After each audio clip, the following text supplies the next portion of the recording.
Hey y'all, welcome back to I'm not distracted. Let me turn that off. Hold on.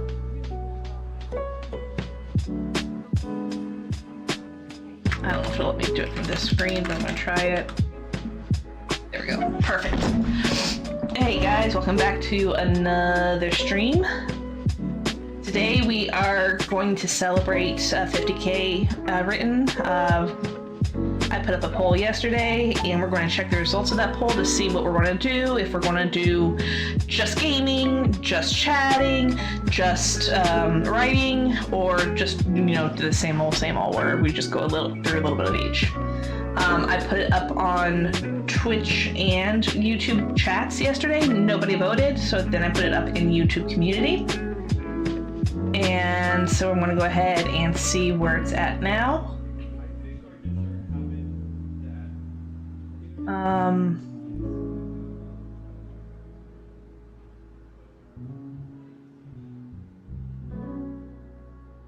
And sorry.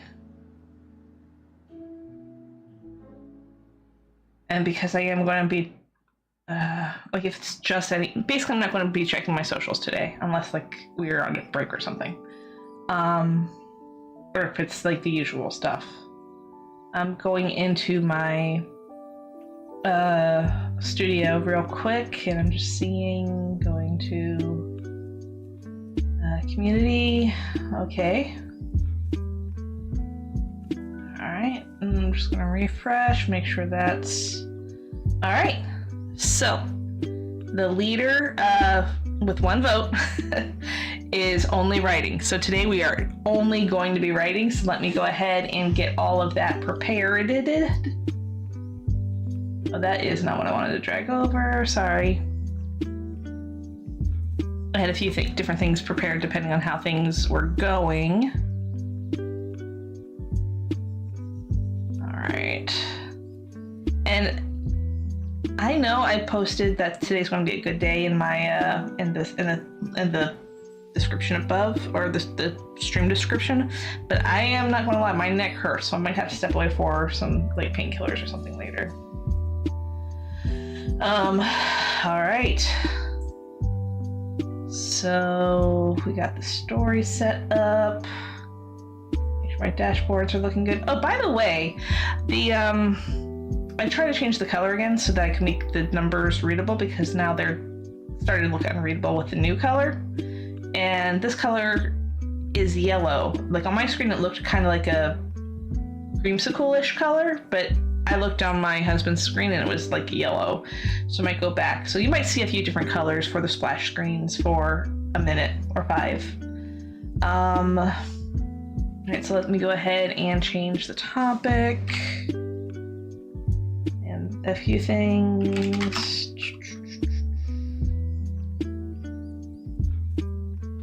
Reading, no, it's the other way around. I have to be accurate, otherwise it's not going to change things as it needs to. So hold on. Writing and reading. All right.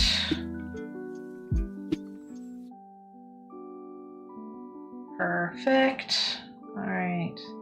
I'm actually going to change the stream title for people on Twitch.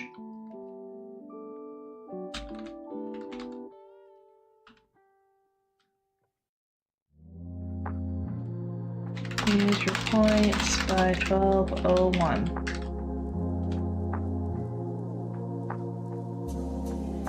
There you go. All right.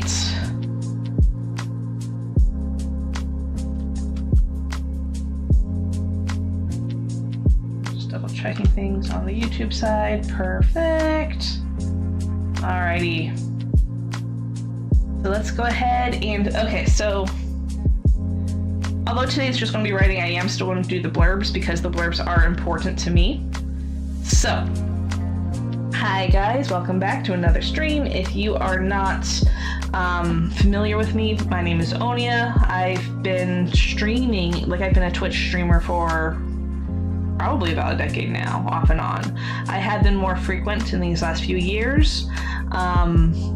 I've been doing NaNoWriMo, which is National Novel Writing Month, also for the past decade or so, also streaming it for the last several years. I just find streaming my writing to be more consistent, so that's why I do it. And these past couple years, I've dovetailed my writing in November with a charity drive sort of thing, fundraising for charity basically, because I have a charity in my charity of choice, babydj.org, is a local charity. I support them 100%. I volunteered for them a couple of times, and I don't live local to the actual charity base. When I volunteer, I have to go and drive in. But I can fundraise for them. And so for the last several years, I've been, every November stream, I've been saying, hey, let's, if you can, please donate to babydj.org. And just these last couple of years specifically, I've decided to make the earnings that I make through Twitch, which is not a lot, to be fair, but I've decided to make these earnings something that I can donate to Baby DJ. And so any subs money that I get, any bits that I get, any ad revenue that I get, that all goes to Baby DJ. To make it nice and even, I will round up to the nearest dollar, or to the dollar. So if it's $2.01, then I will donate $3. I used to match the pricing, but I am currently out of a job, so I am not, I don't have that means currently, and that's fine. And just so that you guys know that I am, a woman of my word, I do post the receipt at the in December when it does get posted. I usually don't do it right away, just because sometimes Twitch is weird when it comes to the calculations. So I wait until December 7th or whatever, just to make sure there's plenty of time. Because one year they honestly took that long to get me the end month calculations for November. Anyway, and so usually by December 10th, I'll donate and post the receipt to my Instagram and Discord. I am also co-streaming to YouTube. I don't remember if I started this around this time last year or not, but I've been doing it for a while now.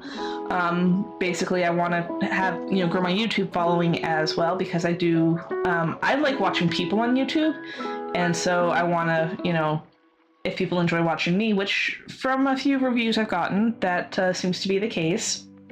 So if people enjoy watching me, I want to, bring this over there. Basically, I want to go to where the people are. I'm not monetized on YouTube though, so I don't have many of the same perks that you would have on Twitch. So that is a sad thing. If you do sub to me on Twitch, you do get the opportunity to go to have access, if you join my Discord, to the subs only or supporters only channel, where the rough drafts of not only this but previous NaNoWriMo stories are uploaded. And again, YouTube, you're not there yet, but when I do get when I eventually, it's a marathon, not a sprint. When I do eventually get to there with YouTube, you'll have that too. I do also have a Ko-fi page. Funds there do directly support me. So if you want to support me, you can become a member. You can donate one time, that's fine, but if you do become a member, which I believe I set it to just be like a minimum of $1 a month, you'll also get that access if you join my Discord. So those are the some of the bigger points here, but I do want to call out when we get to writing, I will be putting up periodic polls just so that, you know, if there's something that can be influenced within the story, you guys, the Twitch and YouTube viewers, have the ability to influence the story and see where it goes. Some days YouTube has more influence just because people vote more on YouTube. Some days Twitch has more influence. Some days I put up a poll when I don't have anybody watching and I have to use the random number generator for that. It's just how it goes. But for Twitch viewers, and again, this goes back to generating revenue for Baby DJ, Twitch viewers have the ability to manipulate the story by donating bits. You can donate bits to create characters, to get a character to reverse their decision. There's a menu of options down below.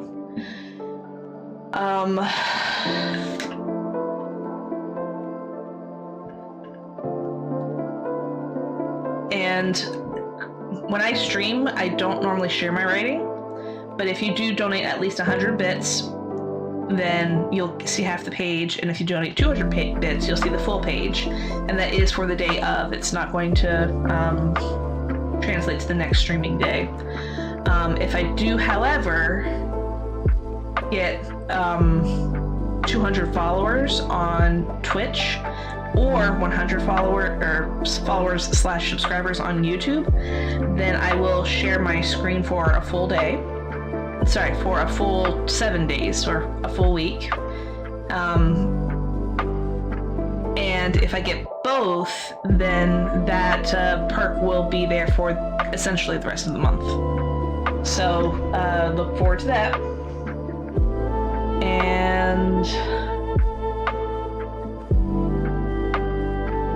And then as we get closer to the end of the month, I will make make executive decisions regarding that, because obviously then the perks aren't as juicy anymore, right? But yeah, we are going to go ahead, and I was planning on doing stream readers today, but because the vote was for just writing, we are going to go ahead, and once I'm done the rambling, we will go ahead and just write. I don't do Podemo, I just write and keep an eye on the chat. So that's what we are going to go ahead and what we are going to do. Alright, and so this story, it is a young adult. Oh, that's right, we did have a couple of things. So, we are going to put up a poll for you guys. Actually, I'm going to wait till we get a few more followers or viewers, because it looks like there's not a lot of people in both channels yet. Like yeah. So we're going to put up a poll for essentially like one of the elements toward the end of the story. Because now it's the back half of the month, so we're going to start essentially wrapping things up. We're not going to introduce new problems unless somebody donates bits to help to create a new problem, basically. So no new problems, like unless it's a simple problem that can be resolved in like a page, or within a scene rather.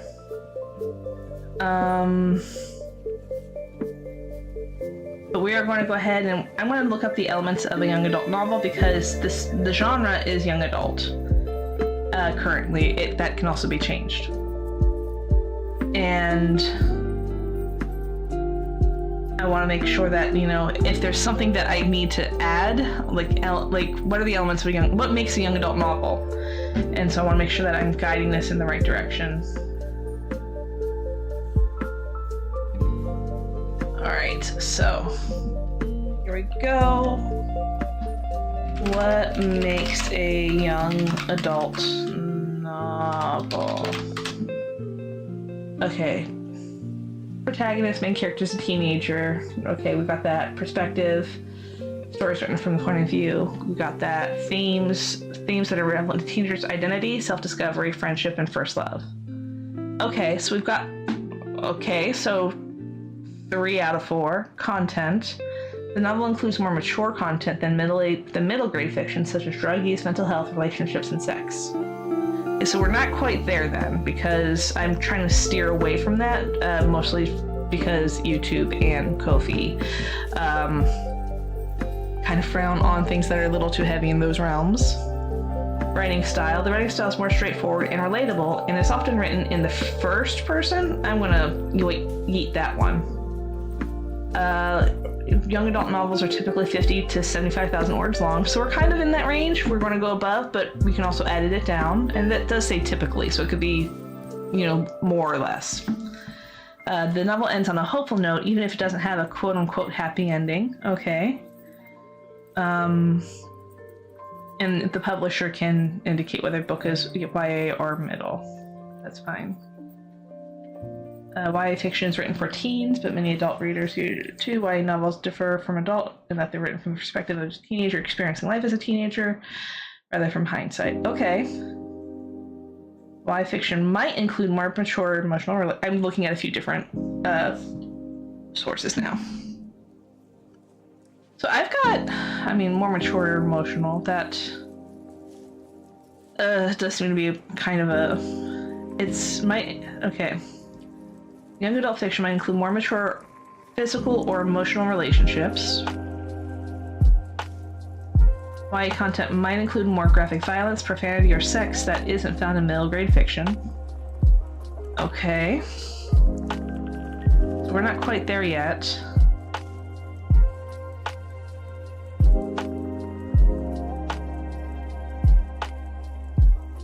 Okay, so I click on this article link.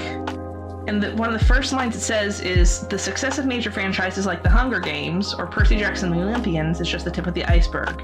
Young adults devour books in every genre. Oh wait, it would help if I kept reading. But what does it take to write a young adult novel that teens will want to read? Maybe you have an idea that you might be sending the seedling, but you aren't quite sure where to start. If that's the case, keep reading. Okay, YA fiction is for teens. Okay, so generally speaking, young adult fiction is written for an audience of 12 to 18-year-olds that are more mature than those found in middle grade fiction. I've never heard of middle grade fiction until I started researching this today. Like, I guess it's as the YA genre becomes more nuanced, it had to filter out other things, which makes sense. Middle grade fiction might hint at romance or a first crush. YA fiction might include the more mature stuff. Middle school protagonists tend to be focused on friends. YA protagonists are often trying to figure out their place in the greater world outside of their immediate circle of family and friends. Okay. I have inklings of that in the story, but I definitely don't have that. I'm just jotting stuff down.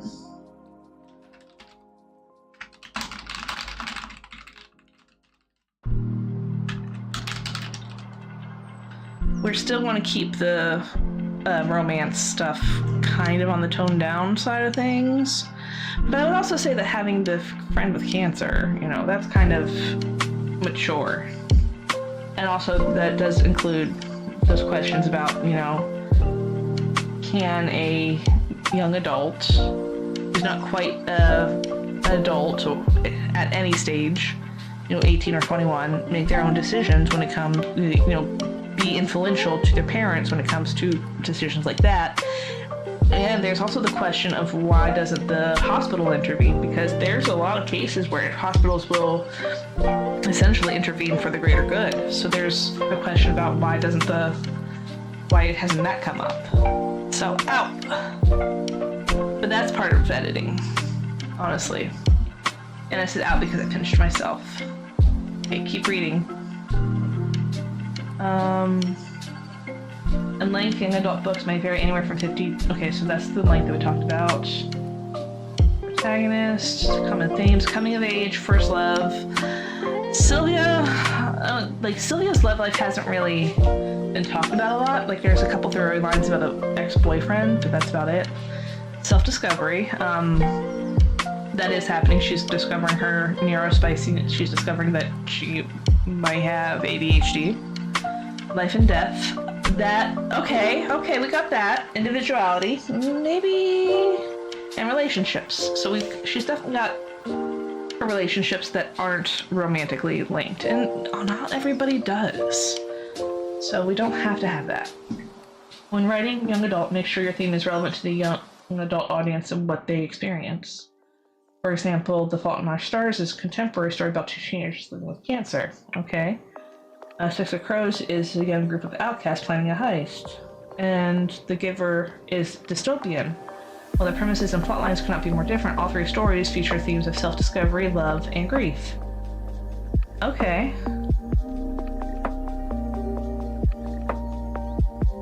Everyone present on social media. Don't be afraid to write about sensitive subject matter. Well, unless you're doing it on a platform that frowns upon certain things like that.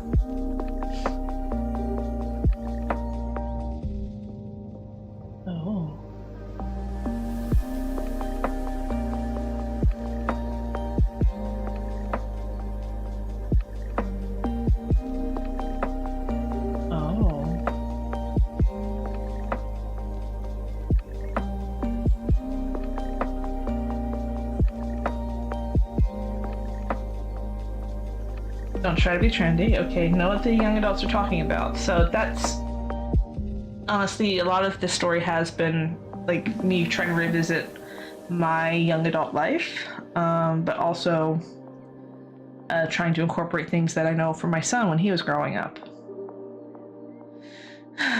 Our smart thing telling authors out of touch with their world. If you have teenagers, pay attention to what matters to them and their friends. What do they talk about? Music and start. Okay, so I'm actually, like, after reading this, there's some elements that I'm definitely not groovy with, but I will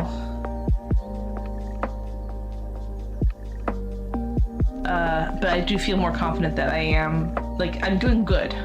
I'm not the best, but I'm doing good, I feel like. So I like it.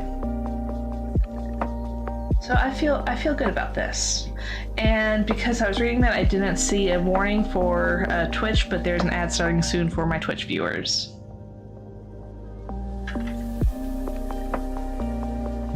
But looks like, honestly, I just need to incorporate more about Sylvia's part in the greater world. Which, you know, has come up a couple times in the novel, but, you know, right now it's been focused on Vanessa more recently, so we just need to zoom it back out a little bit. Oh, but she just... Okay, so after the Twitch ad goes through, whenever that happens... Oh, it looks like it just started. So in about a minute or so, we will talk about where we left off, and this can actually make a great segue for, you know, that type of introspection. I'll say introversion, but that's not the word I wanted. Hi, silly.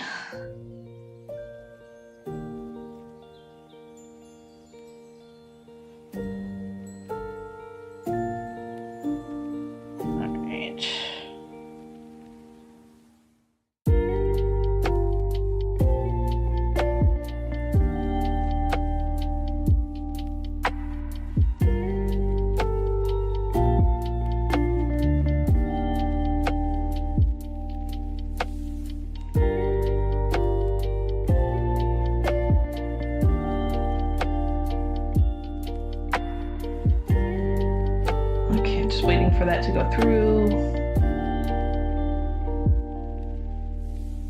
Alright, looks like that's done.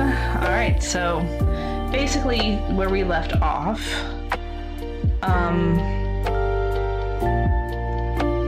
okay, we did leave off the day after. Anyway, so a quick TLDR of where we're at currently in the story.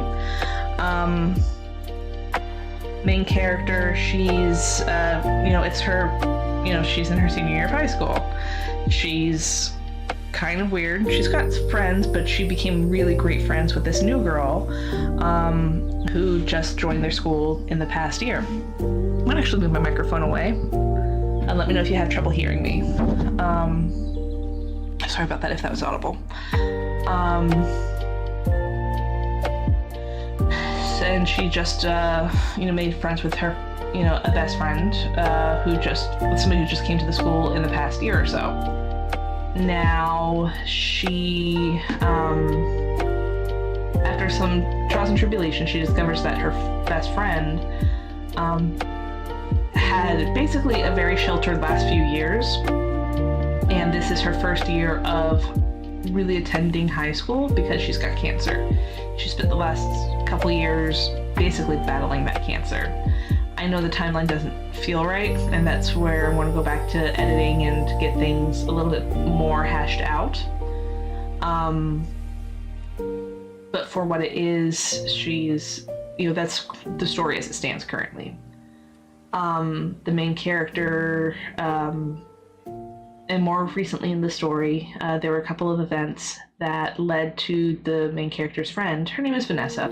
So there's a couple of stories that led to Vanessa landing in the hospital. There were just some events that weakened her immune system, and there she went. Vanessa had cancer, it went into remission, and then it came back. She has a recursion? It came back, basically. And it's not really impacting her that much, except for that time when it went to the hospital. She came back, she was really weak, but slowly her stamina and endurance started to build up. So she's essentially good now. And she's also got a boyfriend now, and it's like the last month of school, so there's not a lot of time left for hanging out and things like that. Her parents, one thing is, her parents did say that, or her doctor said that she has to essentially stay resting when she's not at school, because she refuses to take treatment until school has, until she's graduated. And even then the treatment may not be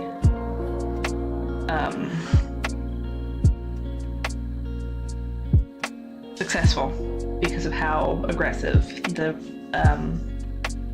recurrence is. But Vanessa has a boyfriend now. Boyfriend doesn't know about the cancer. Sylvia's feeling jealous about things that are going on. And then in the night previous, so yesterday when I was writing, the viewers voted to give Sylvia an injury. And so now Sylvia managed to slice her hand. Sylvia's pride and joy is painting. So that's going to definitely impact Sylvia a lot.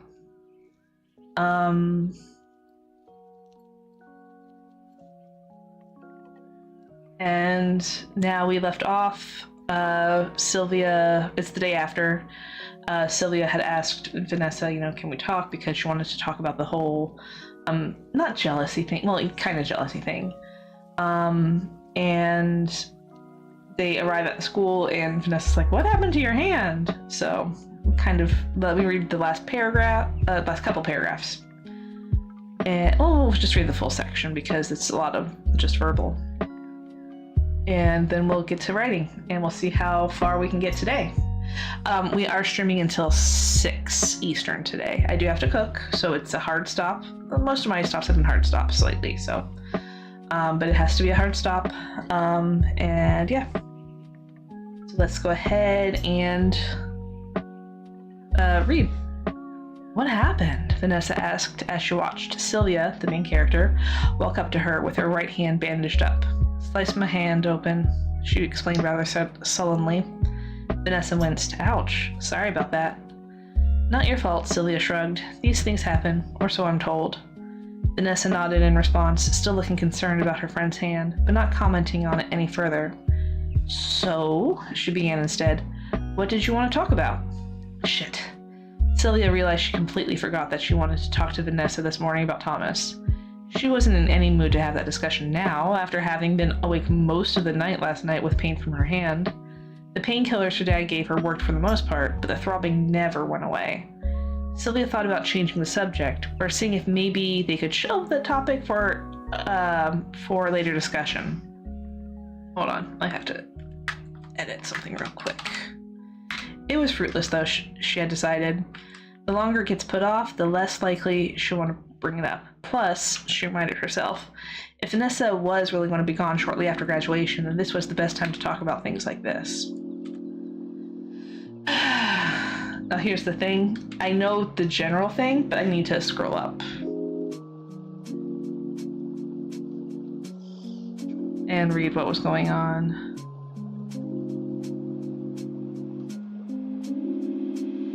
Alright.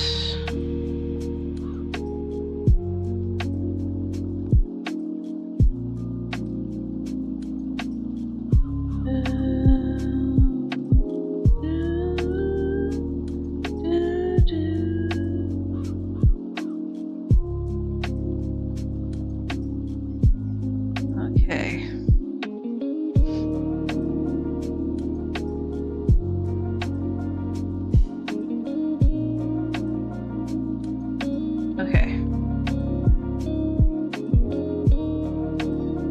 Oh yeah, now I remember. I'm going to sound dumb and petty. Sylvia cautioned.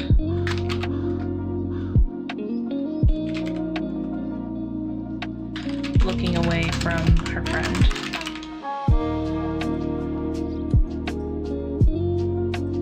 And pet her? What is pet? Oh, I get it. Okay.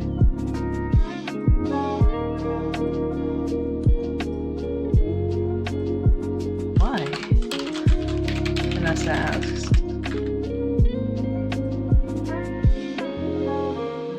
Sylvia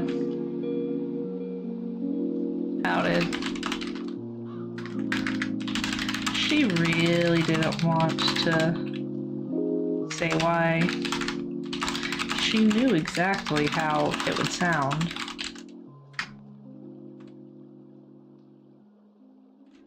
But she also wanted to know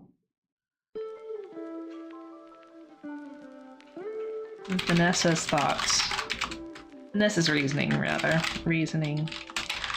why she didn't let her know about going home with Thomas.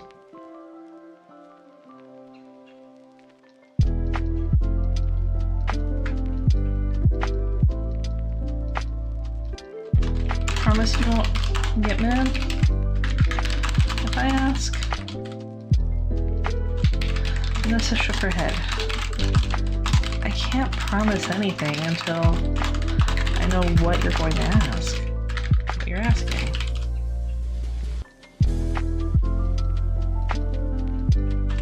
She leaned back and crossed her arms over her chest, under her chest. She's kind of voluptuous under her chest. Which, that doesn't make sense. It has to be over her chest. I am gonna have to rewrite her full-bodiedness later.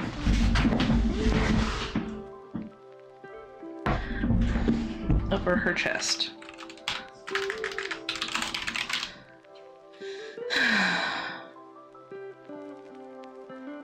Fine. Sylvia sighed. Her eyes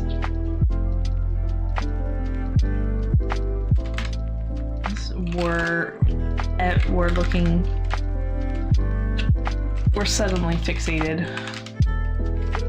on a brown spot on the otherwise whitewashed wall behind Vanessa. Again, my fingers don't want to type the word Vanessa. Oh well.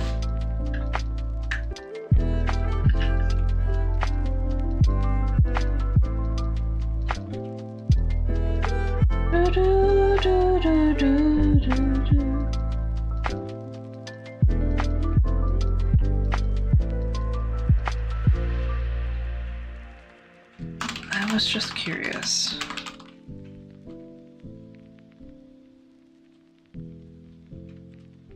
About? Vanessa prompted. Sylvia swallowed and finished her question.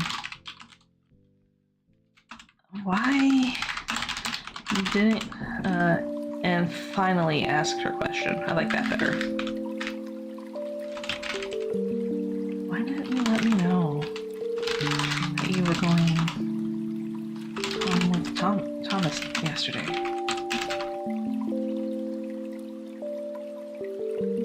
Vanessa sighed and let out a muttered, "I knew it."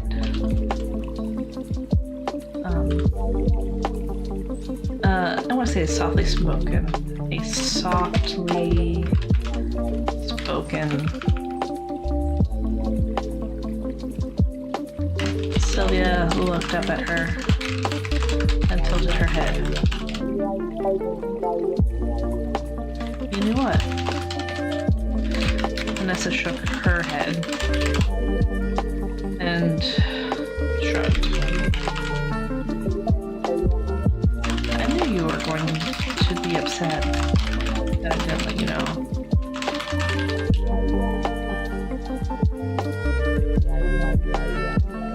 I'm not upset. Sylvia tried to correct the record. I'm just... She shook her head, trying to find the words.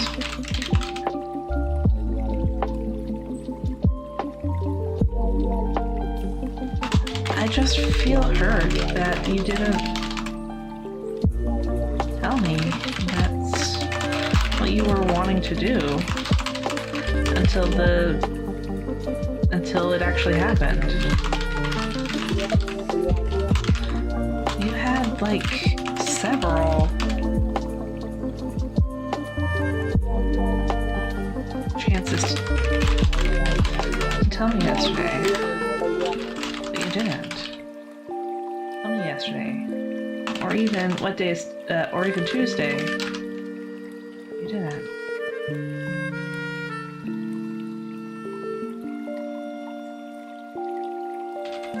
Because I knew you'd act like this.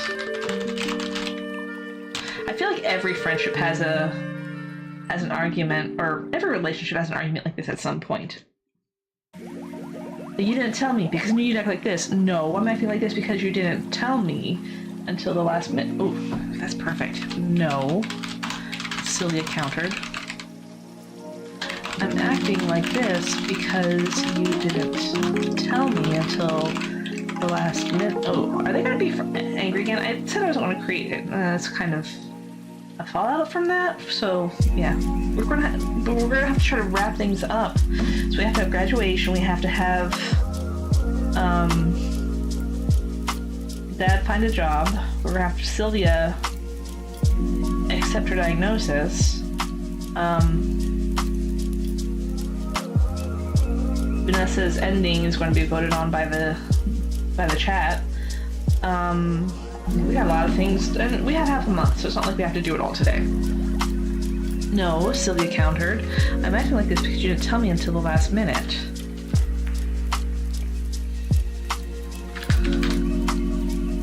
I'm actually before Vanessa could snipe another, say anything else, say anything else, she sniped in. I'm actually happy you got to do that.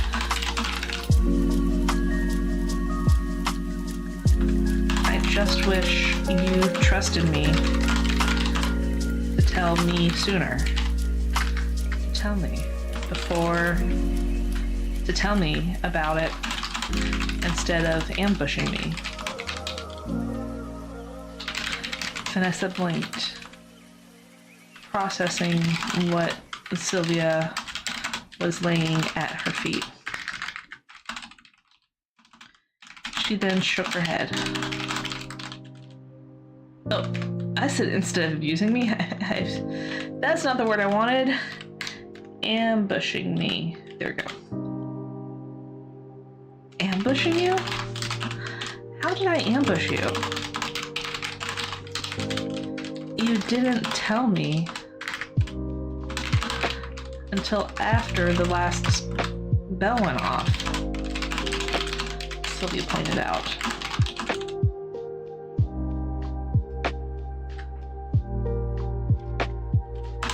At least I told you. Yeah. Because I was there. Because I went to your locker. What? What if I had gone to the loop instead?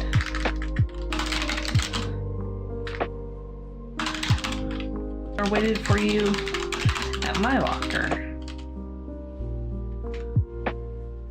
Or taken a, or taking a while to even get, or got held up after class.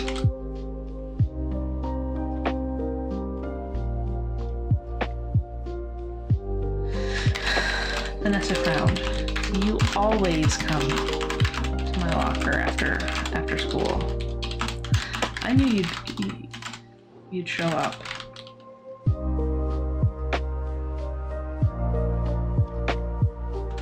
We would have waited. We would have waited. She argued. Her point.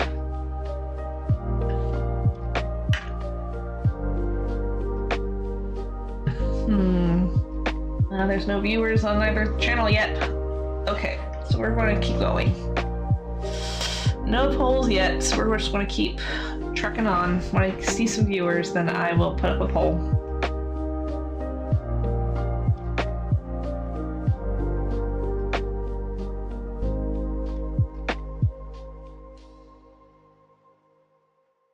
I knew you'd show up. We would have waited, she argued her point.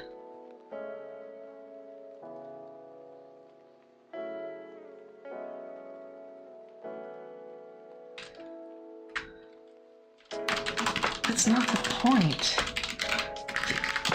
Sylvia said, feeling drained just from that small argument. I feel like you didn't trust me enough to let me know at all. Vanessa looked away. I trust you plenty. You know a lot about me that a lot of other people don't know, she pointed out.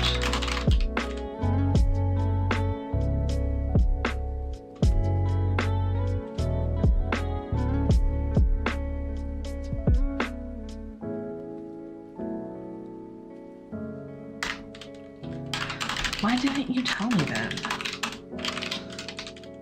I did. Before I went to your locker.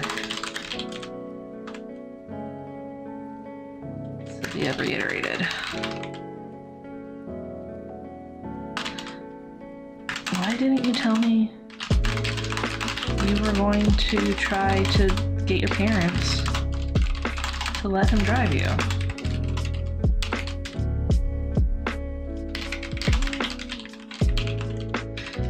Because I knew you'd be jealous. Vanessa swallowed. She took some time before answering, although she still avoided looking in Sylvia's direction. Because I knew you'd be jealous. She answered, her voice dry. I'm not jealous, Sylvia reiterated.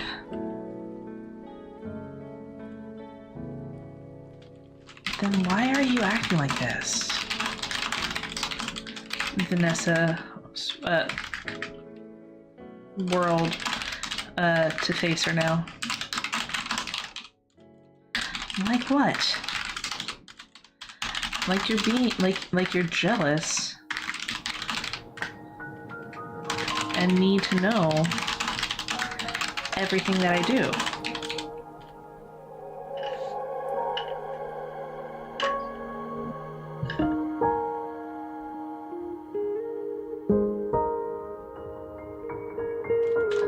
I don't need to know everything that you do. You're certainly acting like it. Vanessa spat.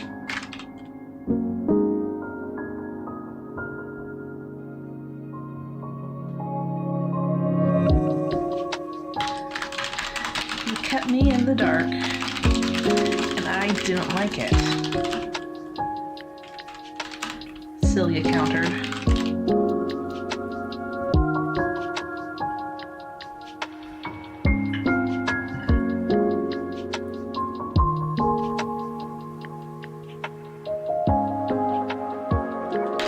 I don't have to tell you everything that I do.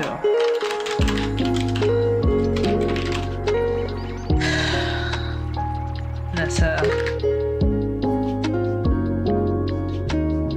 I want to say argue, but I don't think that's the right word.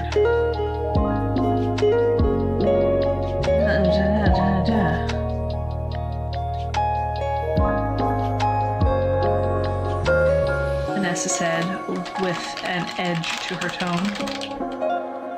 I never said you did.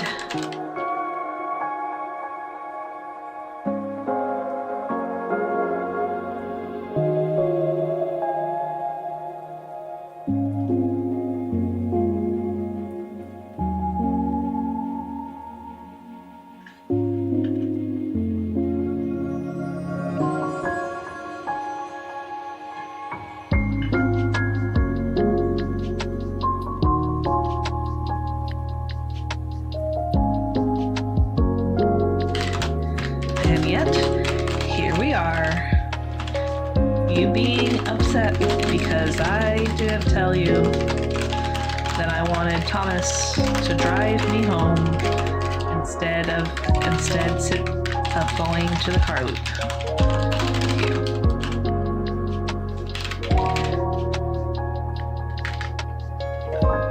Vanessa threw one of her hands in the air, the other grasping onto her backpack.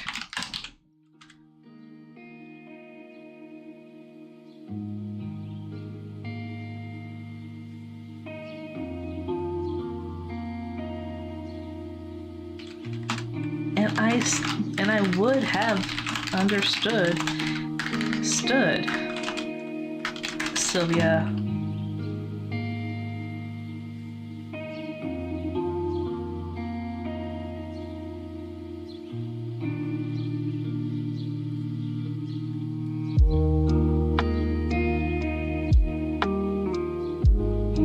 felt like she was becoming a broken record. And I would have understood. Sylvia felt like she was becoming a broken record.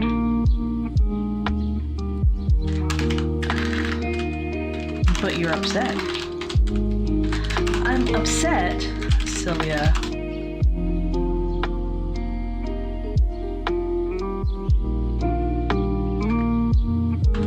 Was trying her best to avoid raising her voice.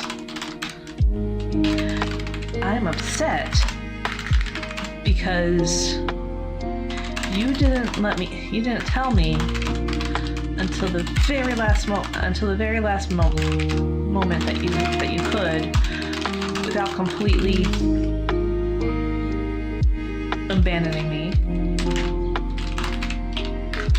And now you're upset because I'm telling you, because I was asking you why you didn't trust me enough to tell me in the first place. She felt her breath quickening. Oh no. Oh no.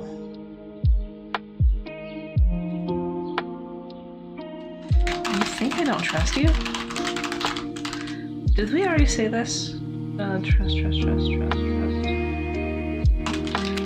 Vanessa asked, her voice soft. Voice soft now instead of sharp.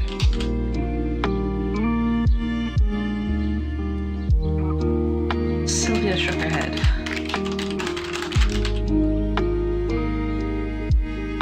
I feel like... She sighed. I feel like... let's see. Yeah, we're gonna cliffhanger this. The first bell rang to inform the students that they had 10 minutes to get to class. First bell rang. The first bell interrupted Sylvia, ringing to inform students that they had 10 minutes to get to class. They had been arguing instead of doing their normal preschool, their normal routine, their normal morning routine.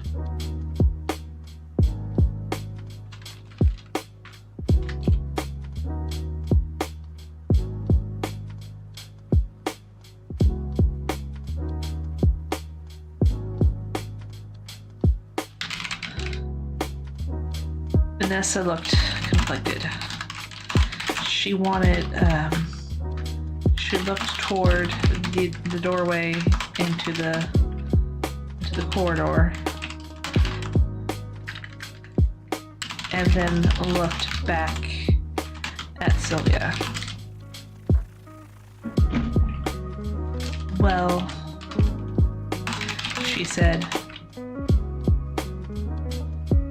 looked back at Sylvia, who was thrown off by the noise and still trying to piece together what she was about to say. Well, Vanessa ended up saying instead, I feel like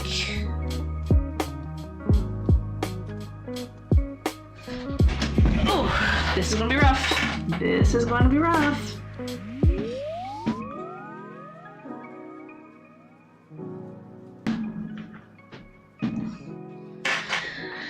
Can a book have more than one friendship breakup? Alright, stretchy. Okay.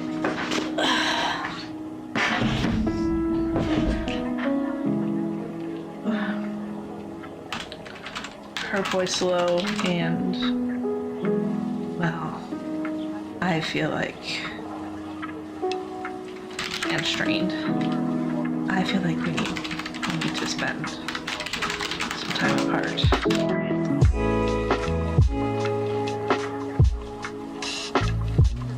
Later, Sylvia, she said before turning and walking into the school without her blonde friend. Sylvia watched the brunette ponytail. Sylvia watched Vanessa's bob sway side to side as she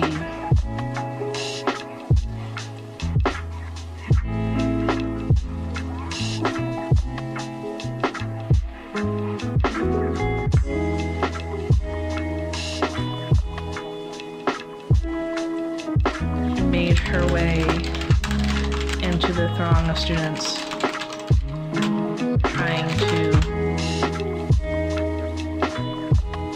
get their affairs in order before class started. Fuck.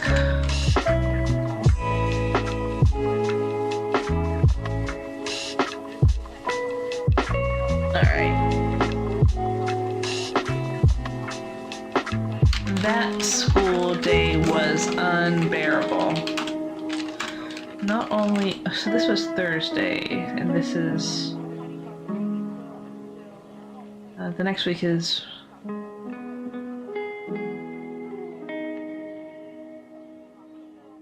I'm scrolling up to double check timing.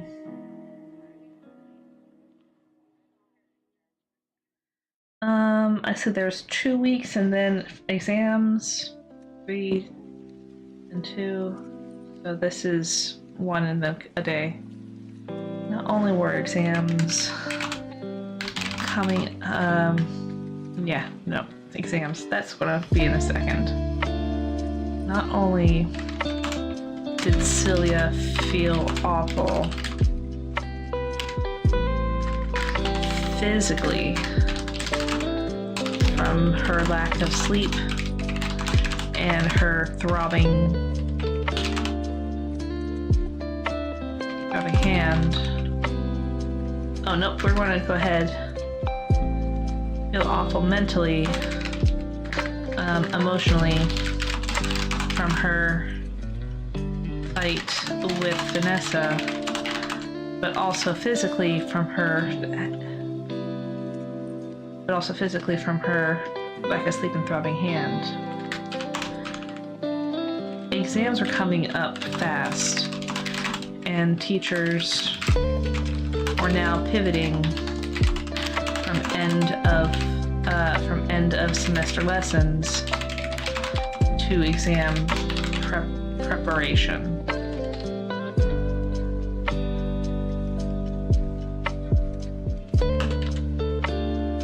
That meant that many teachers were giving lectures on how to,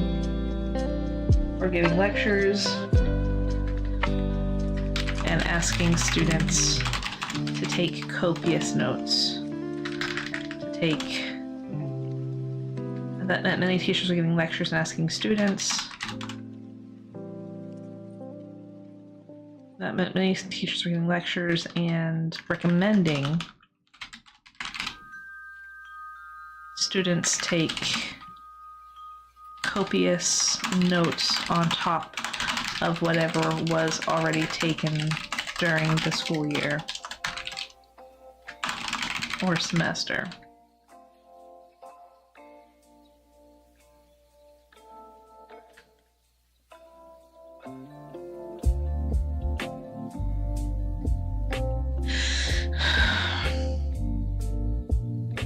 Sylvia had sliced her dominant hand, which meant writing was not an option. From her first class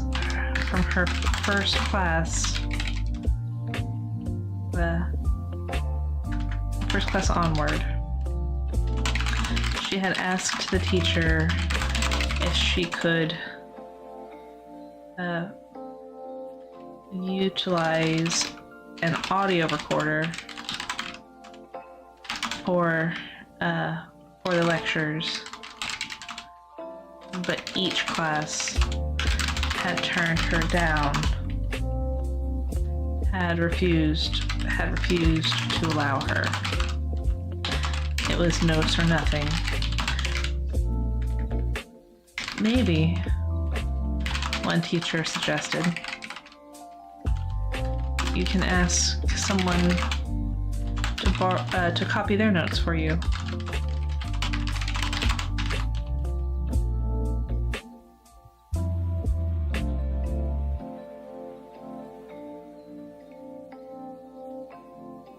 She was probably going to have to do that.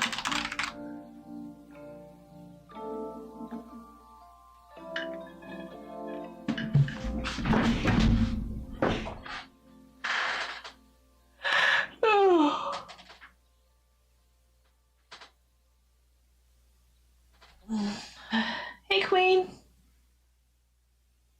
Nice. How's your story coming along?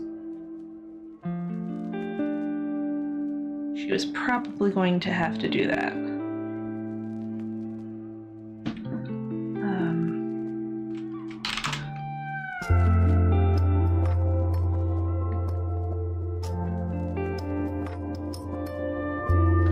One teacher suggested, no, we'll just say her third period teacher suggested. Third period teacher, Mr. Bruns, suggested. It wasn't a bad idea. Sylvia acknowledged. I can't type my character's names.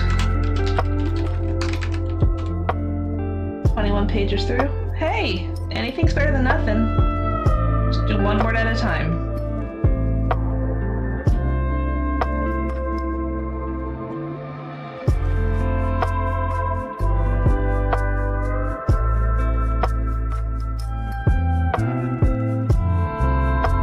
It wasn't a bad idea, Sylvia acknowledged.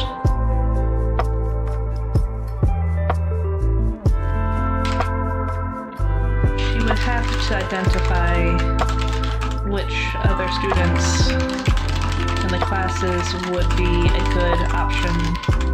Oh, yeah, I gotta try not to use the word good. That's fine. She would have to identify which other students in the classes would be a good option for to ask. Vanessa came to mind first. But that quickly faded.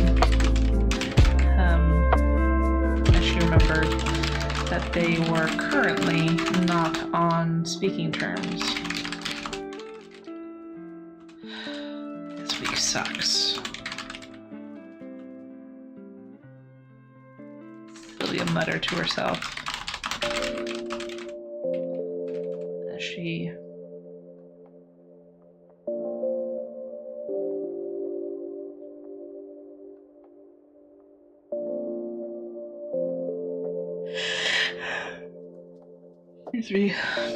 moved from third period into fourth.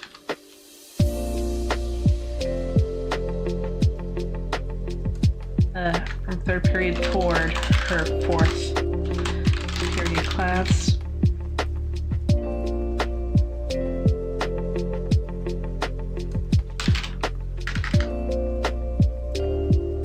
One of my characters is also named Vanessa. Nice! Do you also have trouble writing her name? Sometimes my fingers want to give it one S, sometimes they want to spell it with a V-E instead of V-A. I think my hands are trying to tell me something.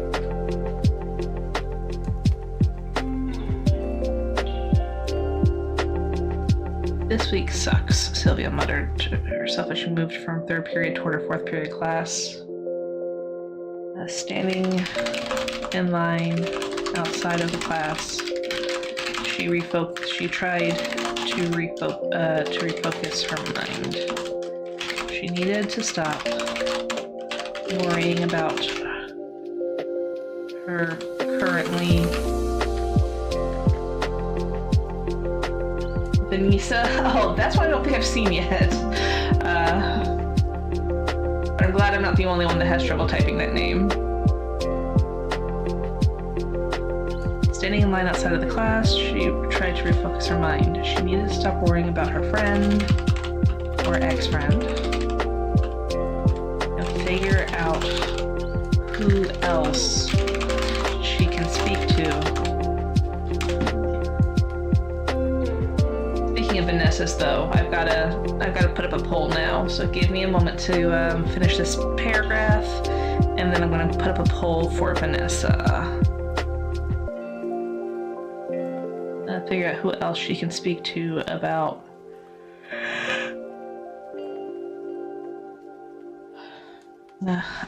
getting notes for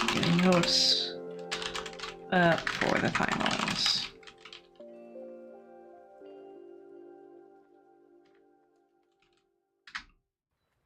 All right, I'm gonna put up a poll.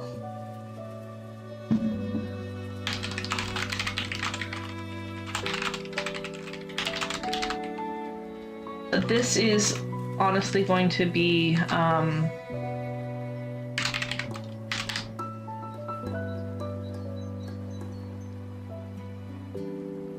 so how do I put this? This is going to basically inform the end of the story for this particular character. This character has I don't know if you heard this all before, Queen, so apologies if it is repetitive information, but Vanessa has cancer. She went into remission and then it came back earlier in the semester, so basically January. This is also her senior year of high school. She had to basically forego high school previously because of the cancer. So she wants to basically finish off her high school years without any more treatments, and she's just going to do treatment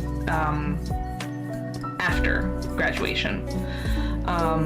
And so the question is, and she knows that there's a chance that she might not survive. So the question becomes, will she survive that aggressive cancer? It's stage 4, if you are familiar with cancer stages. And so we're going to start this poll. I'm going to, for Twitch viewers, there's only 10 minutes. But I will probably put it up again and again throughout, because this is kind of a big thing. So I just want to know what people feel, and because I'm going to put it up more than once, people will have a chance to vote more than once. I'll also probably put it up in the community tab over the weekend, along with a couple of other questions. My character sort of has a disease too, but it's like autism for my Vanessa. Yeah. Well, Sylvia's got ADHD, so I completely understand that.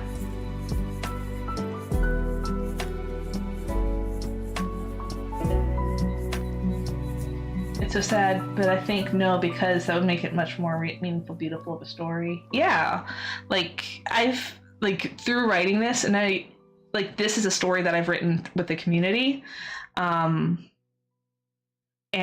it was originally supposed to be just Sylvia coming to terms with her neurodivergence, kind of thing. When the genre was YA, I just started writing, and that was the first couple paragraphs. And I'm like, oh, this is what we're going to do. And I love writing. I like to plan stories, but I also like to do it randomly too, because of these surprises that come up.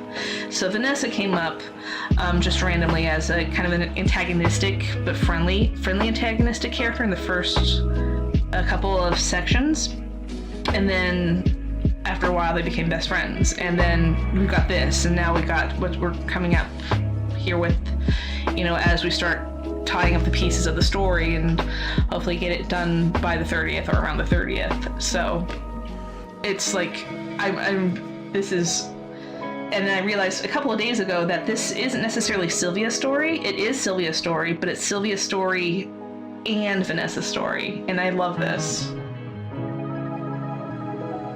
I'm excited for this. And you weren't here earlier, Queen, but I've never written a YA story before. This is young adult, and I'm like, I don't even know if these are following the right themes for young adult. But then I looked it up on Google earlier, a couple different articles, and they're, generative response. And I'm like, okay, cool, I've got most of everything. The only thing I need to elaborate more on is Sylvia's part in the greater world, which I've kind of done because she's feeling like crap because she didn't get into her college of choice, and she only applied to one.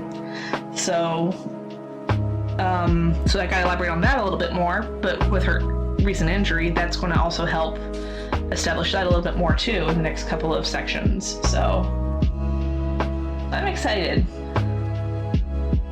Alright, standing in line outside of class, she tried to refocus her mind. She needed to stop worrying about her friend, or ex-friend, and figure out who else she can speak to about getting notes for the finals. Ouch. A male voice spoke up as he stood beside her in line. Sylvia glanced over at him and noticed it was a random name. I'm going to actually utilize my LinkedIn for random gentleman's name.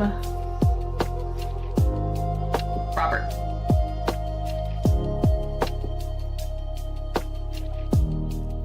Robert Reniger. Love it. It was, oh, RR, ha, love it. Robert Reniger. One of the boys who in this literature class with her. She didn't know too much about him. His family was relatively, he had started attending Seminole High School a couple years ago, but she never really had anything beyond the literature classes with him. He seemed like a smart student, but he was often quiet. What happened? He asked her as soon as... I should probably describe him too. Black hair, pale skin, Timothy Chalamet, but not curly hair. He was relatively tall compared to her, with black straight hair, pale skin, and kind of a pointed nose. Sylvia thought to herself that if he were a female, he would look kind of like a witch. Kind of like a stereotypical witch. A stereotypical witch. What happened? He asked her as soon as he noticed her glancing his way. He pointed toward the bandaged hand.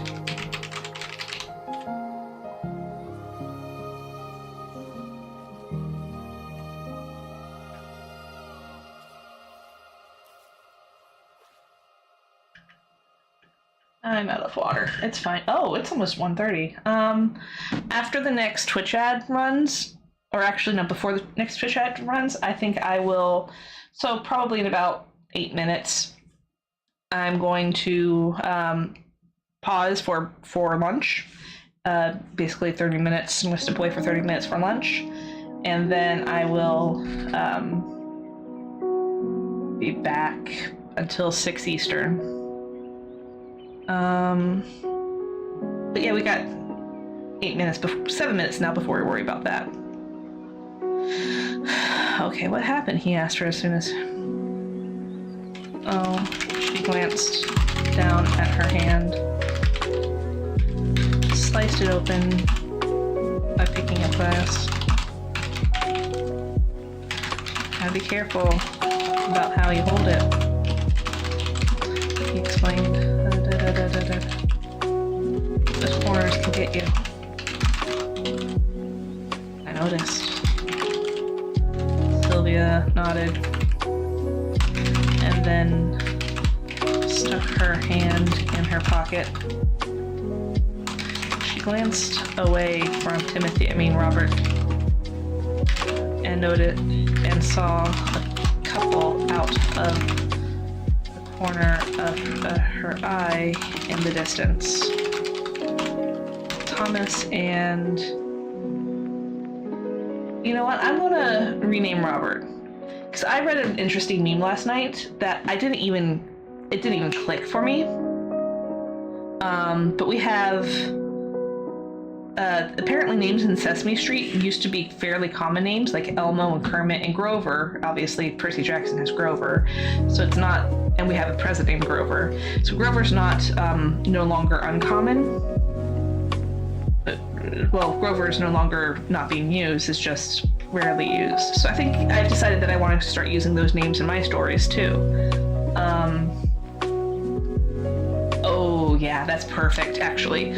So it'll be why people don't talk to him, because he's just got a Muppet name. So I glanced over and noticed it was, let's see. I'm gonna actually do a roll real quick. 1 through 1. Yeah, we're going to do Elmo or Kermit because Grover kind of has a resurgence. Elmo. Or actually, no. Here we go. Oh wait, I can't do a poll. I'm about to have lunch. Yeah, we're going to just roll it. Roll 1 through 3 is Elmo, and this is because it's alphabetical. And then 4 through 6 is Kermit.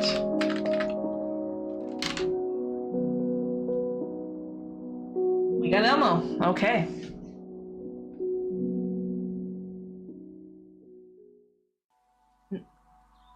And like these characters aren't going to be major characters, they're just side characters. But the more you use them, the more they will be read about, and people will be like, oh, we can actually, like, it's an actual name. Stereotypical witch. Da da da da. However, as it was, he was a male. It was also unfortunate that his name was Elmo, as it earned him some sort of stigma.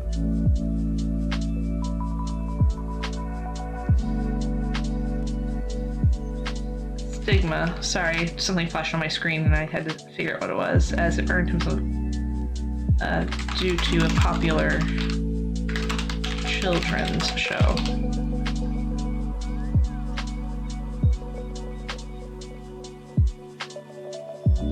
Alright, she bounced away from Elmo.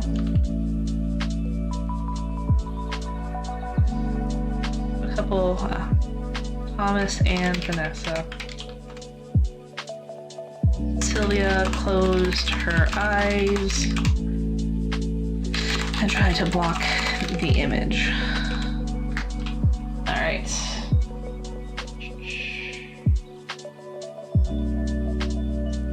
The Vanessa survival poll number 1 is a no. That's great on Twitch or on YouTube.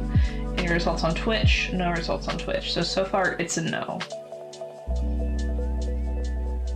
1 vote for no, nothing for yes. Okay. Sylvia closed her eyes and tried to block the image, but she couldn't. Thomas was walking Vanessa to class.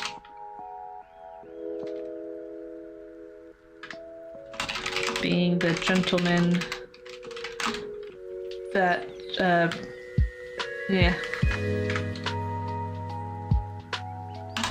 He was being polite and chivalrous, and Vanessa was taking in every moment of his attention. Sylvia was not jealous. She kept telling, at least that's what she was telling herself. She was, again, she was very happy that Vanessa was able to find someone like him to make her happy.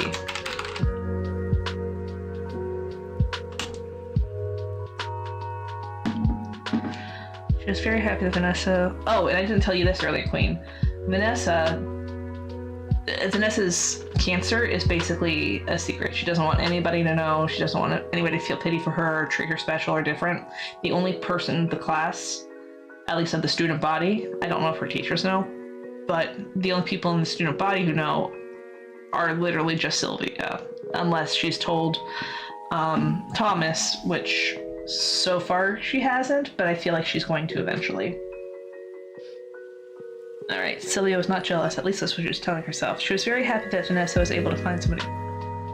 Still, she got pangs of sadness when she saw them walking toward the classroom door. It wasn't jealousy, Sylvia told herself, kept telling herself. She was just upset that her friend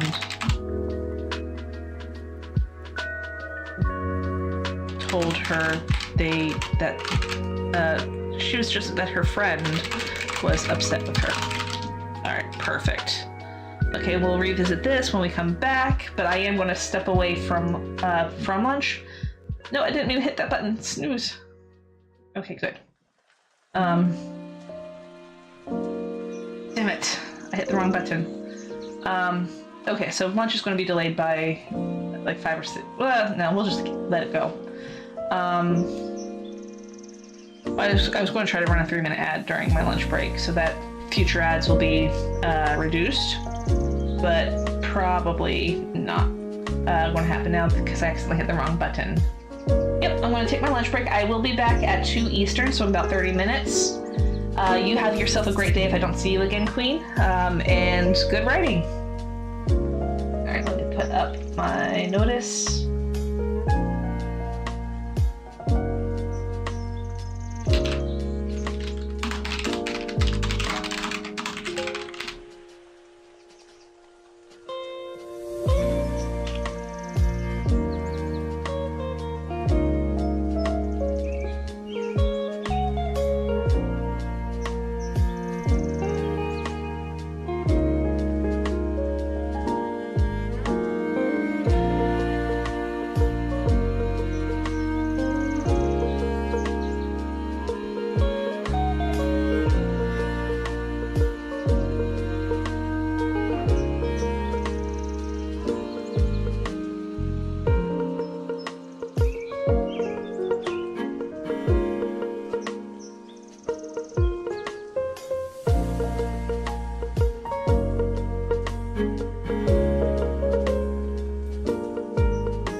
It'd be helpful if I clicked the right thing. Hey guys, welcome back. I hope everybody had a great lunch. Mine was pretty good. I had a salad. My neck still hurts. Probably should have taken some medicine while I was up and about, but I didn't. So my neck wasn't hurting while I was running earlier though. So hopefully that'll come back that way too. Let's see, where were we? That's right, we're just not being distracted today, and we're just going to go for the,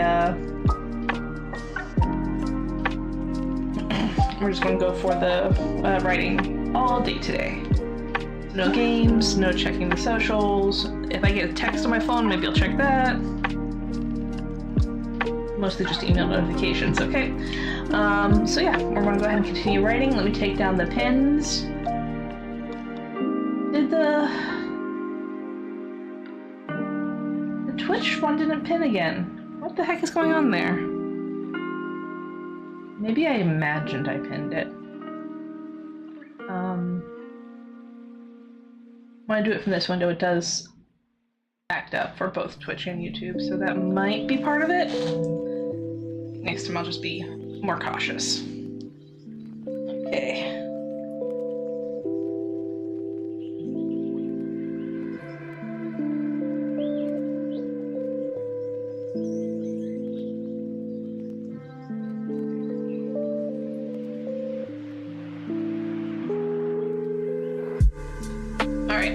So when we were coming back, or when we left for lunch, it was right before fourth period. Celia was having issues taking notes because everybody's talking about, you know, taking notes for exams, which are coming up fast. She hurt her hand. She has a kid who asked her what's going on. His name was Elmo. Trying to repopularize names that are no longer in the vernacular, thanks to Sesame Street. And then Sylvia saw her friend Vanessa, who basically broke up with her. Friendship breakup? What is a friendship breakup called anyway? Is it just called a friendship breakup? I'm going to say it's just a friendship breakup. They broke up earlier in the day. And so last paragraph, Sylvia was not jealous. At least that's what she was telling herself. She was very happy that Vanessa was able to find someone like him and make her happy. Still, she got pangs of sadness when she saw them walking toward the classroom door. It wasn't jealousy, Sylvia kept telling herself. She was just upset that her friend was upset with her.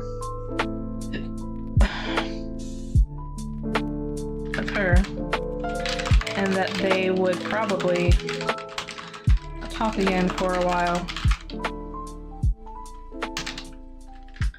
Sylvia frowned.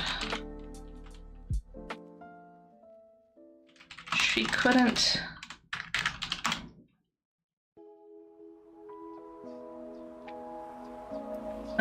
Celia frowned. What was a while?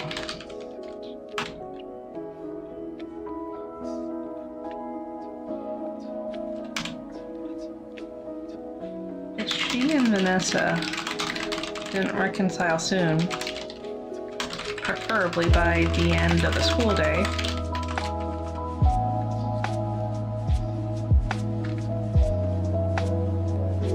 or graduation at the latest,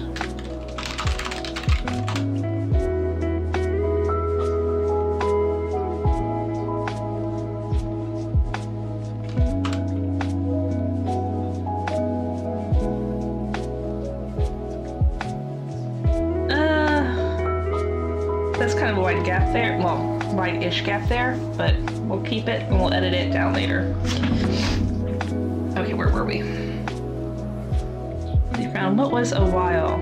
If she and Vanessa didn't reconcile soon, preferably by the end of the school day, or graduation at the latest, then would she even be able to call herself among them? Would she even be able to actually reconcile?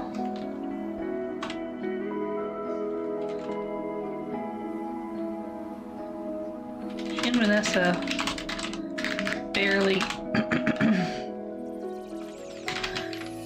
Vanessa were only friends. She and Vanessa.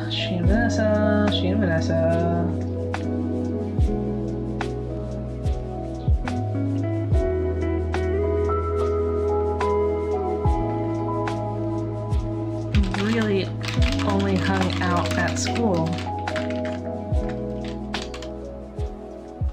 And only very recently did they get the green light to hang out periodically outside of school. But last week's illness stopped those extracurricular hangouts. But last week's hospital visit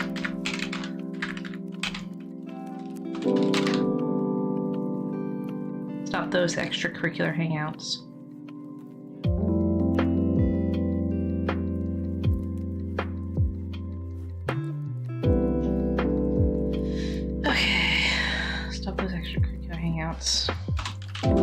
The school was, once again, the only place where she and Vanessa could really hang out and talk about things. Even texting or calling, which she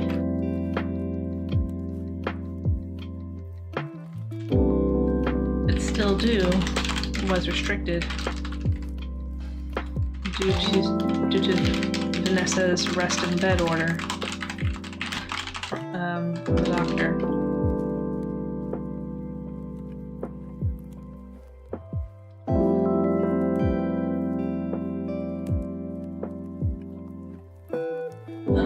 She can still do.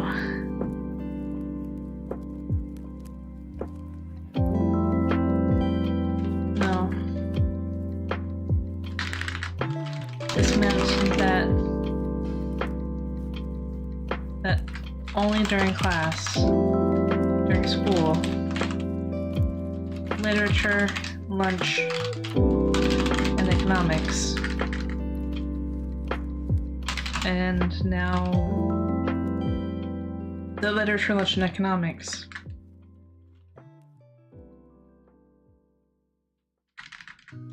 And previously, the car loop. And the car loop, if Vanessa had, was being, this meant that only during school, and the car loop, if Vanessa was literature, lunch, economics, sometimes between classes, and the car loop before and after school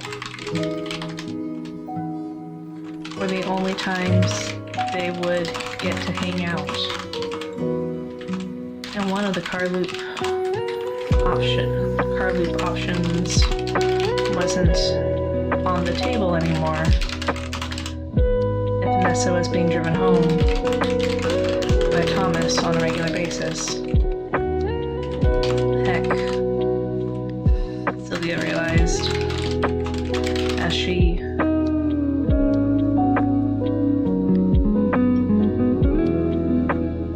saw them interact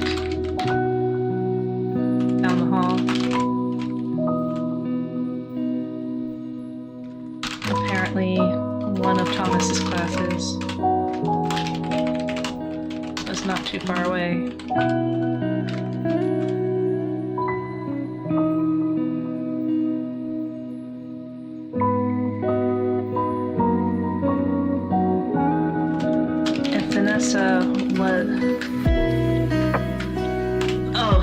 Oh, this music is good for realizations. Heck.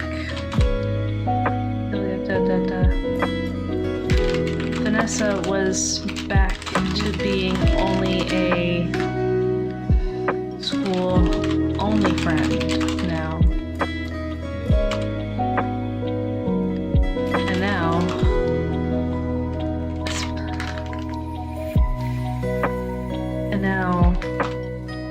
And now, assuming Thomas had the same time restrictions on speaking with Vanessa after school as she did,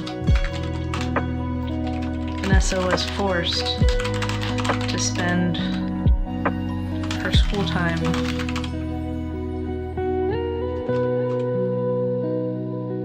with him. Was forced to spend her time with him only during school and the drive home. Oh, I just had another thought.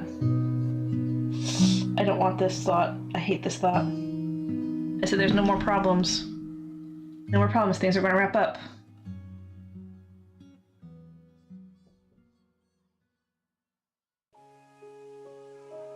Guys.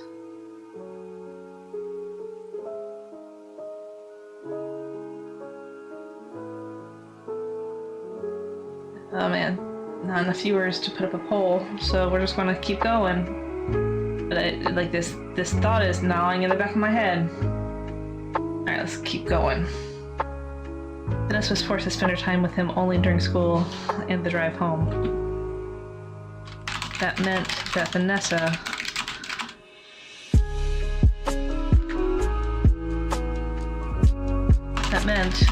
even if Sylvia and Vanessa didn't have their fight, Vanessa was forced to pick and choose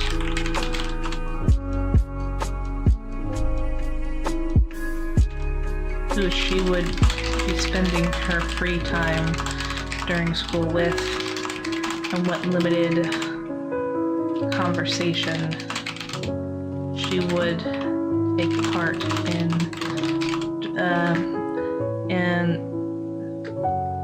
And Sylvia had to imagine. She had the choice.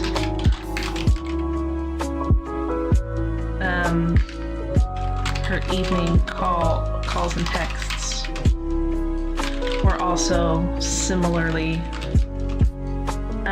divided.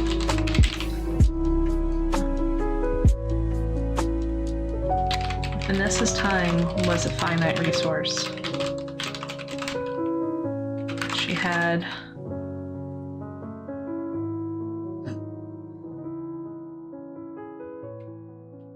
a finite supply. This is a callback to an earlier scene.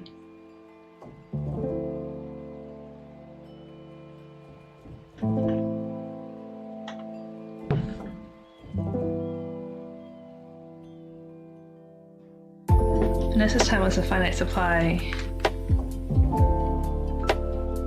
one that she was able to give seemingly was a finite supply, but demand far. Vanessa's time was a finite supply, but demand far exceeded that capacity. Sylvia shook her head. Stupid economics. She muttered to herself.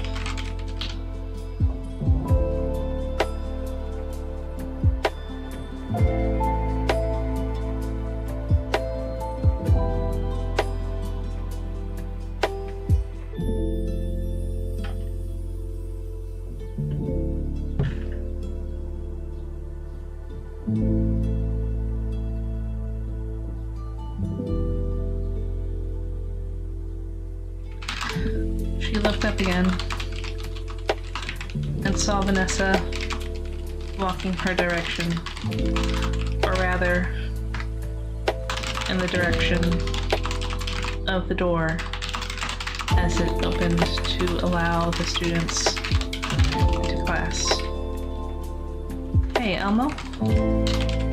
Sylvia found herself asking suddenly, her eyes on Vanessa as the brunette pretended not to notice her. What's up?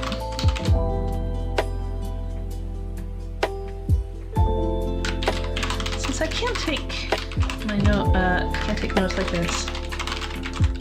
Can I borrow yours before the exam?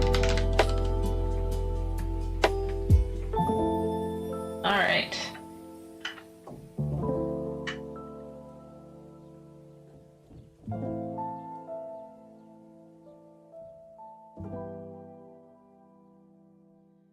Alrighty. Alright.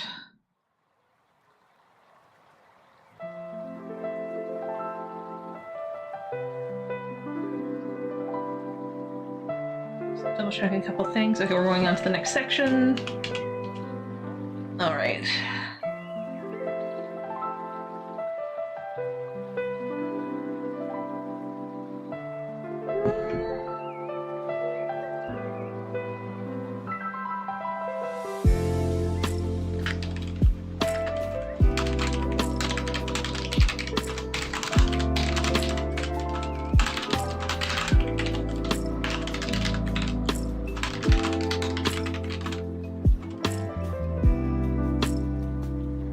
Aw, man.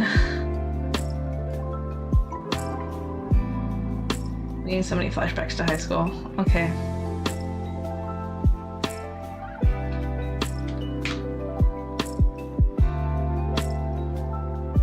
Alright. 2, 3, 4.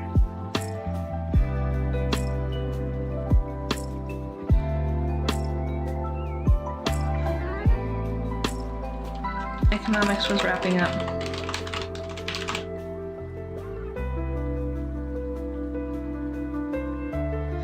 Economics was wrapping up. And Sylvia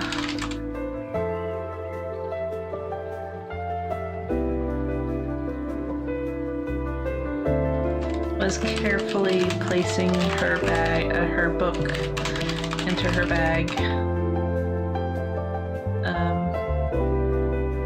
With her left hand to avoid any further injury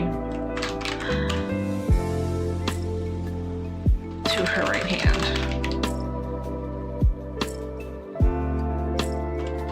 It wasn't too difficult. She had a finger hooked into the zipper to keep the mouth open, to keep the backpack open. And she gingerly wiggled the textbook into the bag in the space between her math book and the fabric of the backpack.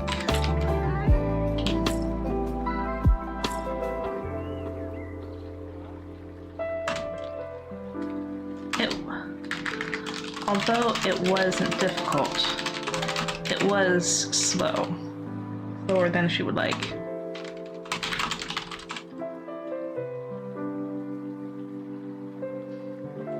Finally, as she finished zipping up the pack, the bell rang to end class.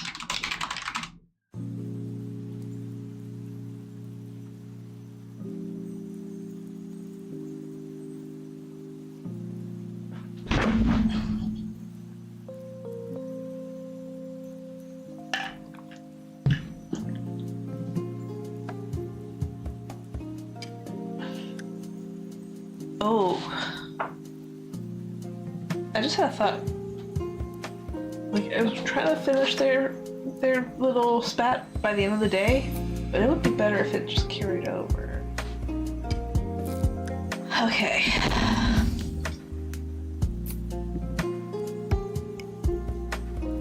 And the students all stood, gathered their things, and began to shuffle out of the room. Somehow, in the shuffle,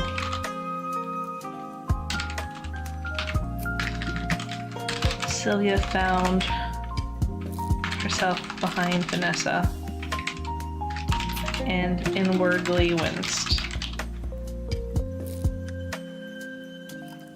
She wanted to say something in the lecture.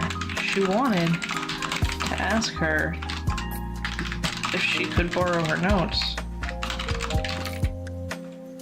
for the exam. Either way, she wasn't going to speak with Vanessa. No, the brunette was pointedly looking everywhere but over her shoulder to speak with Sylvia.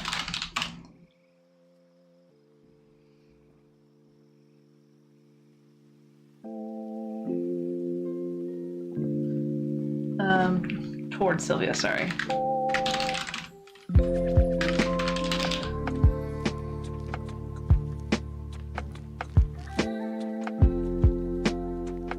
I'm just, like, there was a pun I wanted to make in the story around now, but I can't seem to make it. And I'm so mad at myself for it.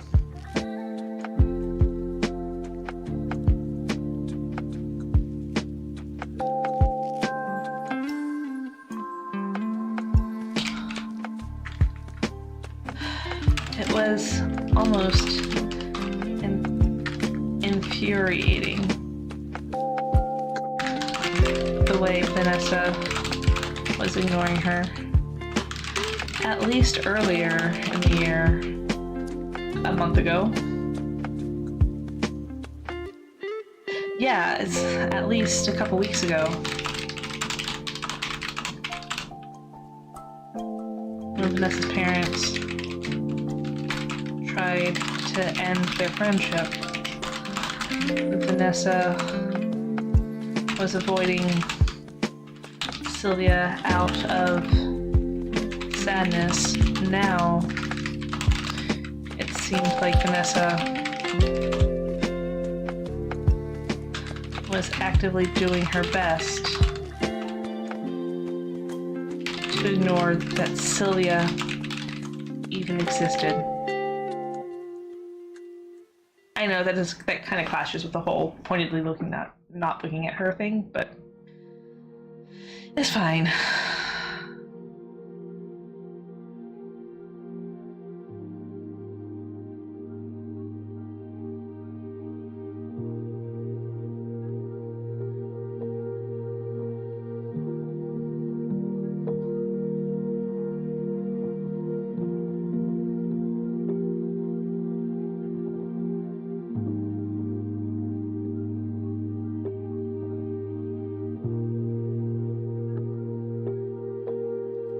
Fine. If she wanted to be that way, she could.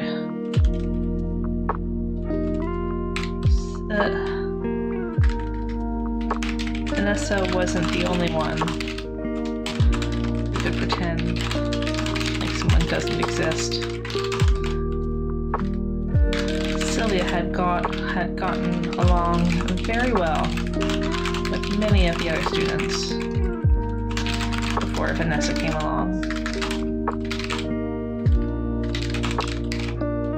She could continue those relationships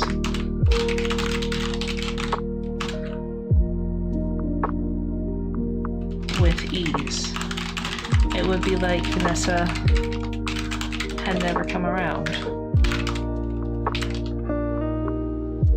However, none of those other students, none of those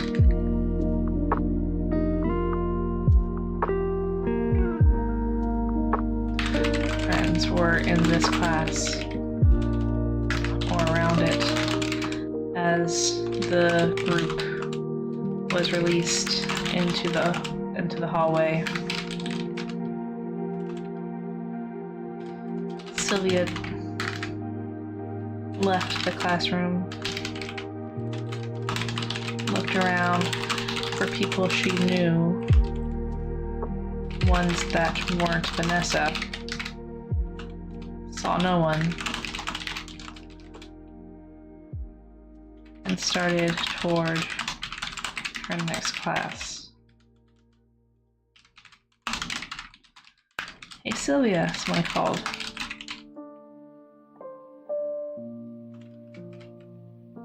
She paused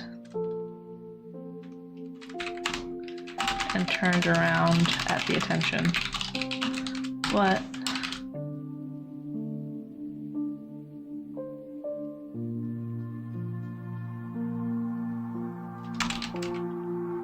It was someone in the classroom.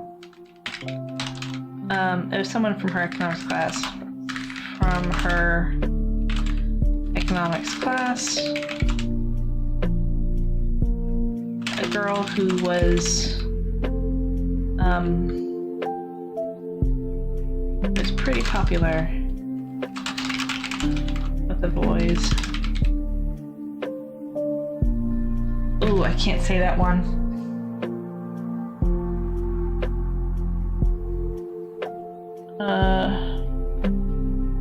There's someone from her economics class, a girl who's pretty popular with the boys. Her name, ironically,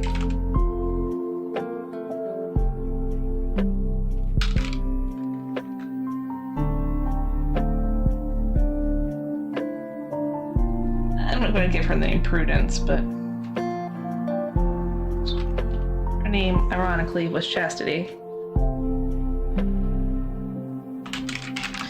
She had long, obviously dyed hair.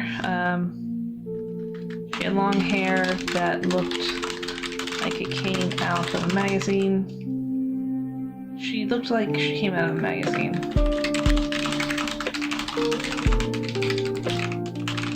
Her hair was long and straight, with her dark blonde hair was long and straight without any signs of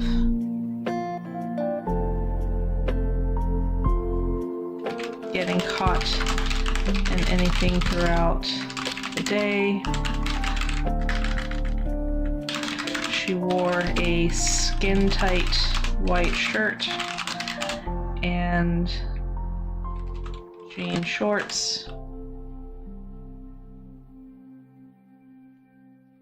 with a rose, with an embroidered rose on the hip.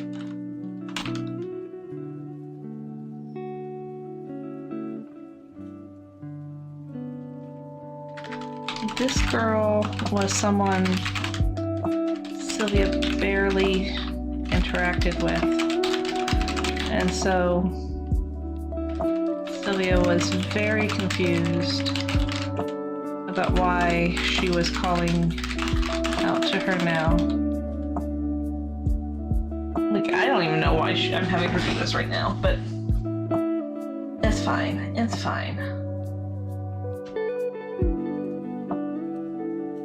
I'm actually probably going to edit that out because I don't... It's like way too close to somebody I know. If I'm going to be completely honest. Oh, Twitch viewers, there is an ad coming up the next 3 to 4 minutes.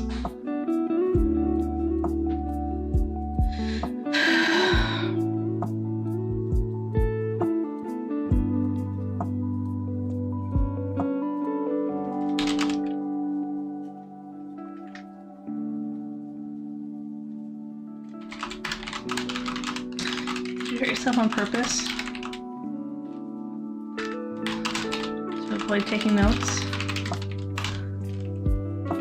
The girl jeered at her. Sylvia flushed. She and the economics professor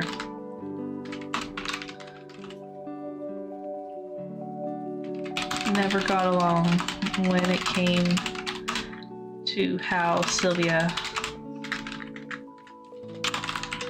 preferred to learn. Thank you for the follow, Lost and Hopeless. I appreciate it. Sylvia flushed. She and the economics teacher have never got along when it came to how Sylvia preferred to learn. I forget what the teacher's name is, so I'm just going to keep calling her the economics teacher for now. The economics teacher insisted that the best way for Sylvia, or any student, to learn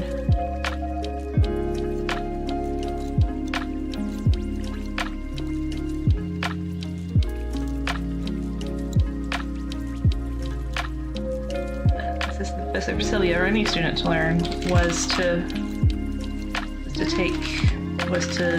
just listen and take notes. Unfortunately,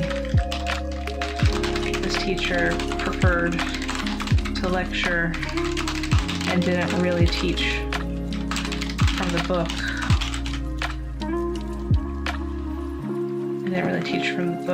Unfortunately,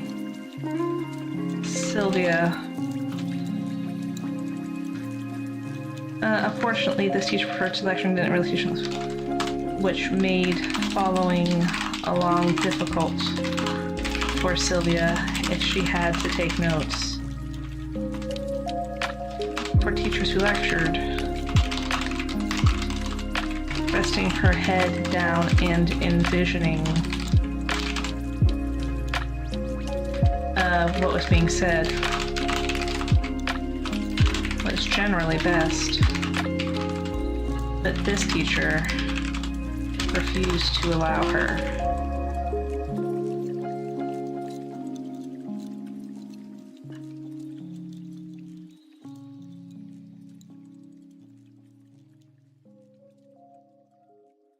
Teachers who lectured, resting her head down and envisioning what was being said was generally best, refused to allow her. However, since Sylvia showed up with a bandaged hand, today the teacher was compelled to allow her to, was compelled to,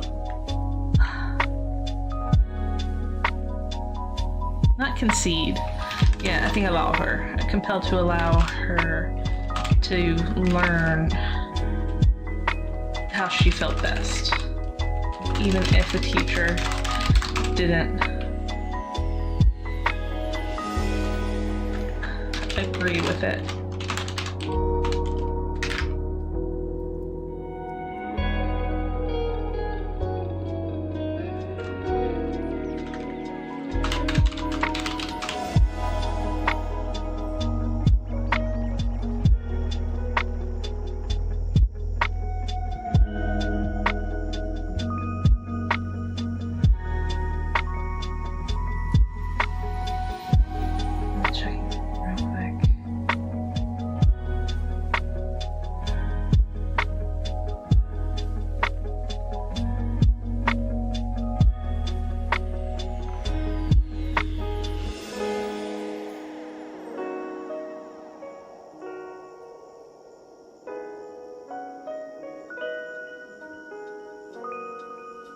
Let's see.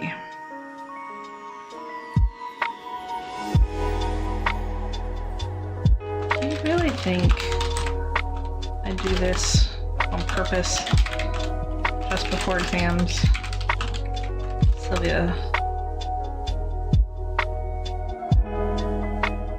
retorted.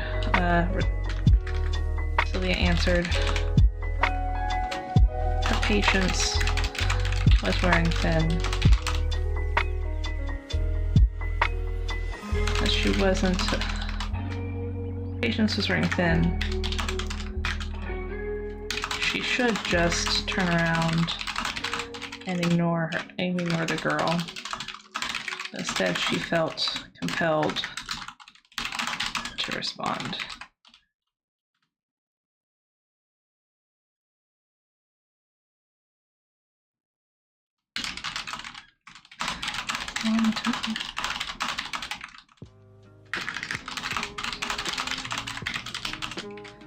She said, with another girl near her. Melissa, laughing.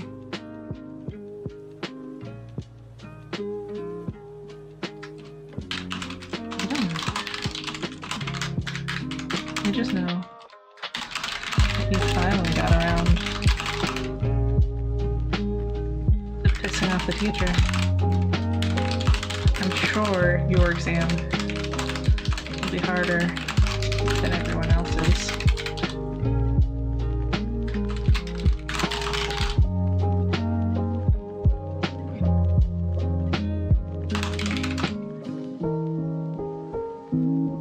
She started to walk past Sylvia and patted her shoulder. We all know that's fake. You'll be fine by the time the exam comes around.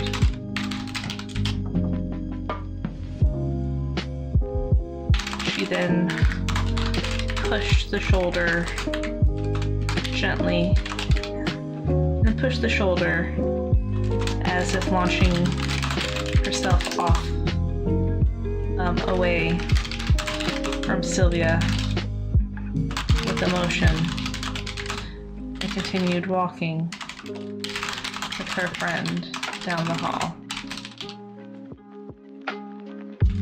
It's not fake, Sylvia muttered, looking down at her bandaged hand. The bleeding had stopped overnight, but it was still bandaged, just in case.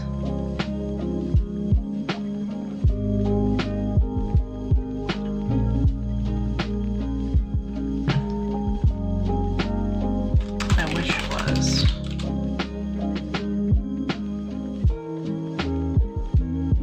At her injury that was just insulted. There, okay. The bleeding had stopped overnight, but it was still bandaged just in case. I wish it was.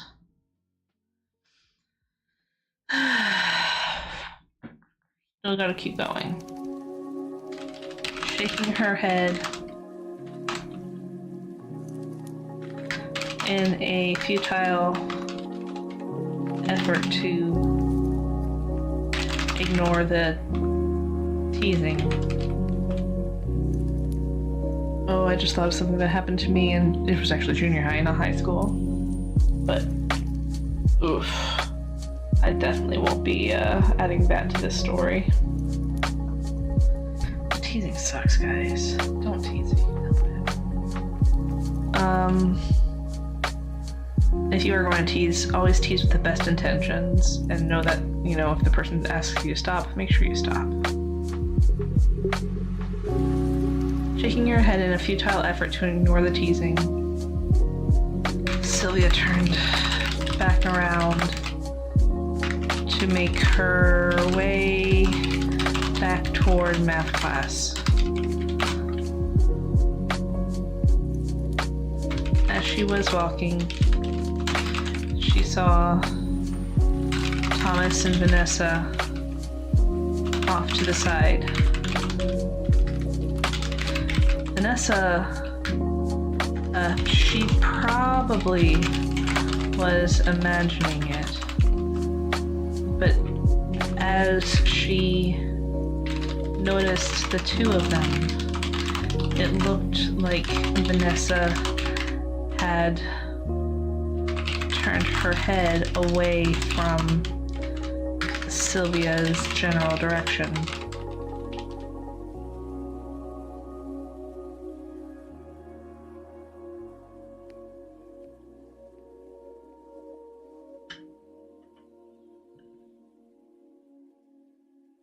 It looked like Vanessa turned her head away from Sylvia's general direction.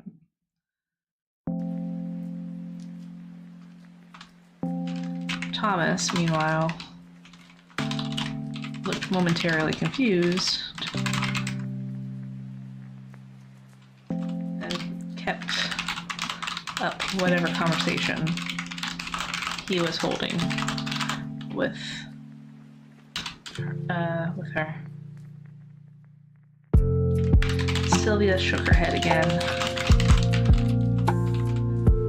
and resumed her pace down the hallway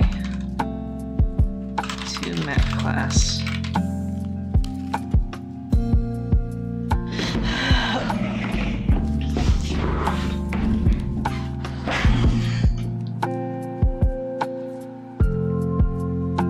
She had no one to distract her.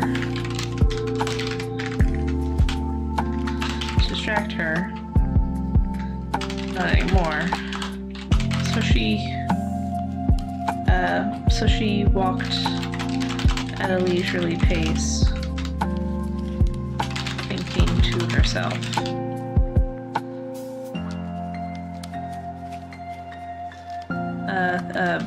Nope, not thinking to herself, but rather finding her mind wandering as she walked. Alright, let's see what we can make the mind wander to. I think I'll have another poll for y'all too.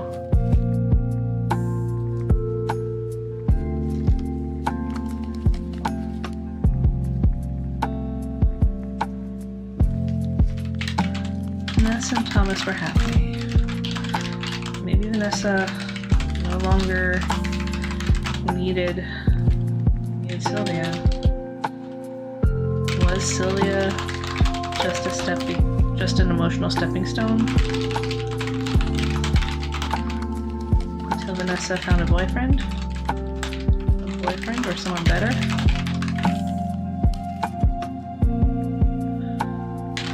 Her stomach turned at the thought. That definitely couldn't be it. Vanessa was a much nicer girl. Nicer girl than that. Sometimes she was a bit naive, but she wouldn't purposefully use anyone. I feel like this needs to come later, but that's what editing is for. Vanessa was a much nicer girl than that. Sometimes she was a bit naive, but she wouldn't purposefully use anyone. Like a stepping stone. At least she hadn't seen anything like that from Vanessa before they had become friends. Though, in honesty, she barely paid attention to Vanessa before they had become friends. She tried avoiding her at one point, too. Oh my god, I wish I had the willpower to wait for editing. It's my biggest hurdle to my ability to actually write anything. I mean, currently I'm not sharing my screen for revenue purposes. But if I was sharing my screen, you would see me go back and like make minor edits here and there. But one thing that I learned, especially because this was born out of NaNoWriMo, you just write and then go back and edit later. I'm terrible at edit, and my secret is actually I edit as I go.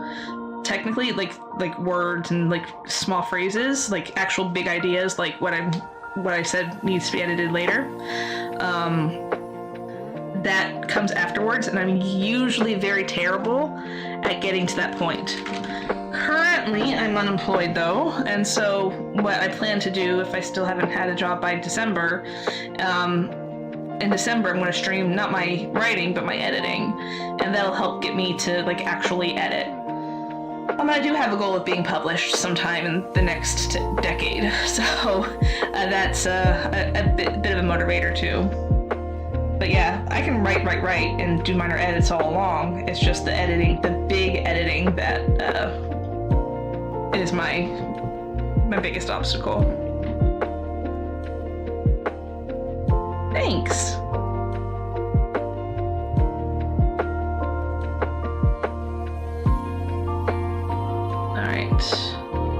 Though in honesty, she barely paid attention to Vanessa before they became friends. She tried avoiding her at one point too. Did Vanessa? have any friends to speak of before they became friends?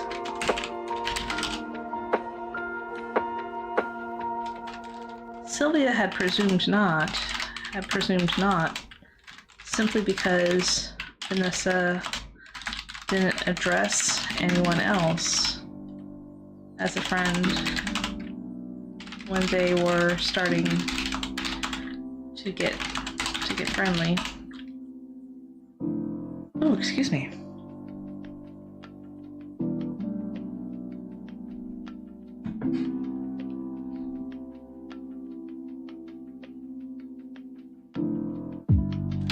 Now that she thought back on it, she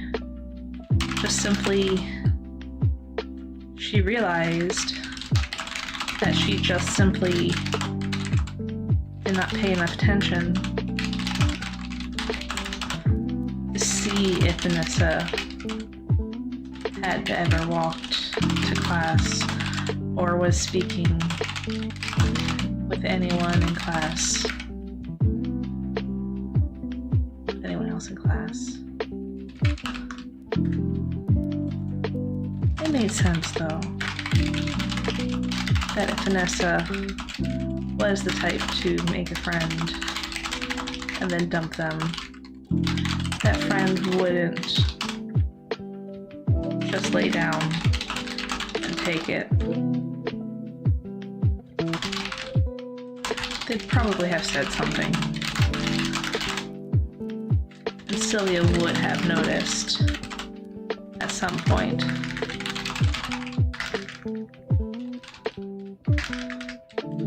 At least, that's what she would like to think. Isn't she just laying down and taking it now?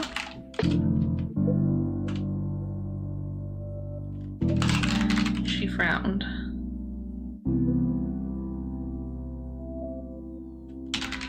Vanessa said they should spend some time apart from each other. Vanessa thought she was jealous. But Sylvia didn't think that. Sylvia was just concerned that Vanessa was not thinking about Sylvia's feelings in the matter.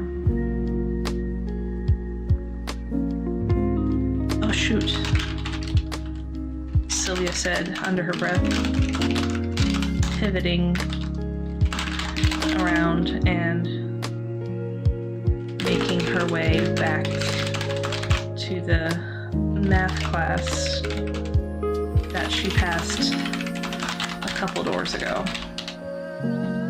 Alright. That's good to jump to the next scene. Alright.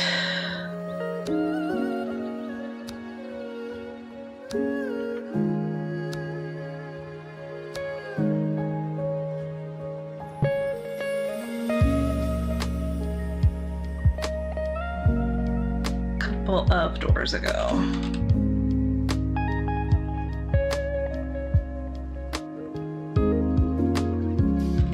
Are you and Vanessa fighting again?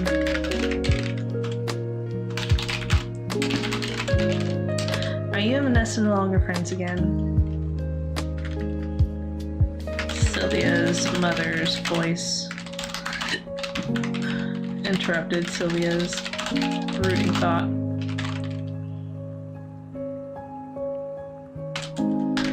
What made you think that? Sylvia asked.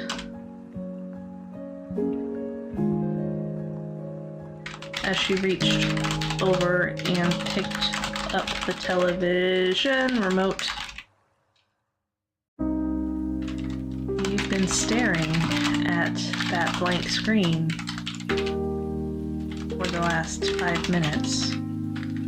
Can't type 5, there we go. 5 minutes, her mother pointed out.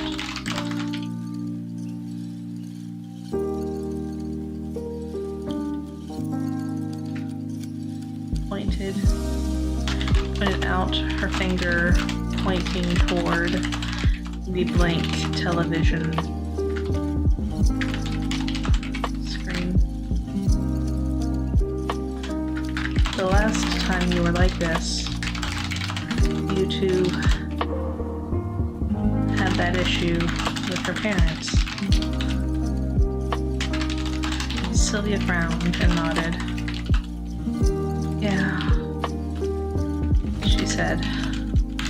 Except this time, I think it's my fault, but I don't think it's really my fault. Vanessa thinks, I think it's my fault, but I don't really think it's really my fault. So, I think it's my fault, but I don't really think it's my fault. Vanessa says I'm jealous. Sylvia spoke rapidly toward her mother. At that moment, Sylvia blinked and looked her mother up and down. Why are you wearing scrubs?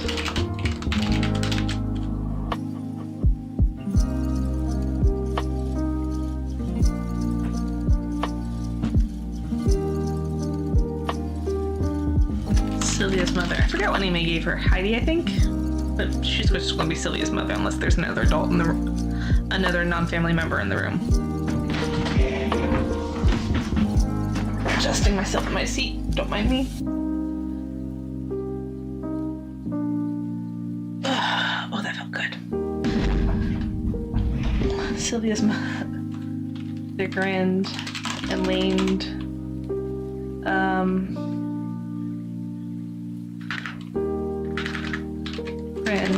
And spun around in a circle in the living room, showing off her teal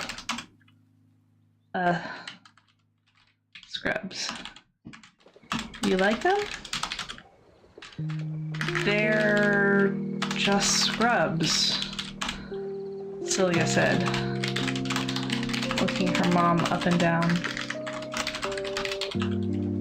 Did you have to wear them to work today?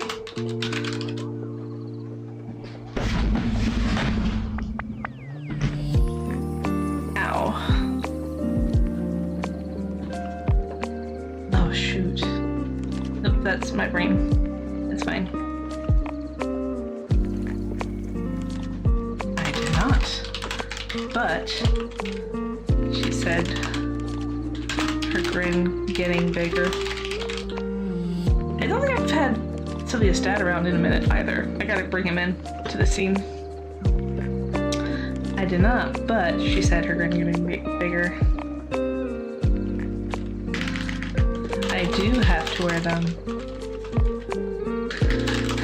for class tonight. Sylvia sat up on the couch, her legs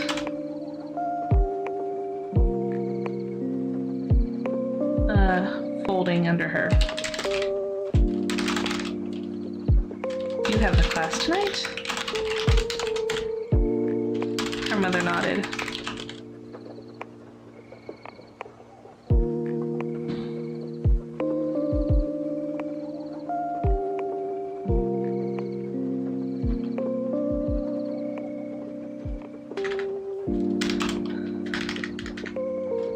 I spoke with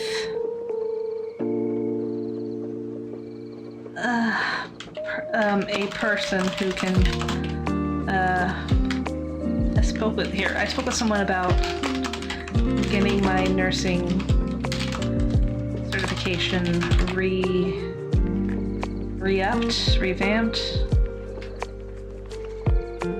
renewed after all these years. They said that I can get many of the basics waived,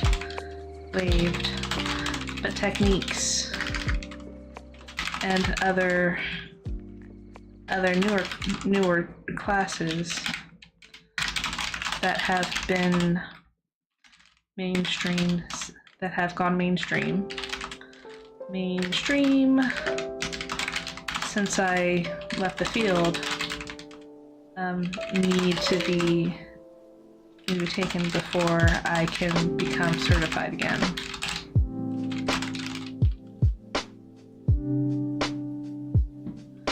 I gotta fix something real quick, hold on.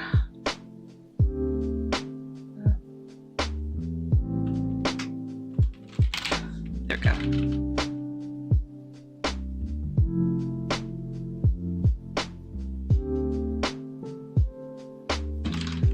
That's great, Sylvia said, and blinked. Wait, why? Wait. Did college start already?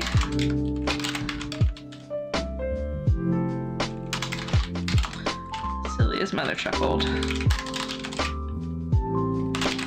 and shook her head. No, this is a different program. It's an accelerated program. Accelerated program designed for people in my position. It only runs for about 3 months.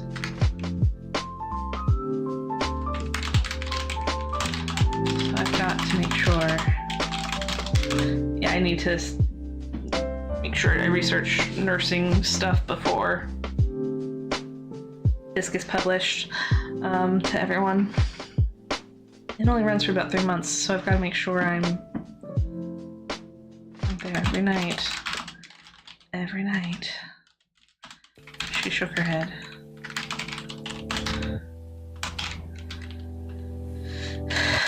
But it shouldn't be. She shook her.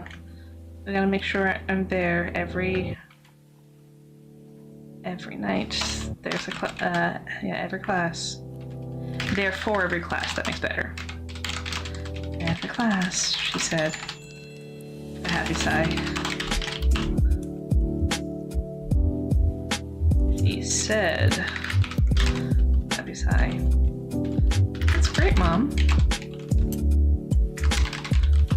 Sylvia beamed.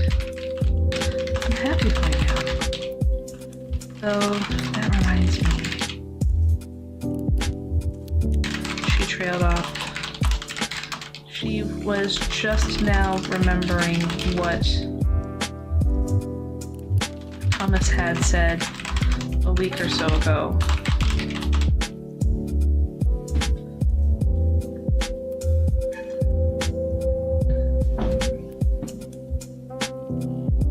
She was just now remembering what Thomas had said a week or so ago about enrolling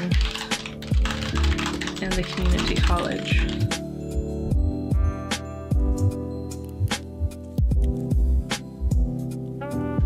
Reminds you.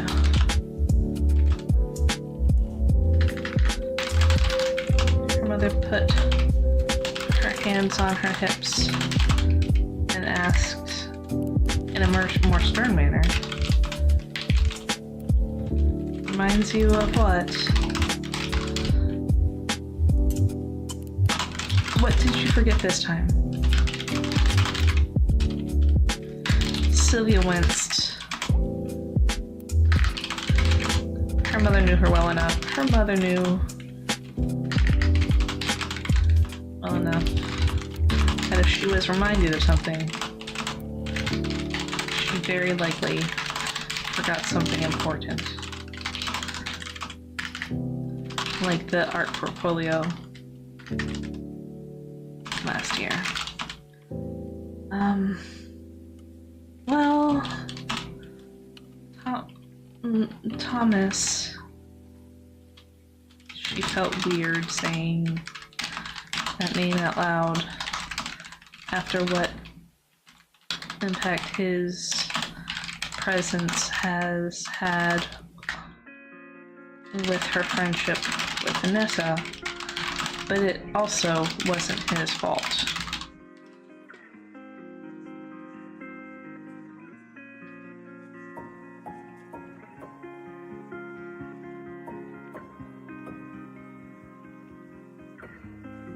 a schoolmate of mine, she clarified, he mentioned he's going to community college for theater. I thought if he can do that for performing arts, maybe I can do that for painting.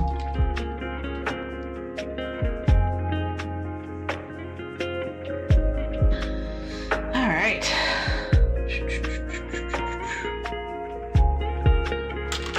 That's certainly something you can do.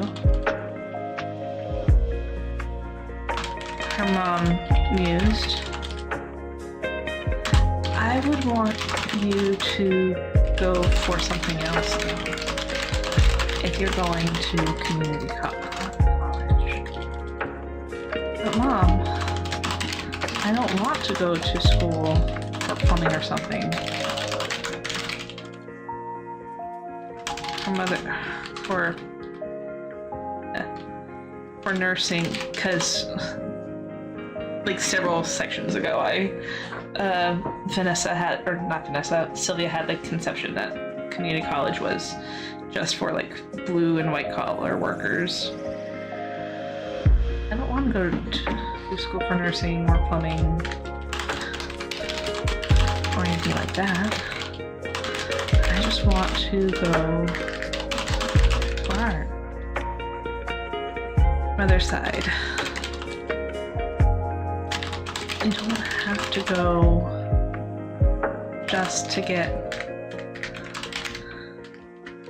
a certification like that. But if you're going for art, I'd prefer you also pick up some other skills that you can take to a workplace. Oh, I forgot about something in the... Oh, that's what editing is for. She reached over to grab the remote, but her hand is still sore. Like, she won't be able to use her hand for, like, a while. You don't have to get a certification like that. But if you're going for art, I prefer you also pick up some other skills so that you can take to a workplace while you wait for your art career to take off. Like what? Sylvia asked. Her mother shrugged. I don't know.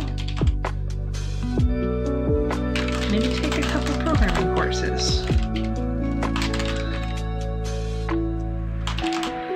Or accounting.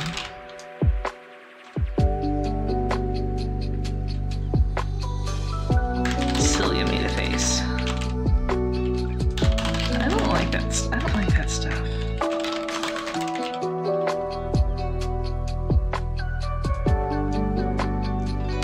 What do you like other than art?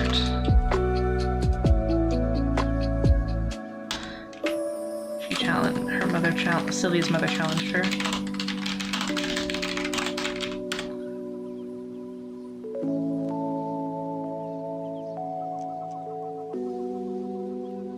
Hold on.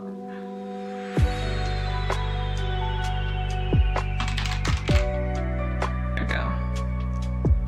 What do you like other than art? Her mother challenged her. Sylvia huffed and thought back to her day to school. Most classes she felt rather neutral about.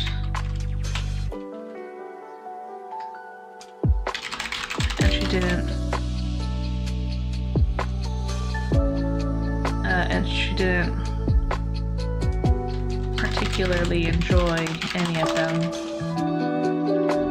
I don't know, she said. I don't like any other than art. I don't like any of my classes any more than the others.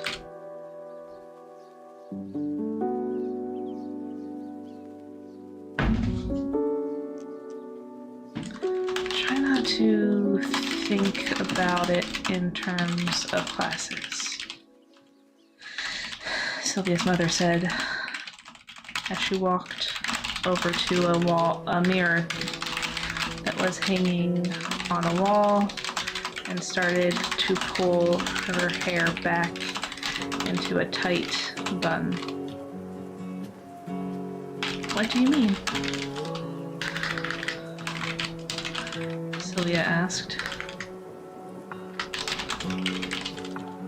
What class what do you enjoy doing when you're in classes at school? What makes you more interested in the subject?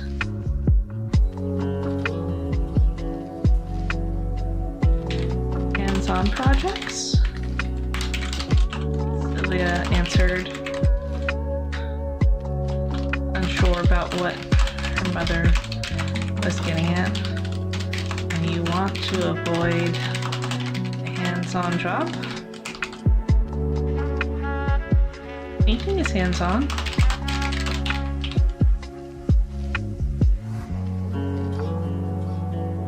Her mother sighed.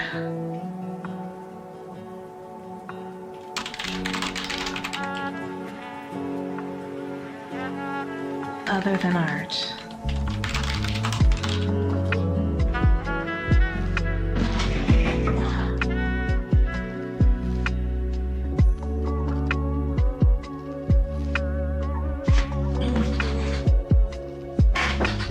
What's the word for it? What's the word for it? Silly amused. I don't want a vocation. I just want art.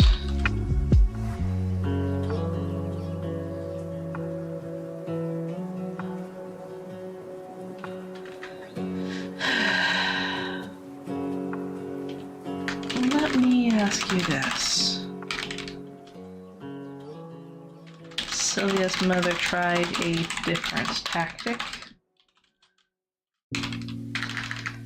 Have you even looked at the school catalog yet?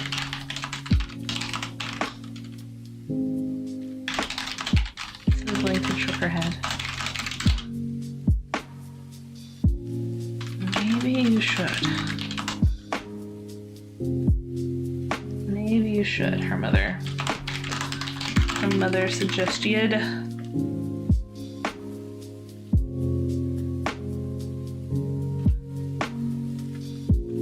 That will not only tell you what courses are available, but will also give you information on enrollment dates, requisites, and things along those lines, and anything you need to know.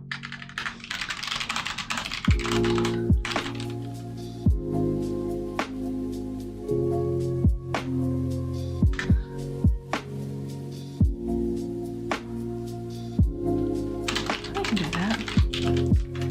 Sylvia nodded, agreeing with her mother's suggestion. Do it now, before you forget again. Alright, so I'm not quite at the point where we're switching scenes yet. This was supposed to be her parents encouraging... Oh, wait. We still need to introduce her dad. Her dad can do that. Okay. Do it now, before you forget again. Her mother said... Her mother cautioned. Yes, ma'am. Sylvia set down the remote, never having set down the remote, not ending up using it. Set down the remote that she did not end up using. There we go, that's better.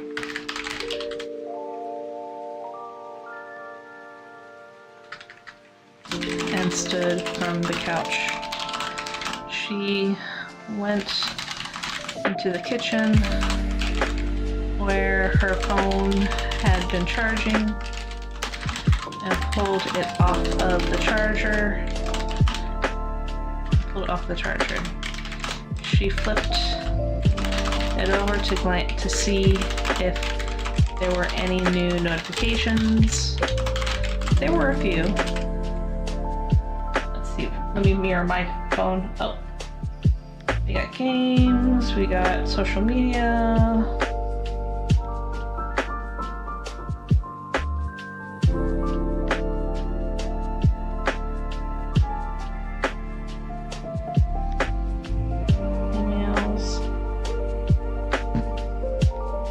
Few different notifications from social media, her email, and a couple mobile games she played, but there were no messages. Frowning, she carried the phone back to the couch.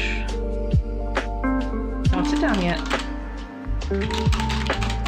Her mother snapped at her. Celia, whose eyes were on the phone, snapped her. The word snapped is apparently in my lexicon for the next 5 minutes or whatever. Well, that'll be actually a fun redemption. Use this word in every paragraph. Maybe next year. Celia, whose eyes were on the phone, snapped her head up at her mother. Her hair, she was not only dressed in the scrubs and had her hair pulled back, but she was slipping into her shoes with her purse already slung over her shoulder. Are you about to head out? Head out is the phrase that I use. So, you about to go? Sylvia asked. I am, her mother confirmed. Could you please get your father? He's in the back. Could you please get your father? He should be doing yard work. He should be almost done with the yard work, but I don't want him to miss you leaving. Okay.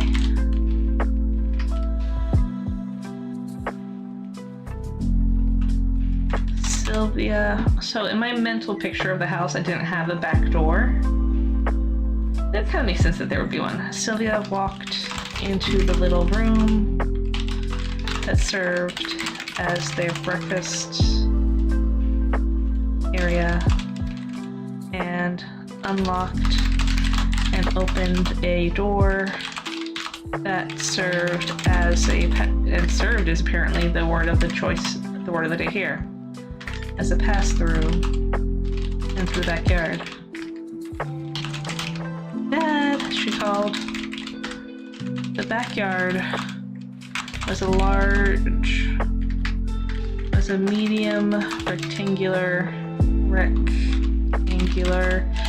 piece of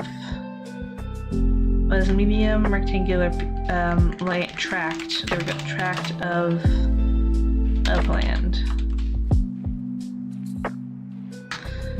In all of their years living there,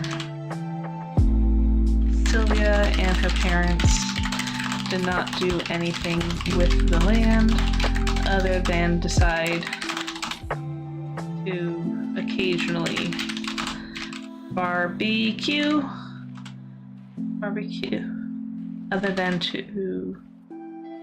mow it and have the occasional barbecue.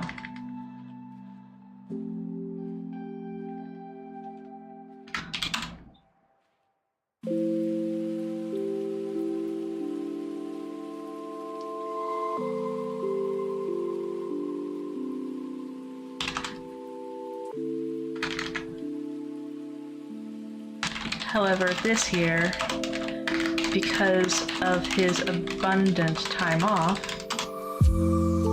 aka he's unemployed. However, this year, because of his abundant time off, Sylvia's father had decided that he was going to try his hand at growing vegetables.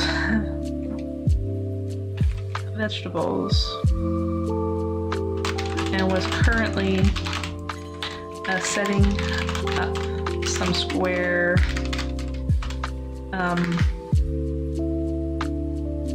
boxes for the attempts.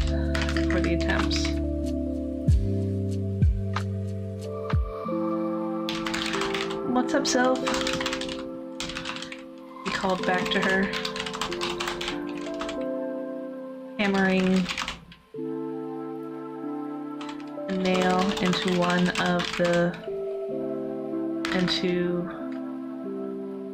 what looked like the wall, one of the boxes. Mom's about to leave for her class. Okay. Her dad answered. He hit the nail once more, examined his work, and then set the hammer down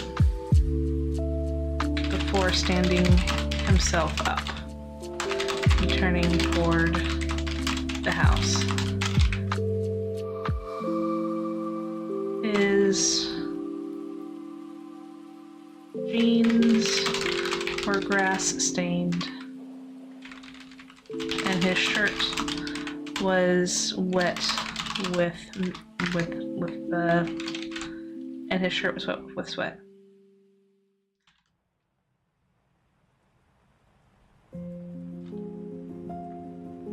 Tell her I'm coming, he said. Sylvia nodded and left the door open as she made her way to her mother. He's on the way. He just finished hammering something. Good. I did it. Try to avoid the goods. Okay. Good. Mother smiled at Sylvia, and then again at her husband as he stepped through the door.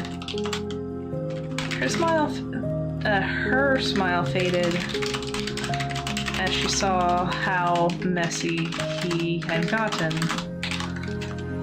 while doing his project.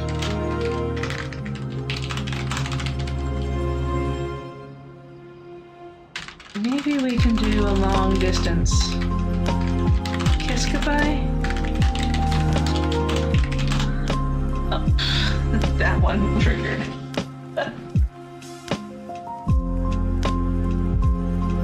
She asked nervously. What? And avoid getting your new scrubs dirty? Come here. He joked, taking a few threatening steps toward his wife. Nope.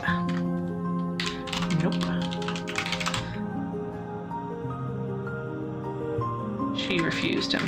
She refused as she pulled the front door open.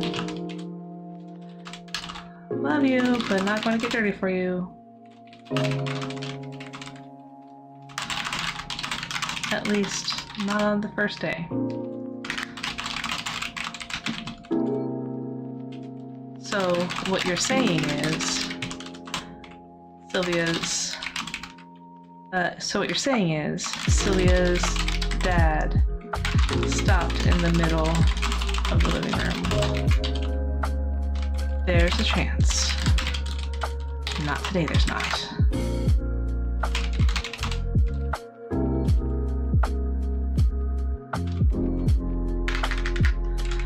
Sylvia's parents laughed at the exchange, and her father ended up blowing her mother a kiss. Drive safe. I'll have leftovers in a container for you. For you when you get back. For you when you get back. He promised. Her mother blew him a kiss in return.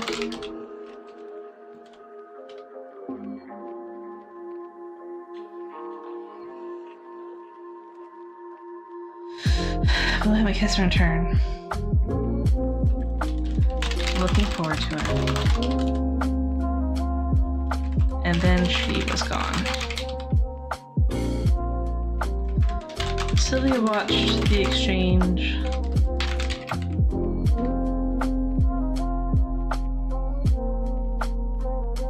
Sylvia watched the exchange, all the while hoping that the earth would come up and swallow her whole.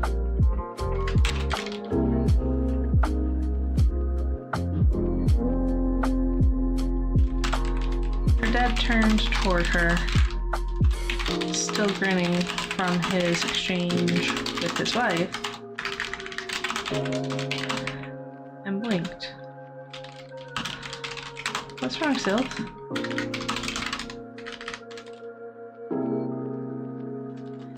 You look petrified.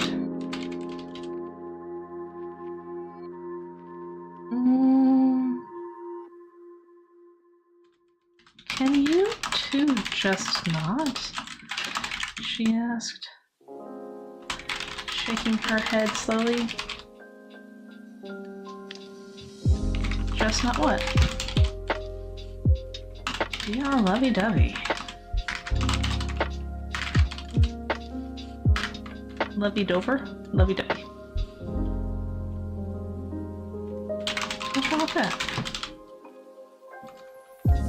He asked. You know, expressing love in a way your partner reacts well to it. Yeah, expressing love in a way your partner reacts to. Positively too. It's a very healthy and a healthy practice that more people should embrace, he said, answering her unspoken complaint. But I don't need to see it. Need to, or want to, see it. Her father chuckled at her statement. Kids never want to see their parents acting romantic.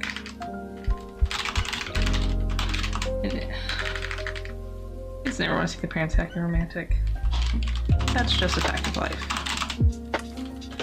he admitted.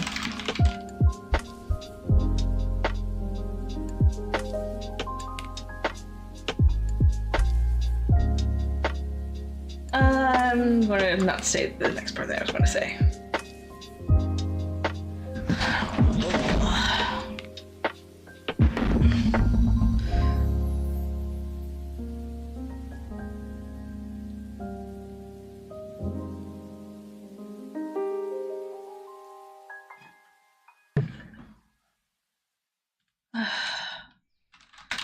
Got that right. Sylvia agreed before sitting back down on the couch with her phone in hand.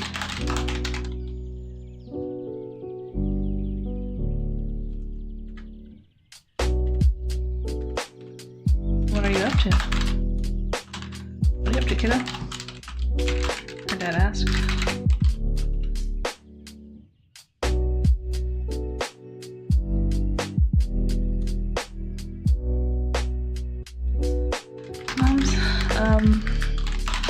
I told Mom I'm interested in going to community college. Hard. Oh, that's good. Oops. Oh, that's good. Her father complimented her. Thanks. But Mom says that she wants me to take some other courses too, so that I can have something to take to the workforce or something. Oh, you were saying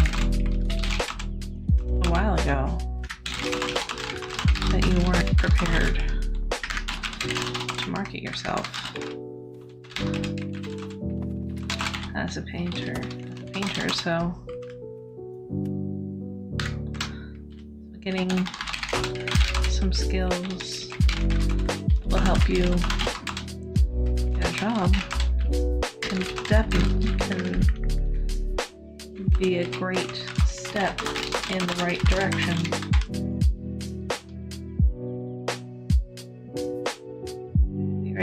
Direction. I don't dislike what your mother suggested.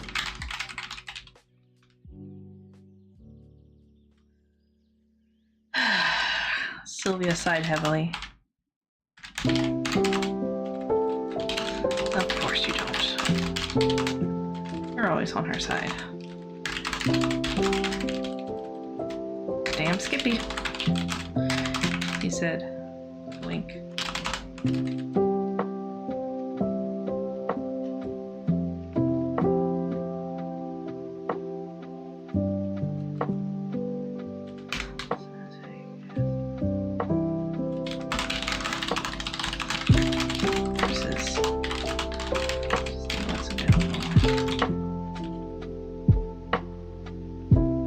I'll say that again.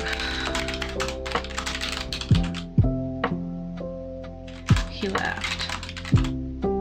Oh, so Twitch viewers, just a heads up, there is an ad that is starting in the next 3 to 4 minutes. So this is your heads up. He laughed and shook his head. He laughed. I make no promises.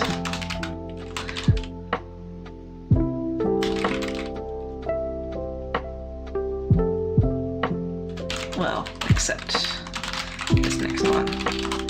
I promise that I am going to shower in the next few minutes. Figure out what you want for dinner.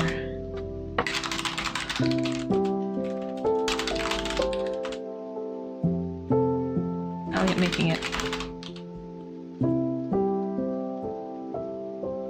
And I'll get to making it once I'm out of the shower.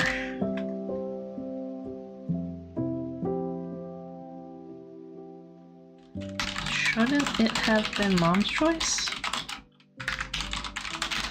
Since she's starting classes today? He shook his head.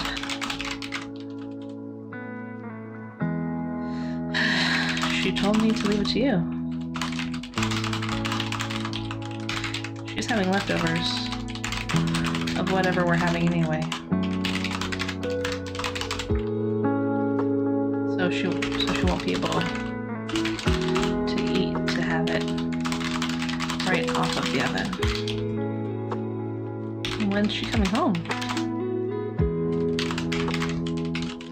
Sylvia asked, realizing she never asked how long the class was, since it was an accelerated course.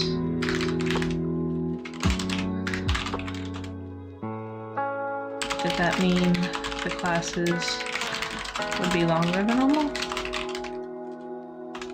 How long was a normal class?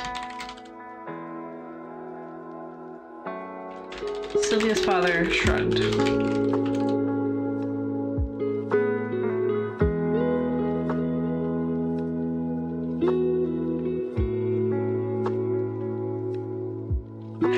Excuse me.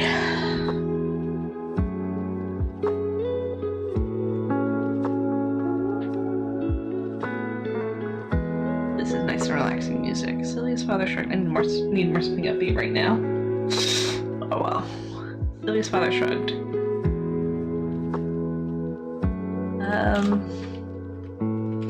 She said that the class itself is about 3 hours. 3 or 4 is about 3 hours with a 30-minute break in between. 30 minutes, that feels long. I'm gonna say 10. A 10-minute break in between.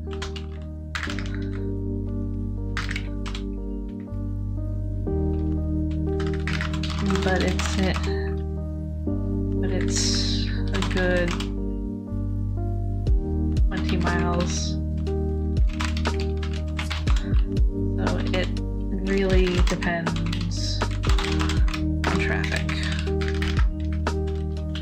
He explained.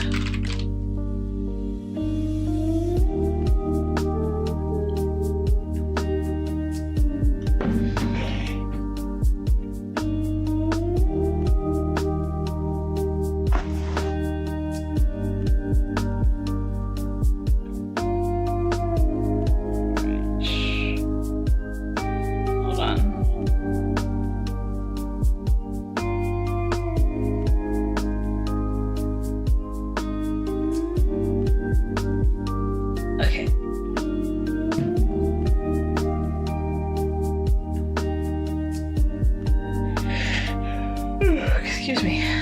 Okay.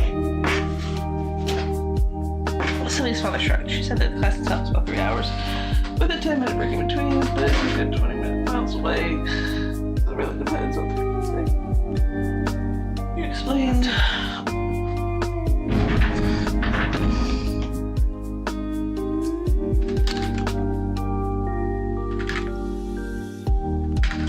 So, at least 3 hours. Till she's home again. Sylvia reasoned.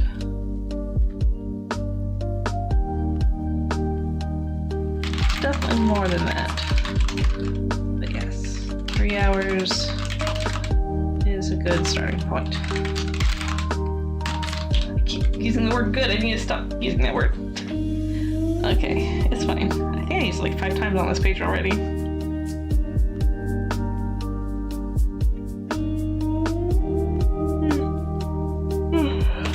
Her father said, anyway, kiddo,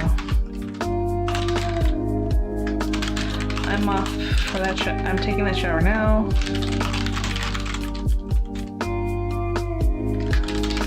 Figure out what you want to eat.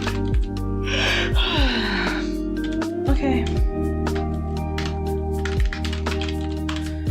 Sylvia answered, her head going back down to her phone as she started typing in the information that would allow her to bring up the community college's website and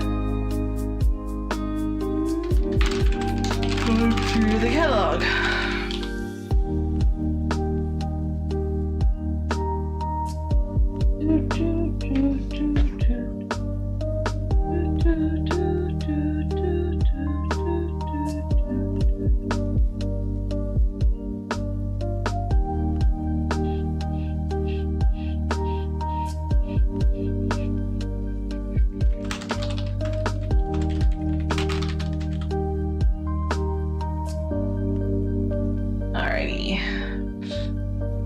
face is never fun.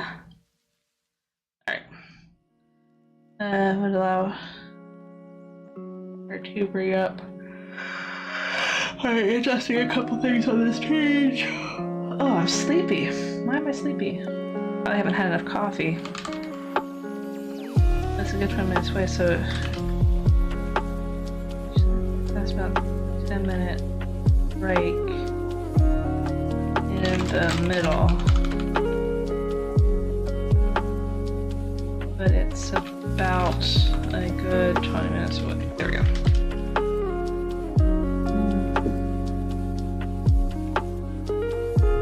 The website was difficult to navigate. It talked about programs and degrees, but she just wanted to know what classes were offered.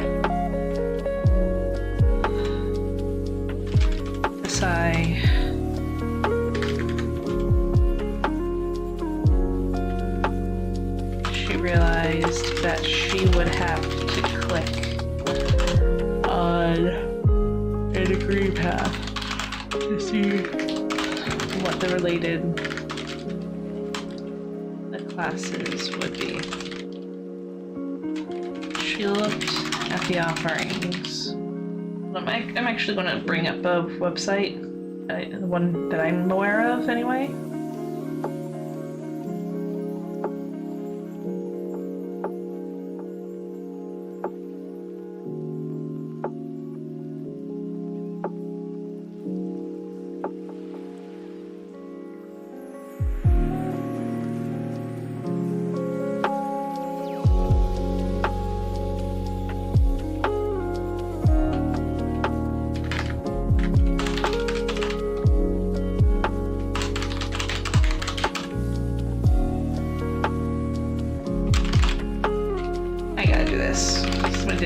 Did me a solid, and I love them forever for it.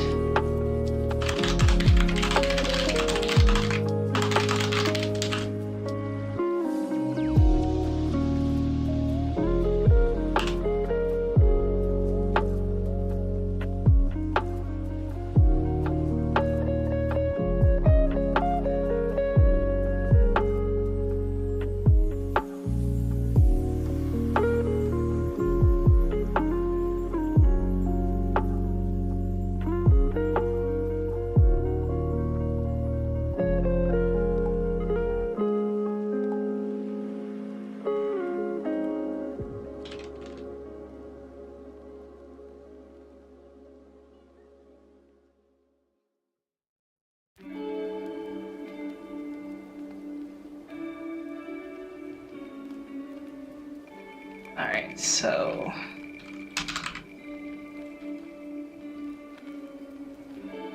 oh yeah.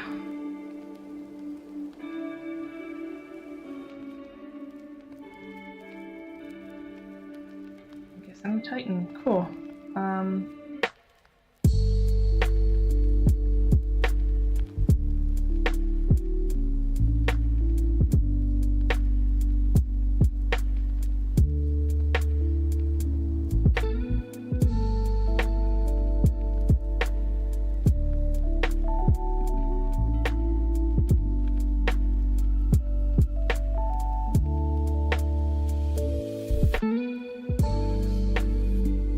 Yeah, I'm already, I'm at my local community college's website and I'm having a tough time navigating this. Not gonna lie. Oh, here we are. Oh, well, this menu could be better. Degrees and certificates. Associate's degree.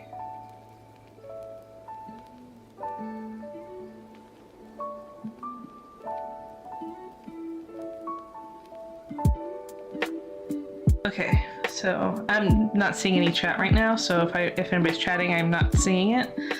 I'll have like a little one. Let me put up a little window, so maybe I'll.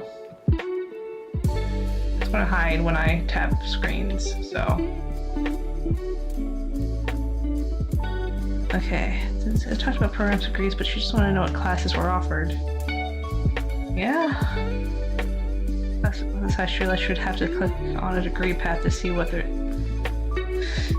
She looked at the offerings.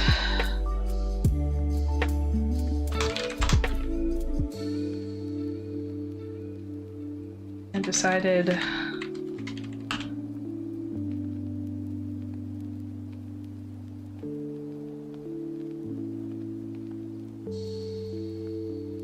Here's some of these things.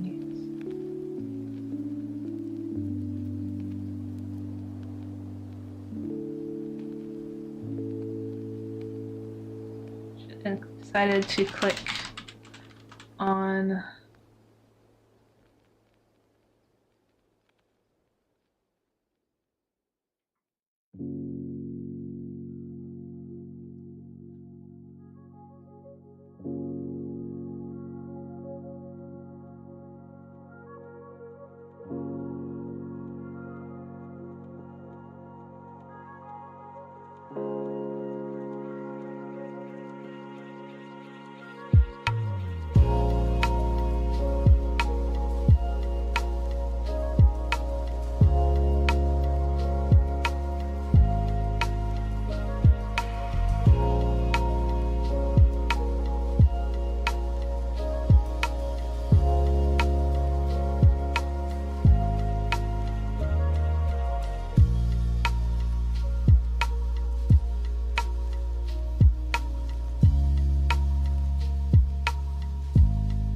Sorry, I went down the rabbit hole. Sorry.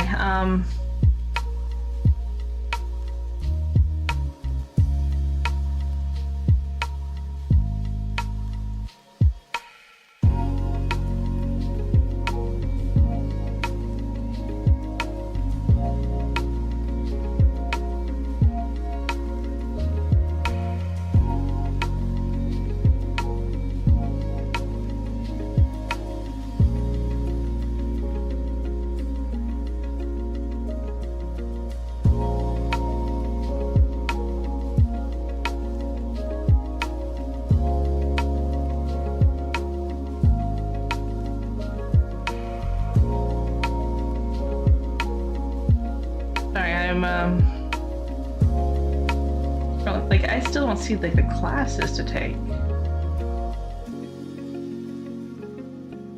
I decided to click on, like, what?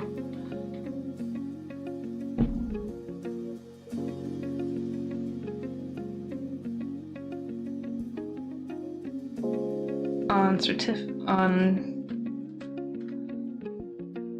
a link on a link that mentioned certificates. I found herself with another tree of options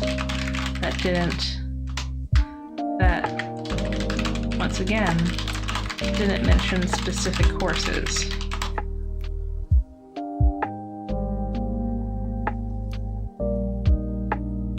Guys, this site that I'm at, that I'm looking at, it offers crime scene technician certification. I could be a CSI agent.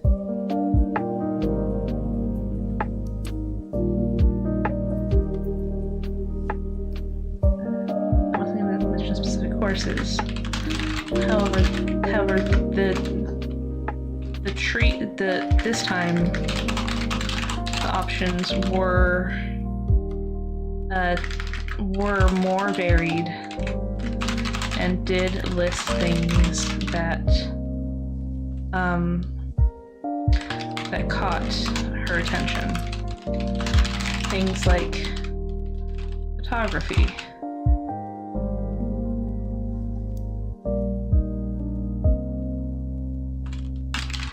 interactive media, and crime scene technician. And crime scene. What is mechatronics? Oh. That's a new word for me, honestly.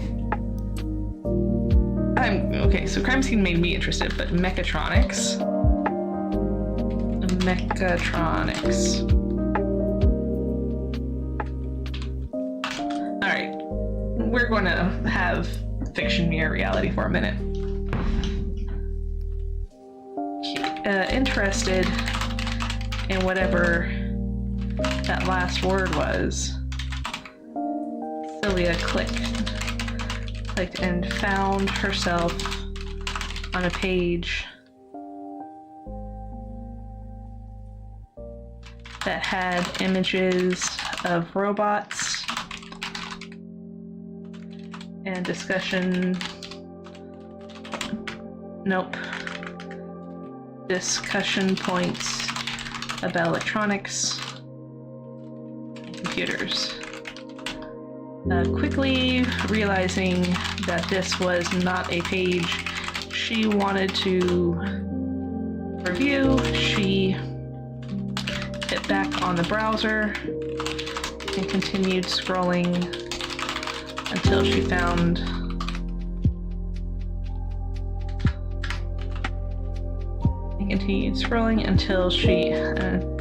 found something that seemed suitable for both her needs and her mother's needs.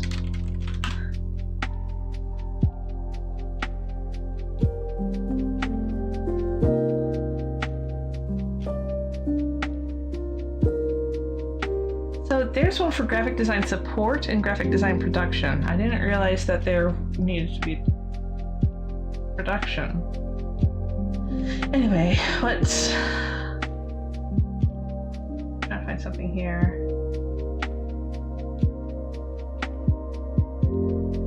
Digital, nope. See, she's going to be more interested in the graphics design stuff.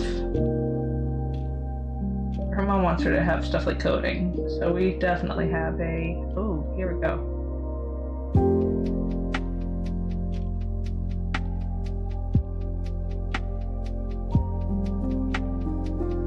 Oh, that'd be good.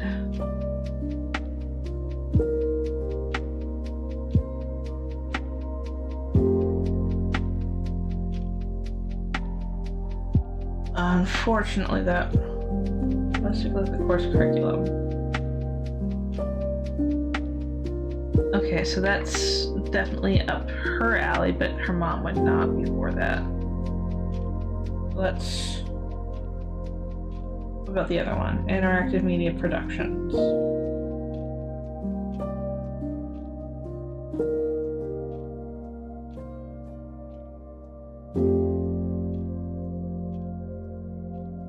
Videography, 2D website design.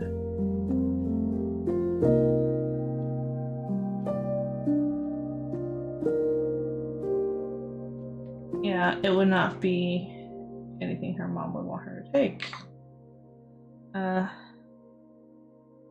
She hit back on the browser and continued scrolling. There were several that piqued her interest, but didn't have any courses that she knew her mother would approve of. So she kept looking at the options until she found something that seemed suitable for both her needs and her mother's needs. Mechatronics.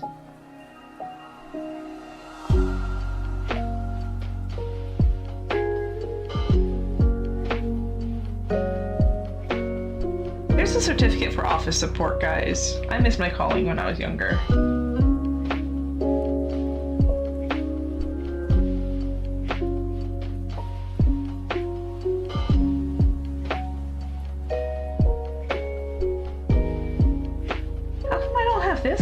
Oh, I never took a website class when I was younger. Took the other ones, though, for sure. Boy, they didn't have that when I was in school. Well, not when I... Anyway. I took some of these courses.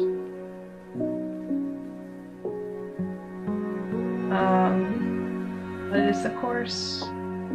Web Development Specialist. Okay.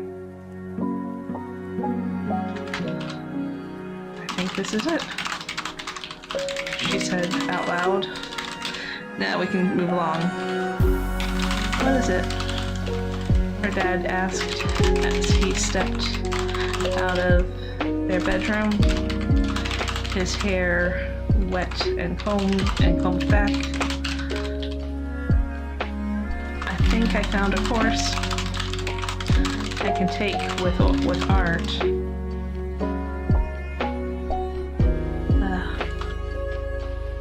I think I found a course, or I think I found a few courses that will make both me and Mom happy. So this is still like we still haven't come back around to the friendship problem.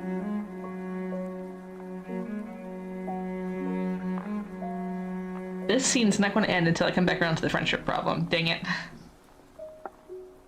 But we're going to slog through it. Alright, but we are done with this. I'm actually going to keep this open because I need it for myself, honestly. Alright, I'm out of water.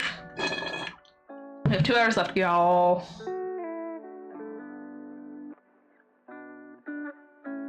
I'll take with art. That will make both... Wait, me and Mom happy.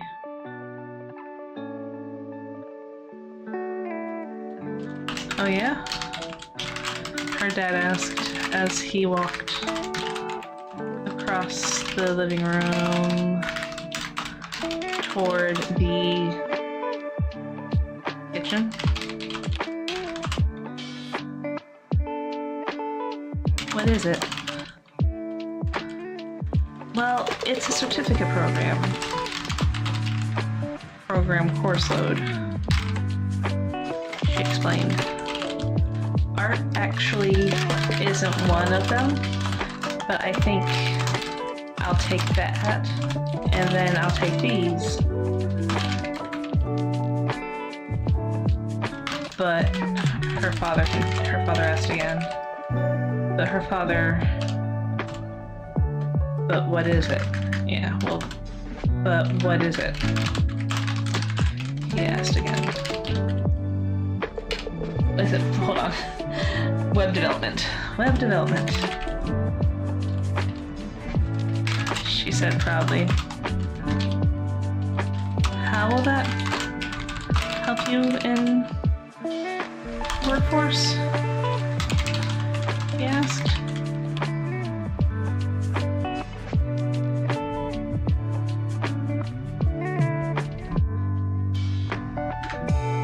So, I know Mom.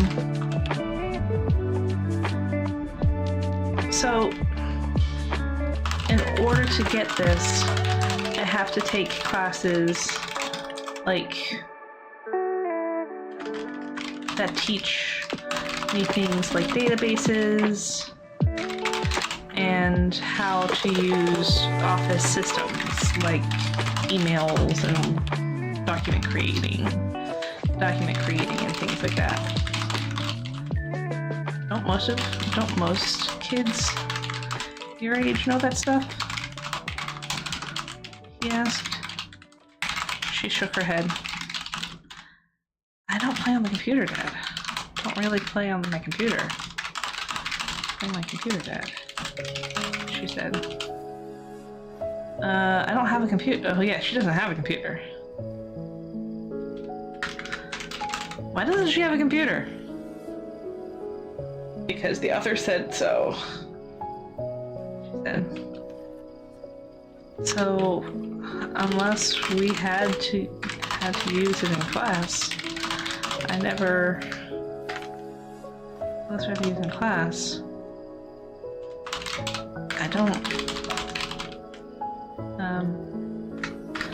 I've never used that stuff. Oh, he said, looking down. That's on us. Sorry, kiddo. Celia shrugged. That's alright. I'm pretty sure that even if we had a computer, I wouldn't be That's on us. We tried to avoid tempting you with screen time. Sorry, kiddo. Sylvia shrugged. Hold on a sec. Sorry, I saw something. I thought I saw something out the corner of my eye. Okay, back to where we were. Okay. It's alright. I'm pretty sure that even if we had a computer, I wouldn't be too familiar with that stuff anyway. I like painting more. I like painting and going out more. And then we raised you well. He smiled. And blinked. By the way, what's going on with your friend Nessa? I haven't heard you guys talk in a while. Oh.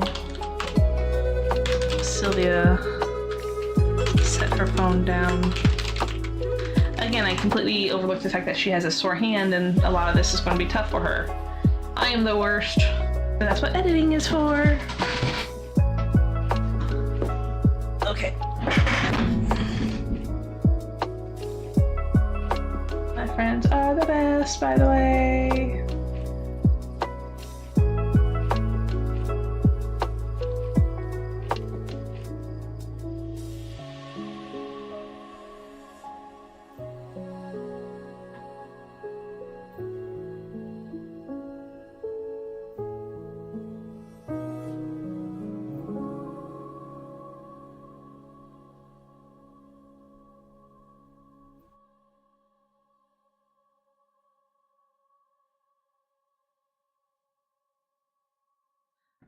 Sorry, I got distracted because my friends are amazing.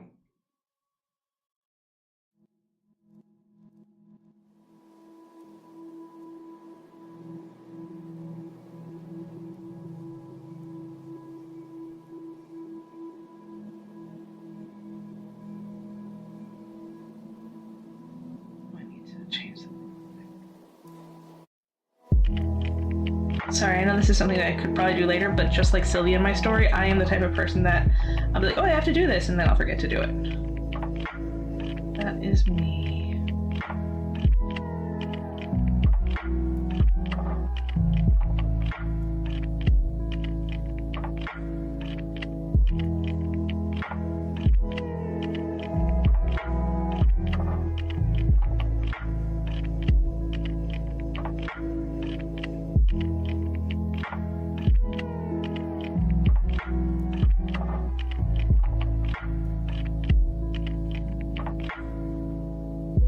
Sorry.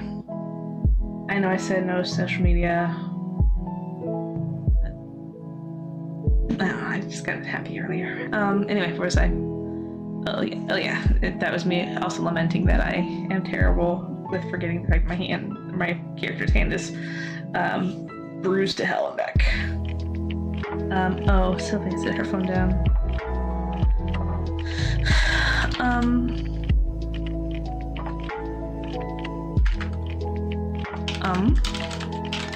Her father repeated what she said. He turned away from the kitchen and stood by the couch, looking concerned.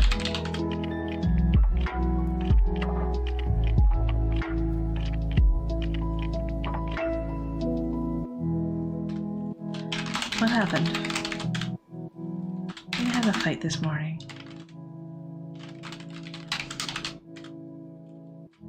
So you're currently on a break? No longer friends? Hate each other? No. She shook her head vehemently at the last part. We don't hate each other. We just... Vanessa just thinks She thinks we need to spend some time apart. Sylvia pouted and flopped back against the couch. The couch back against the back of the couch. I don't know why some of these are hard to say and figure out. It's weird.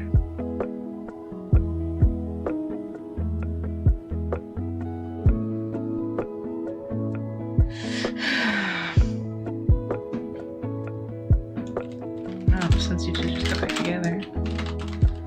Just patched things up not long ago. Want to talk about it? No. Sylvia said. Her eyes going up to the ceiling again. Maybe.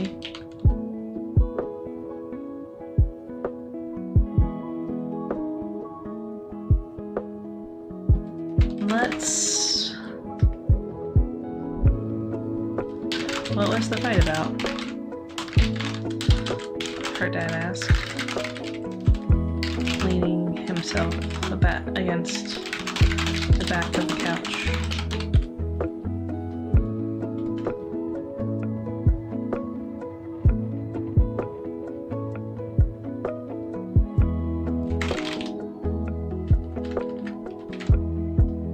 Don't you have to cook dinner? Sylvia accused. Your mom's not going to be home for 3 hours, and you need my attention. I think dinner can be a little late tonight. Fine. Sylvia sighed, hoping to shake. Hoping sighed. She didn't really want to tell him about what was happening between her and Vanessa, but at the same time, she was glad he was interested enough to ask. He also had some good insights last time. Dang it, I did it again. Good insights last time. Maybe he'd have some this time too.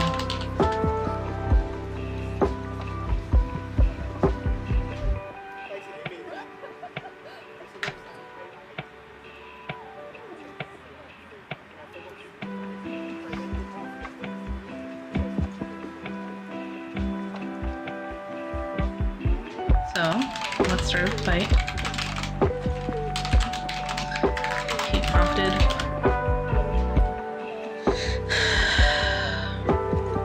So, before I start, Sylvia felt the need to preface. I just want you to know that I'm not jealous. Her dad crooked his eyebrow, but he said nothing. Last week, when prom happened, Vanessa agreed to meet this boy, Thomas Bear. They kissed and stuff, and that was supposed to be it. Then, on Monday,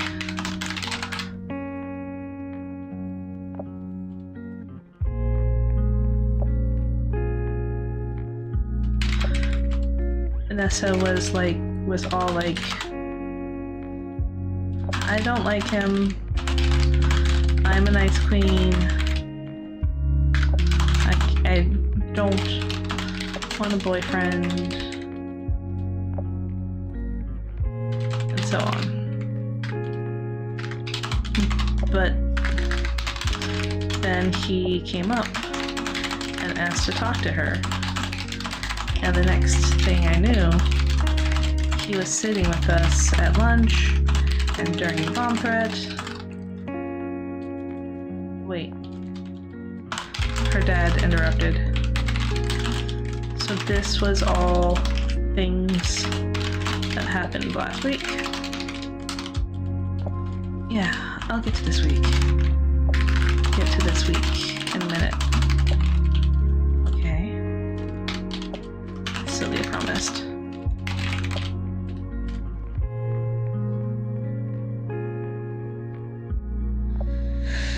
Okay, where was I? Actually, I'm gonna step away for a moment to refill my water. Be right back.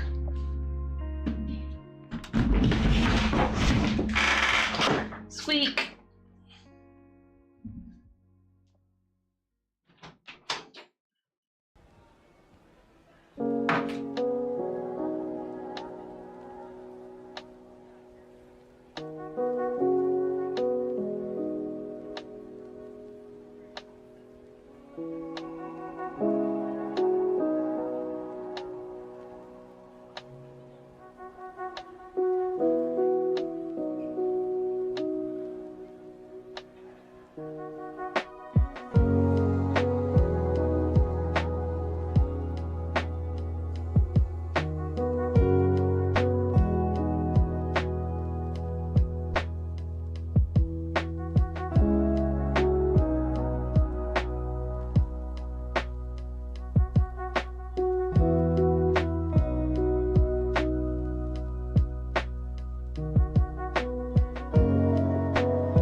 I'm back with a full, mostly full cup of water.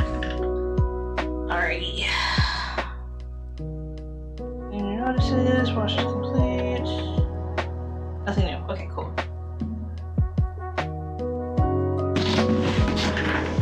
Alrighty. Back to the writing.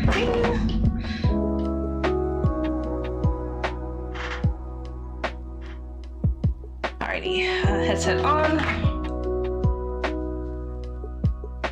Yeah, I'll get to this week in a minute, so I promised. Okay.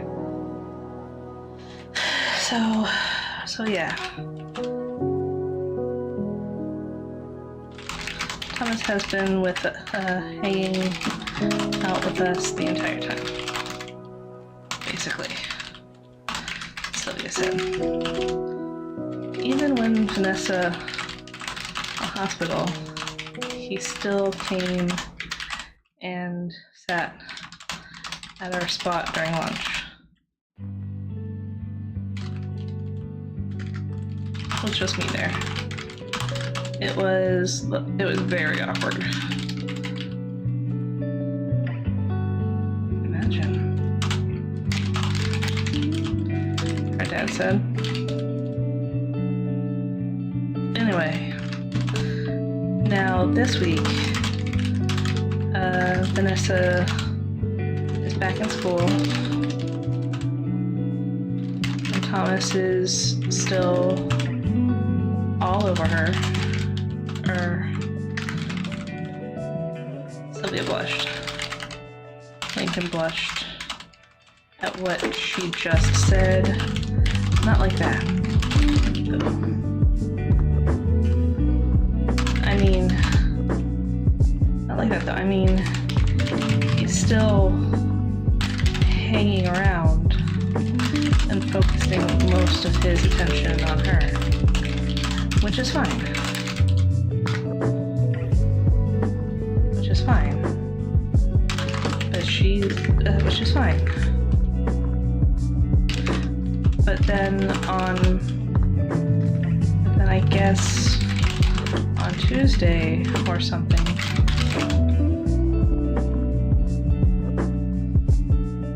Vanessa got permission from her parents to let him drive her home.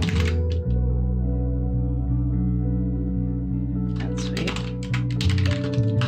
Her dad commented, isn't it? But Sylvia trailed off, huffing.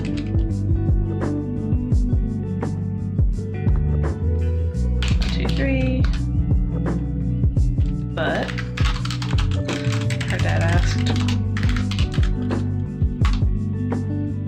But she didn't tell me any of it until Wednesday afternoon, right before he took her home.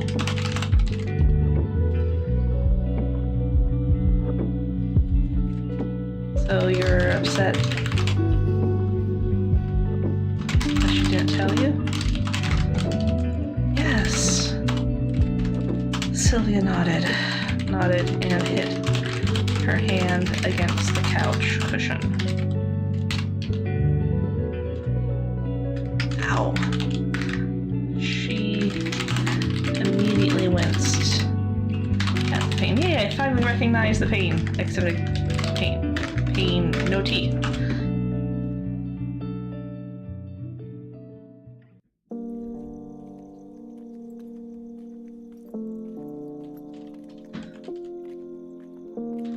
Is that why you threw the glass into the sink? Her dad asked. What? No. I swear that was just an accident.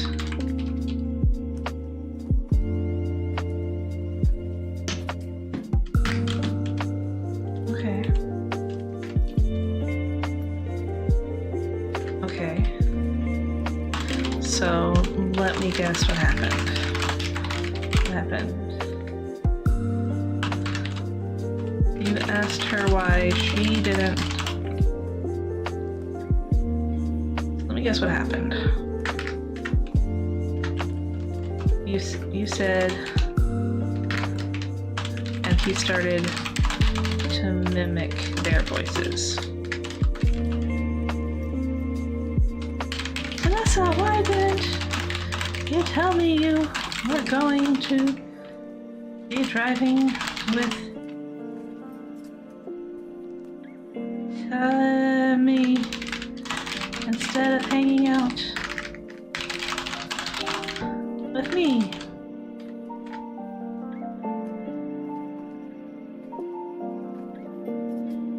And then she said, I don't have to tell you anything.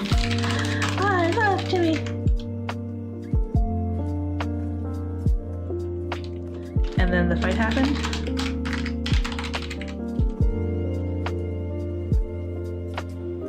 Sylvia's jaw was agape after the little, very small theatrics that her father performed. Not quite like that, she answered slowly. Similar, yeah. But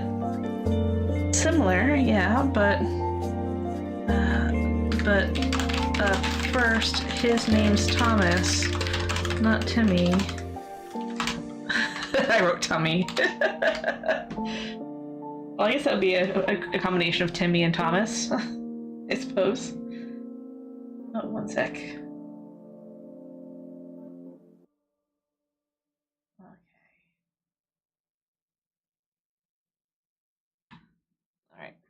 Similarly, yeah, but first is, and not to me.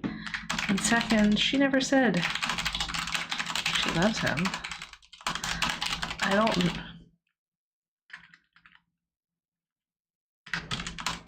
She paused and frowned. I don't know if. I was getting worried about the silence there for a second, so. Whew. I don't know if she even trusts him like she trusts me. You mean with medical stuff? He asked. Celia nodded. I mean, if he's going to be driving her, and she got her parents' permission, it's possible, she told him. But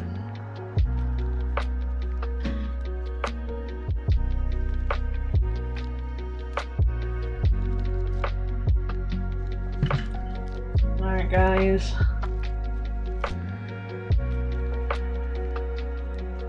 Not very many polls today, unfortunately. I mean, if he's going to be driving her and she got her parents' permission, it's possible she told him, but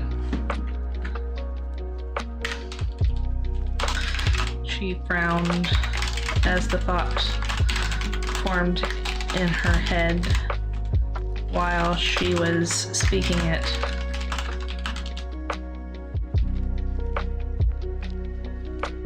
But it's possible she told him, and I just don't know.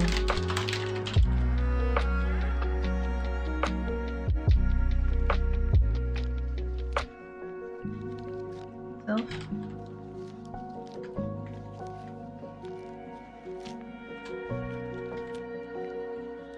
Dad reached over and put a hand on her shoulder. So, are you upset?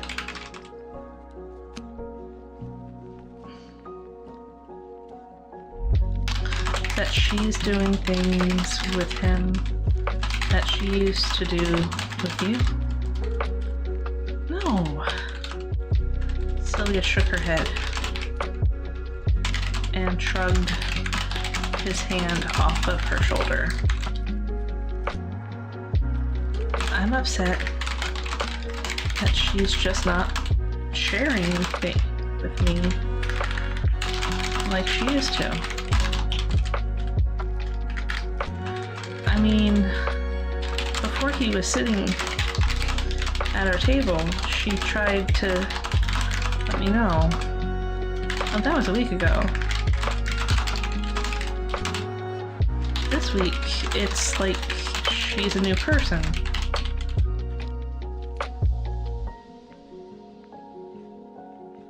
She did just come out of the hospital, her father pointed out.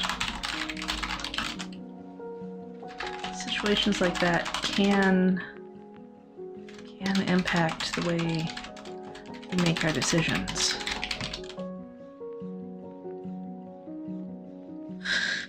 Celia sighed and closed her eyes. Situations like that can impact the way we make our decisions. Celia sighed and closed her eyes. Well, she's making her decisions based on what she wants and doesn't seem to be caring for what I want, she said. Did you hear yourself just now?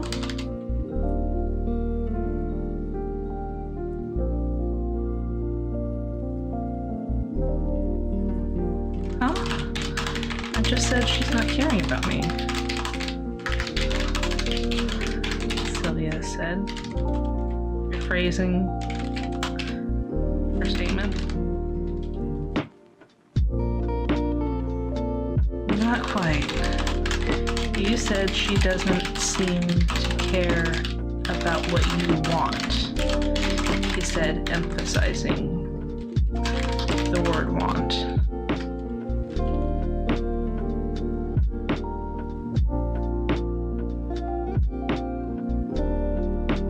Yeah. And Sylvia asked, not sure where this was going.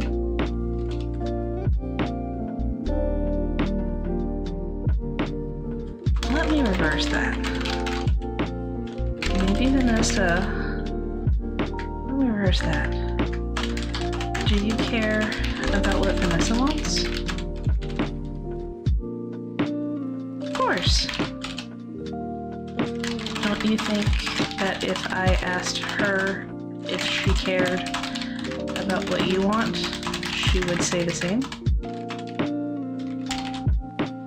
Say the same thing? Well, yeah. I think we both want what's... Well, yeah, I think if we were asked about it, we would say that we care. But actions speak louder than words, Dad.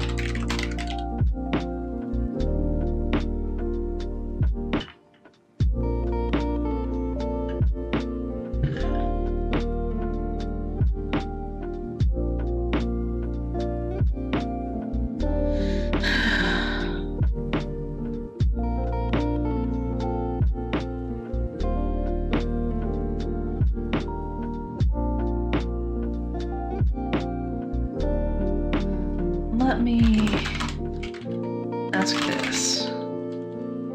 He continued. Do you know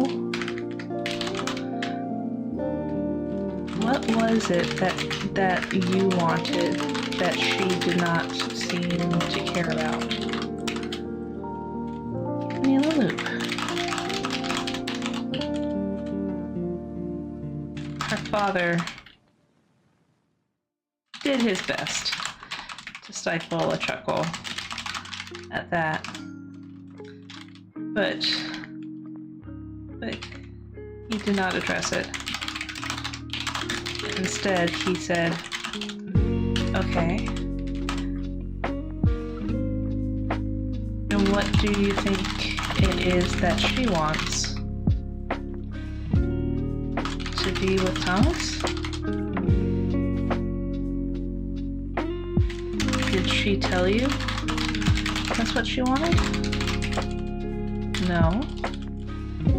When you argued, did she accuse you of anything? Did she accuse you of anything? Sylvia paused and thought back to the argument they had earlier in the morning. She said that she doesn't have to always tell me everything.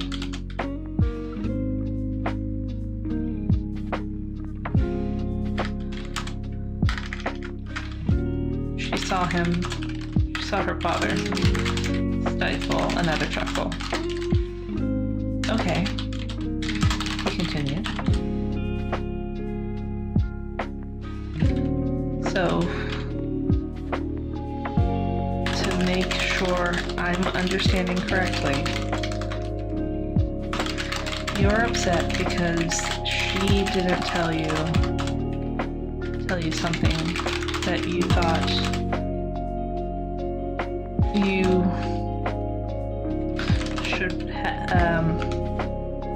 should have been told, being her best friend, since given your level of friendship.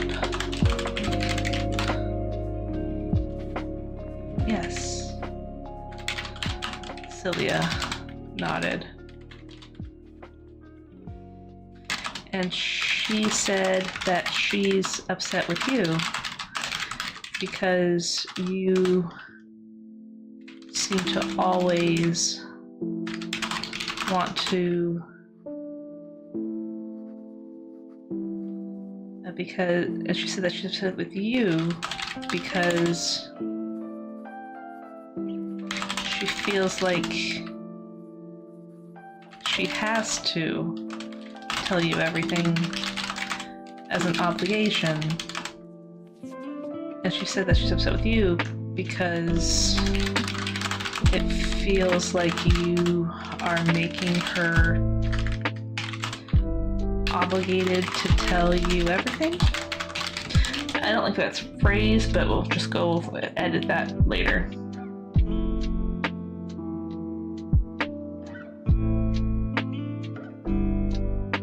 And she says she's upset with you because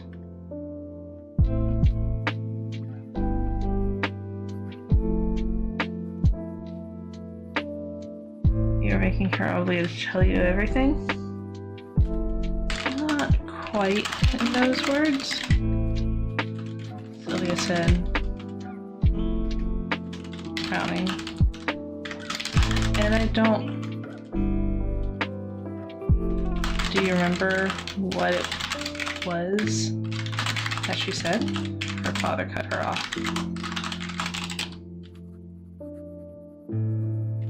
Sylvia glared for a moment.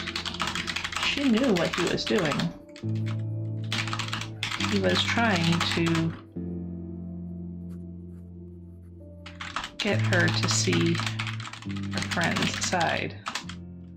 This wasn't the first time he had asked questions like these. Alright, Twitch viewers, it looks like there's an ad starting in the next 4 or 5 minutes. Just a heads up.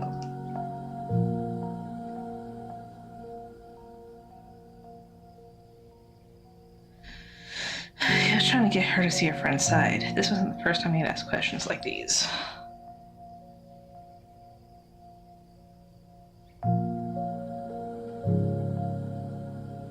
She said something like, I don't always have to tell you everything. Her father nodded as she answered, not solemnly, not hesitantly, pensively. Her father nodded.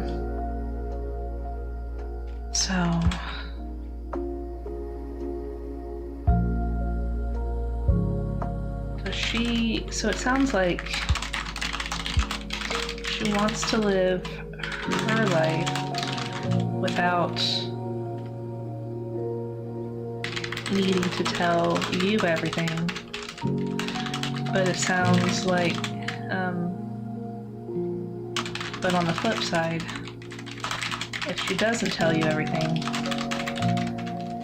it feels like a betrayal of the friendship to you.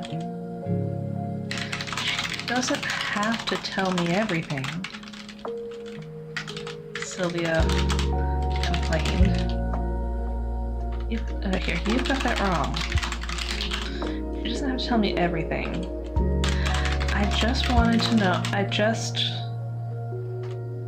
was just hurt that she didn't tell me about the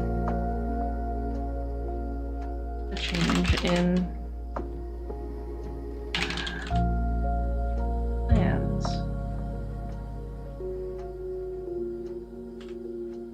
Her dad's expression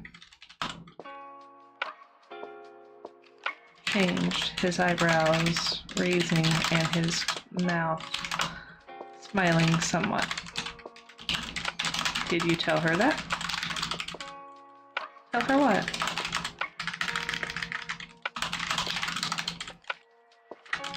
That you were hurt by it? No. Why would I?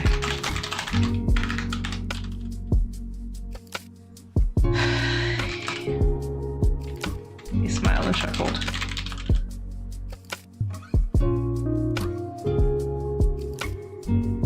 You do realize that you and your mother have had similar arguments in the past. We have not. Sylvia denied the claim.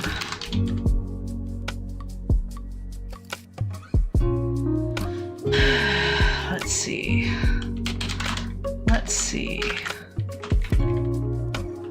Her dad looked off into the distance. Let's see.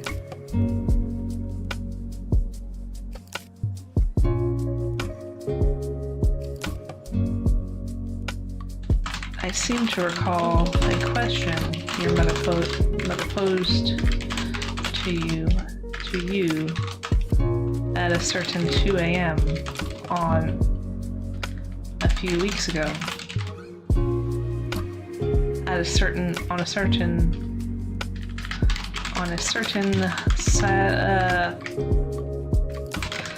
Saturday morning at 2 a.m. a few weeks ago.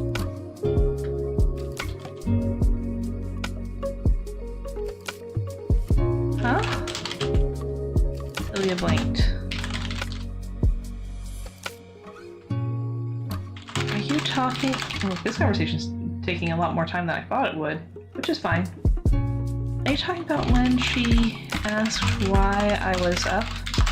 And I said it was none of her business? Precisely.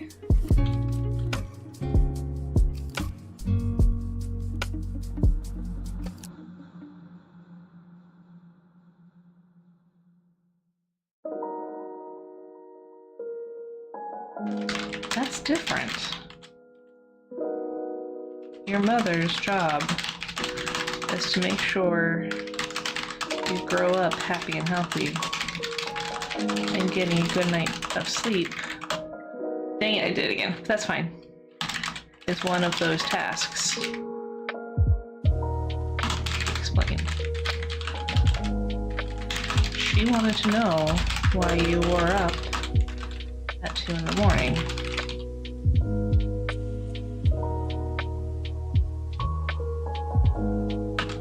But you weren't telling her.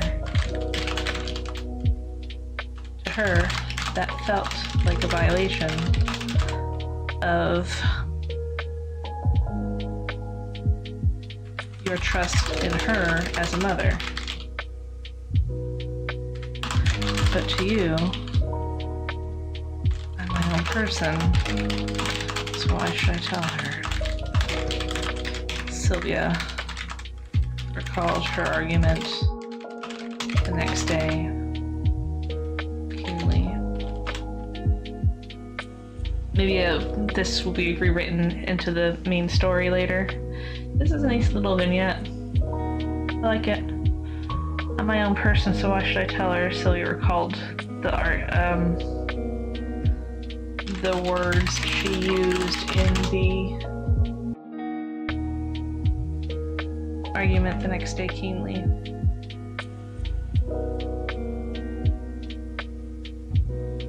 And you and your mother, and myself even, have had that type of conversation more than once over the years. He explained.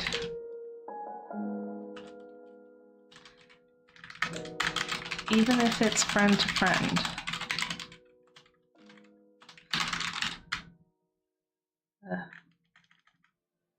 More than once over the years, he explained. Heck, every relationship usually has that back and forth, has that type of argument. At least once, in some form. I can't type. In some form or another.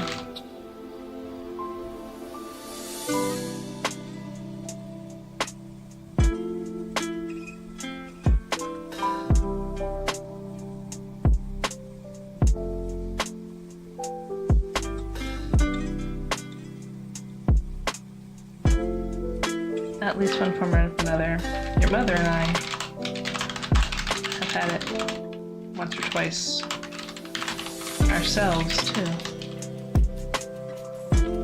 What do you do when that happens? Sylvia asked.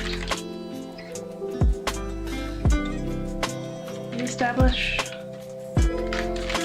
our understanding of our boundaries. Verified of our boundaries and expectations. Of our expectations and boundaries. Here, I like that better.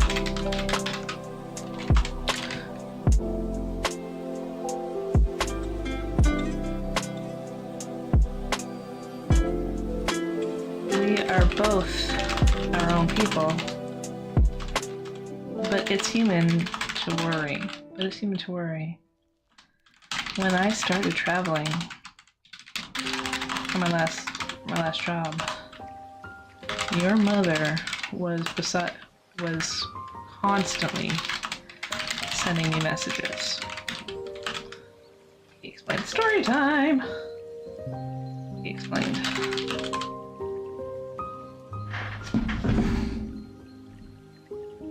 We are both our own people, but it's human to worry. When I started traveling for my last job, your mother was constantly sending me messages, he explained. We had to have a sit down and go over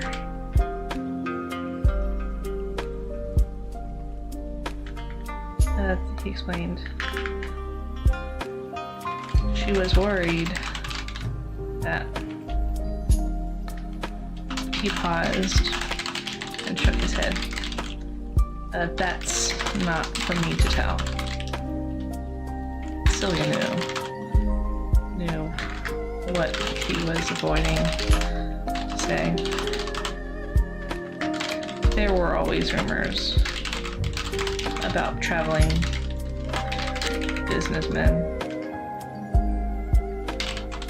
And every time her dad went on a trip, she was afraid. She was also afraid that something salacious would come out of it. She was ultimately glad, though, that nothing did. Nothing ever did.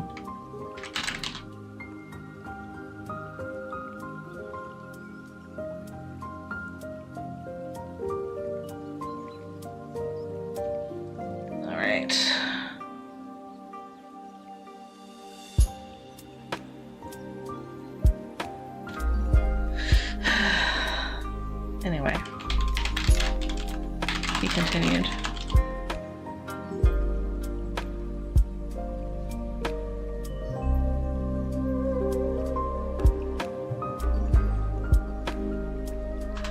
I told her that I couldn't keep getting those messages. Anyway, I told her that I couldn't keep getting those messages and that we would talk. And that depending on where I was flying to, we would set up a time to talk somewhere, sometime in the evening after my meetings would shortly be done. That seemed to alleviate her concerns a lot.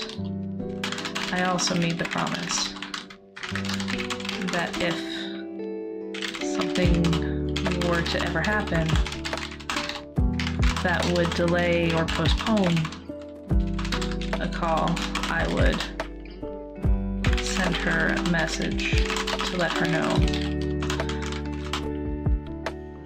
That only happened twice. And your mother was understandably concerned,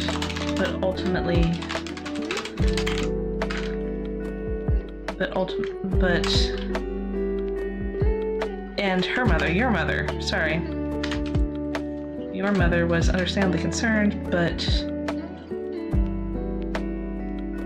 also knew what the job detailed, and so was thankfully very understanding. I understand a little too much there, but that's fine. Anyway, I told her that I couldn't keep getting those messages, and that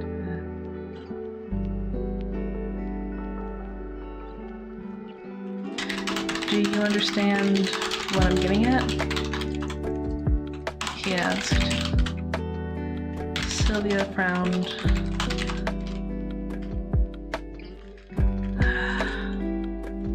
It sounds like you guys compromised. Mom stopped texting you, but got you to call almost every night instead. They got you to call almost every night instead. Yes. Every relationship requires some sort of compromise. Sometimes between a parent and child, the compromise is more parent favored. But as the child grows, it's every... Yes, What about between you and me? She asked. Sometimes between parent and child, the compromise is more parent favored, he admitted. But as the child grows and gets wiser and wiser, the child is able to lean compromises to get compromises more in their favor, to get compromises to be more equal, if not more in their favor overall. Like when? Like if I want you to clean your room, but you want to go to a party?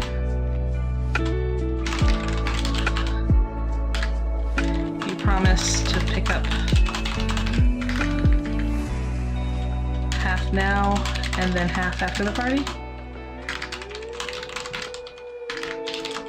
He said, referring to something that happened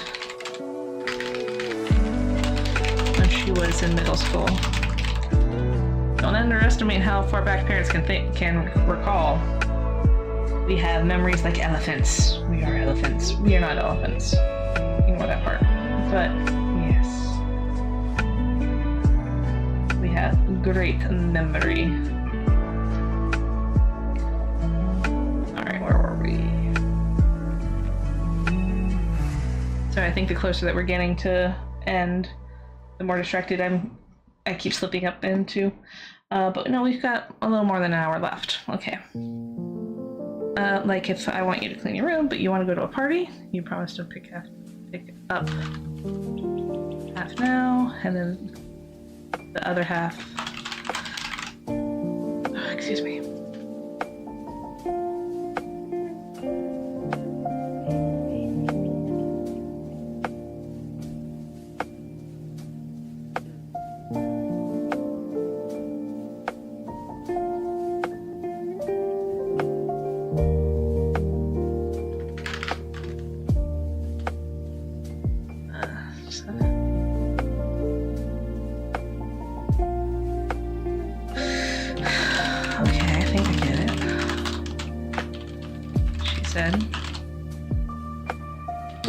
But what about between me and Vanessa? He shrugged. You've got to sit down. And first of all, acknowledge that you hurt her feeling, and that you understand what it was that you hurt.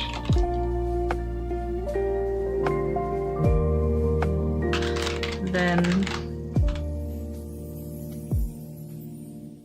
and you apologize.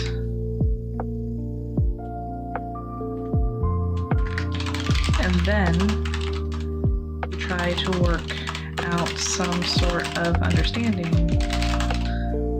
about where your boundaries might lie. Boundaries might be. Maybe you agree never to doubt her if she decides not to share something with you.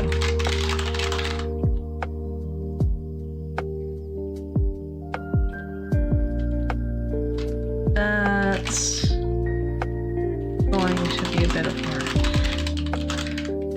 Sylvia admitted. That's how we grow as people. Her dad nodded. Her dad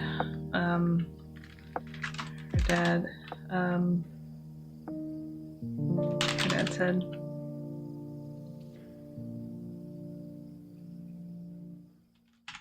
what if she doesn't want to apologize to me, though? Sylvia asked. Well, remember, did I say that? Hold on, I'm going to just control F myself.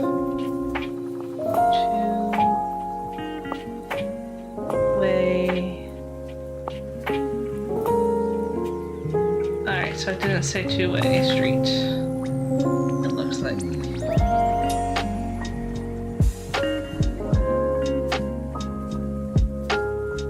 Well, remember, relationships are a two-way street. He said, using an old adage.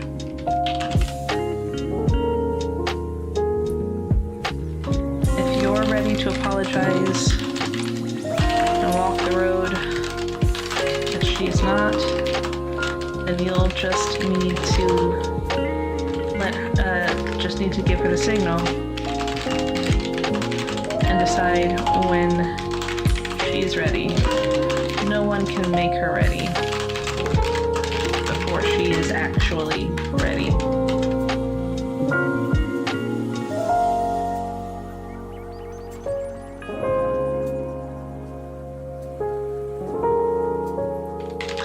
And if she never apologizes?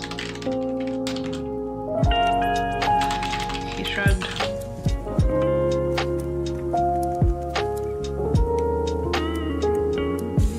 Then you can take a moment out of your day, apologize to her, and then be on your way. It might hurt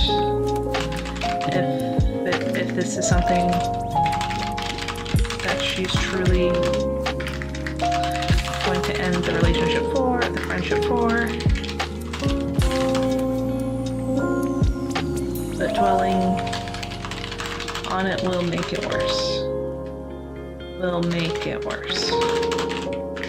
I cannot type.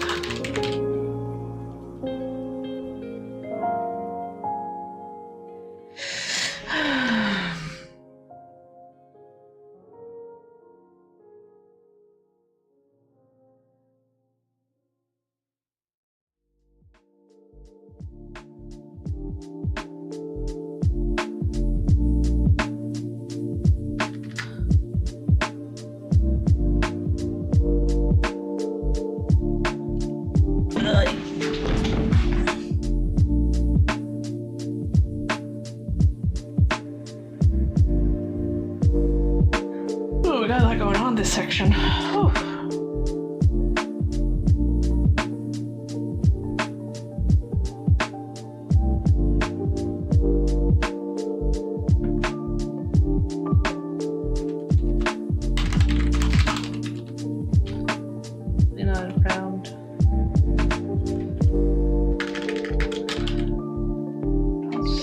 Tomorrow. Let's see what happens. Her dad shook his head. No. Give it a few days. No, unless she signals that she's ready. Give it a few days. Why? Why not right away?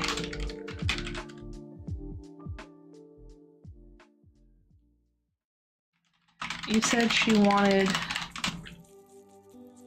to be separate for a while, right? Yeah. Then if you go back the next day, that's not really a while, and not really respecting her wishes. Monday. When do you think? No. Hold on. Then when you go back to the start, it's not really considered a while. Considered a while, and not wishes. Because.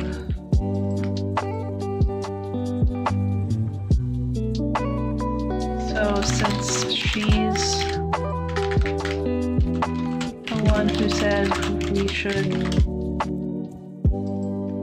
be separate for a while,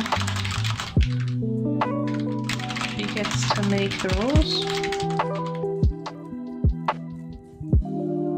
within reason. Her dad nodded. Excuse me. Within reason, her dad nodded. Obviously, you're not going to let her forget about you. But obviously, you're not going to go all the way through graduation without trying. But a few days should be enough for both of you to get your space.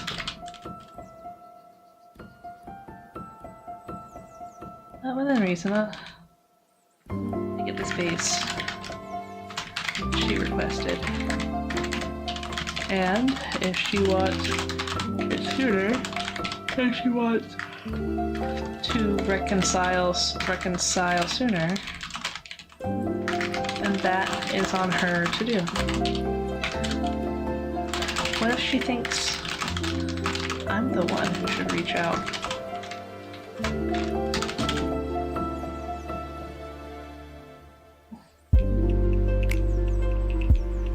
Then we will. In a few days. Sylvia thought for a moment. What about Monday? Monday sounds good.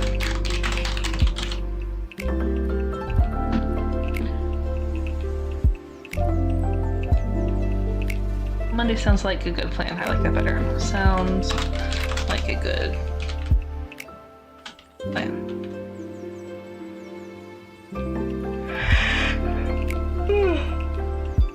Excuse me.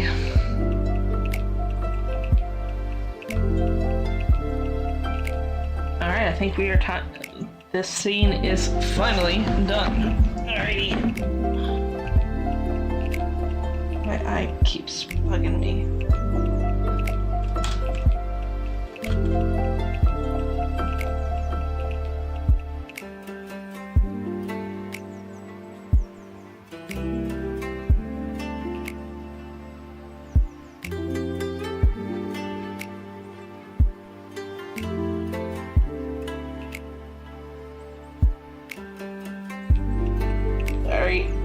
Like I get like an eyelash or something in my eye from rubbing it so much. Ay. No pun intended. Alright, where was I?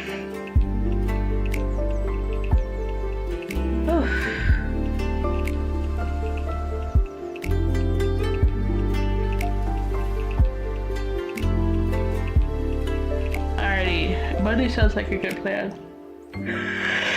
1, 2, 3, 4.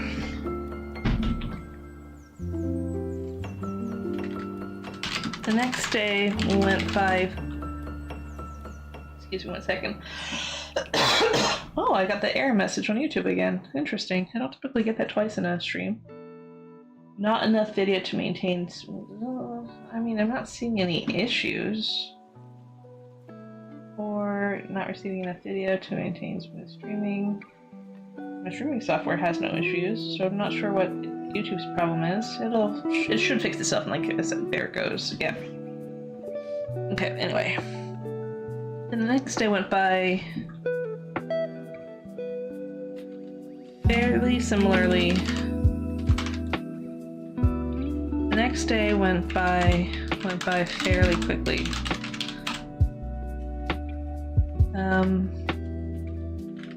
Very few things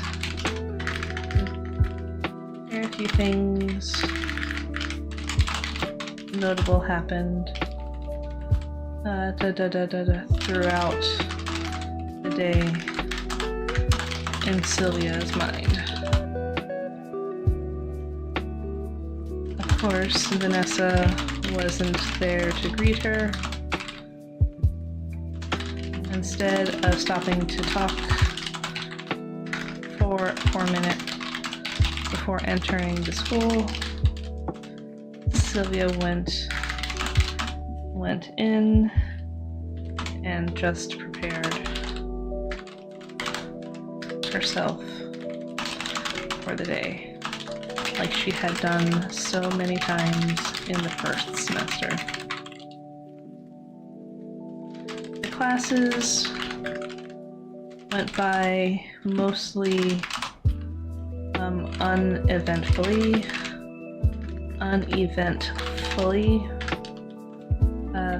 She was able to get a couple of friends in her classes to get notes to allow her to copy their notes so she could use them during the exams. Use them for studying.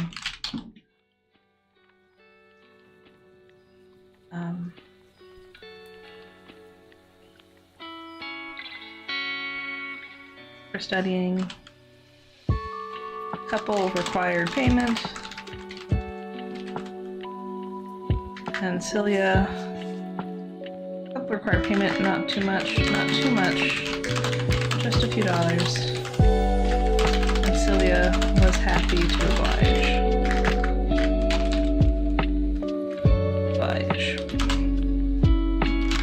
The worst class. Ooh, that's loud. Let me turn that down a little bit. Hold on, make sure it's not me. Okay, it's not me. So yeah, this is the channel. Let me turn that down a little bit on the channel. Alright, there we go.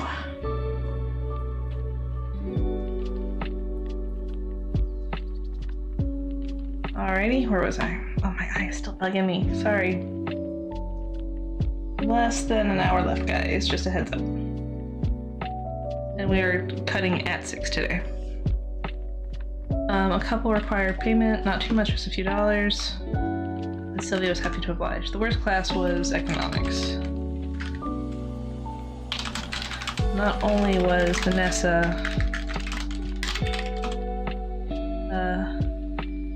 sitting off to her side, but she was pointedly ignoring the presence of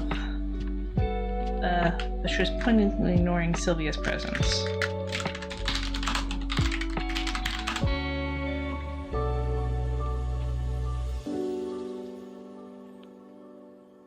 Even when Chastity made a snide remark about the fake injury, Vanessa seemed more interested in reading her textbook than making any sort of reaction. That hurt Sylvia the most. Even during lunch, much like yesterday, no one was at the table that she normally shared with Vanessa. Apparently, she and Thomas had decided to eat somewhere else for those 2 days. Somewhere else. So, at the end of the day, when Sylvia was leaving her classroom, her art class, and shrugging back,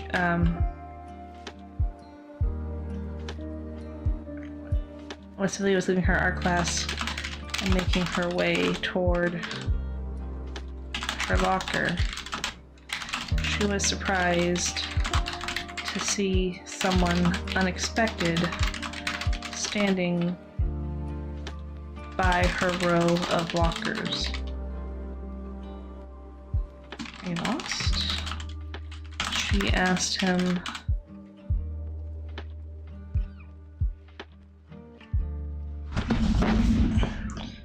She asked the young man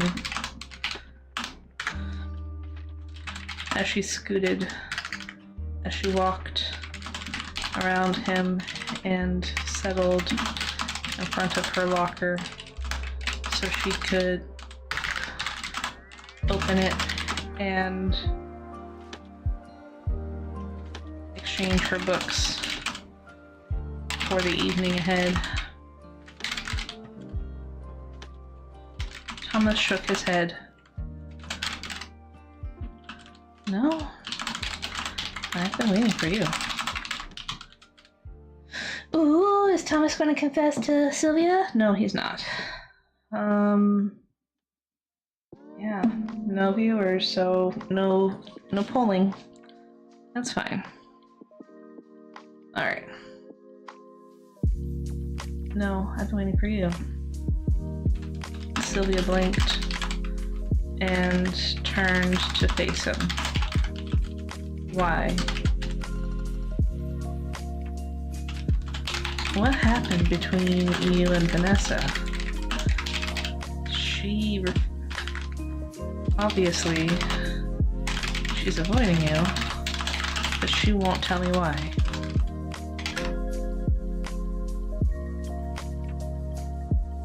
We had an argument yesterday.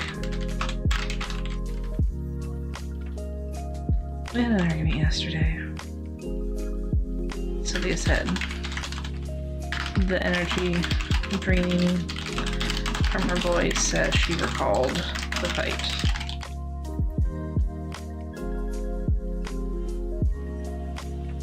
He nodded. I thought it might be something like that.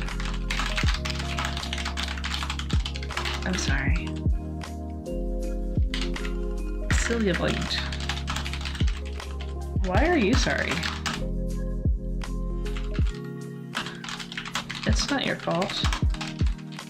You don't have anything to do with it. Well, nothing major to do with it.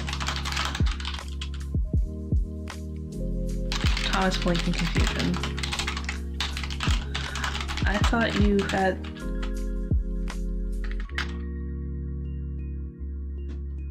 Thomas blinked in confusion. I thought I was coming between you two. Sylvia shook her head. Look, Vanessa's an amazing person. One of the brightest people you'll ever get to meet. One of the brightest, more positive people you'll ever get to meet.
it just...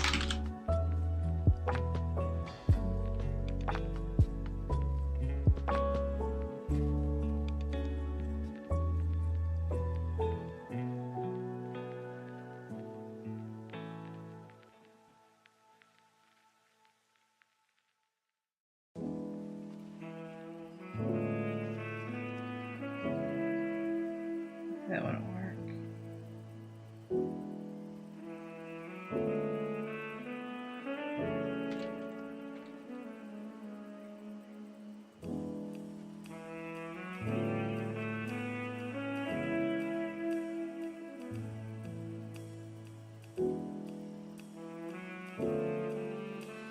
Sorry, I was just...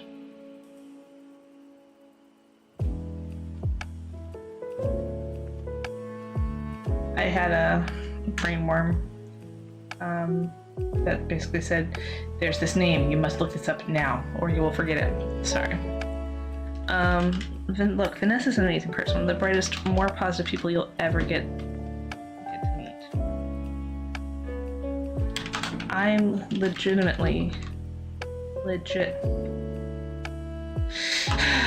We want to say legit because this is teenage culture.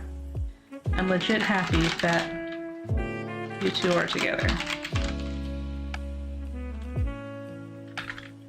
Honestly, you're not coming between us. We had a fight about something else.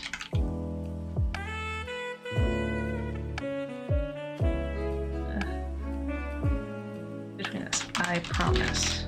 We had a fight about. Can I ask what it was? What it was about? What it was about? Sylvia hesitated. Vanessa might have had the reins on the friendship split up for now. But did she have... But who had control on what the conversation, on what the fight was about? But, there you go. But who had control on what the fight was about? Hold on.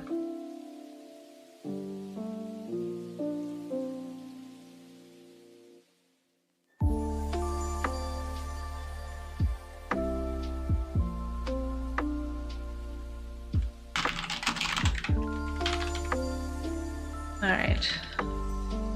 Who had control on what the fight was about? If she said why they had a fight, would Vanessa be upset? If she didn't say anything, would that mean that Vanessa didn't care?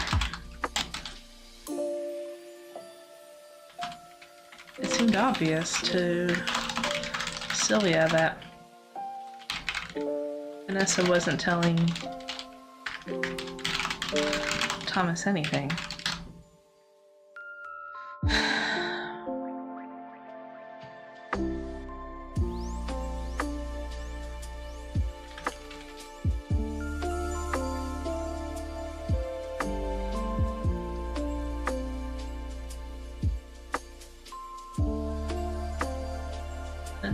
It seems that... Did she want him to know why they were fighting? As silly as it was.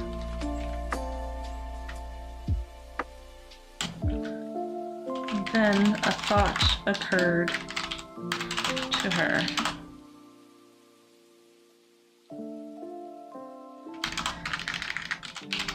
Vanessa wasn't telling Thomas about the fight because he hadn't earned enough of her trust yet. That must mean, that must mean she still hasn't told him about her situation. Vanessa was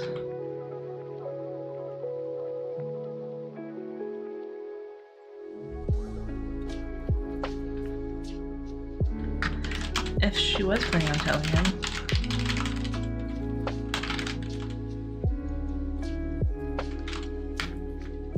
That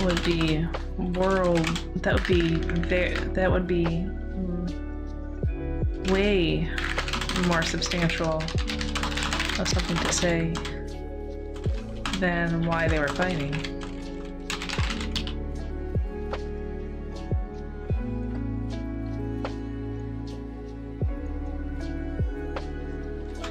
If she had told him about that, then a silly thing like them arguing over trust issues, ironically enough, wouldn't be something to keep from him. Of course, you know, this is the writer talking. Vanessa's probably also keeping it from him because she just doesn't want to relive the fight.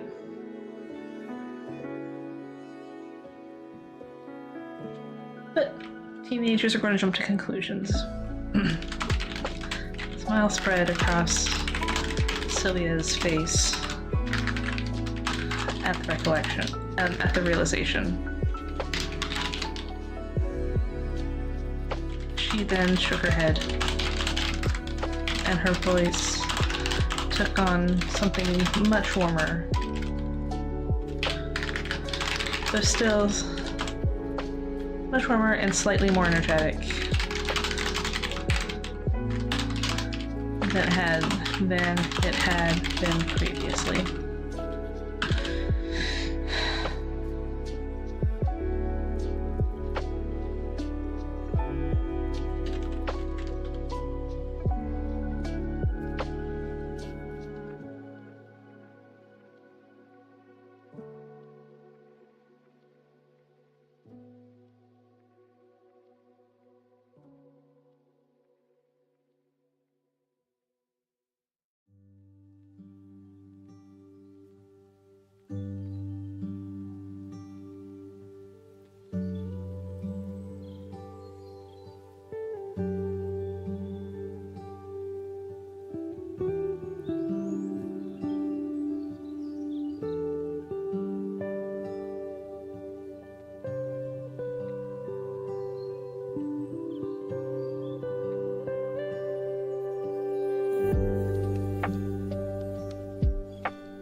Sorry, again, that earworm or brainworm just keeps getting to me.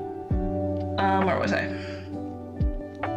A smile spread across Sylvia's face at the realization. She then shook her head, and her voice took on something much warmer and slightly more energetic than it had been previously.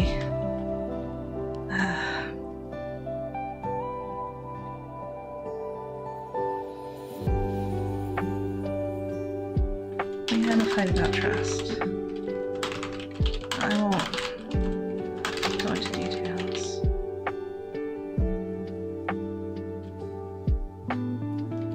She paused for a moment and said, if she's open to it, I'll try to talk.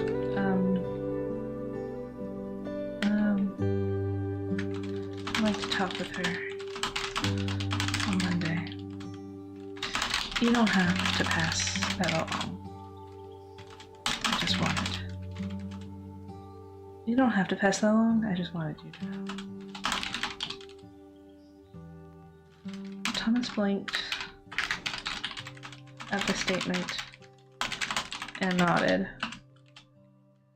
Okay, I don't know if she's wanting to talk, but but yeah, I'll let her know I spoke with you.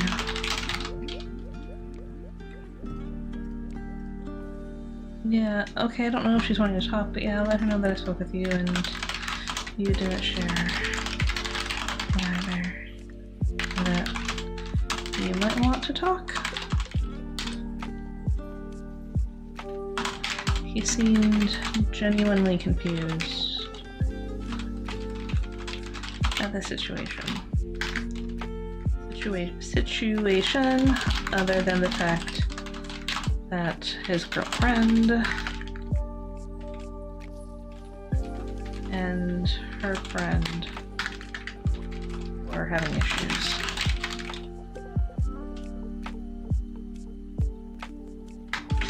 Sylvia smiled. Thanks. No, it's not. This conversation's gonna have to go longer.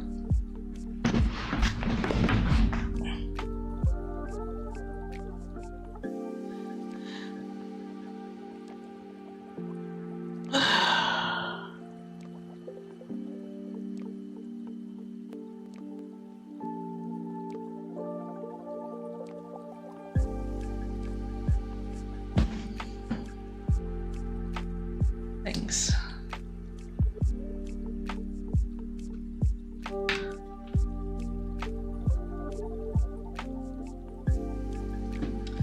Thomas started to turn around and then paused and turned back towards Sylvia.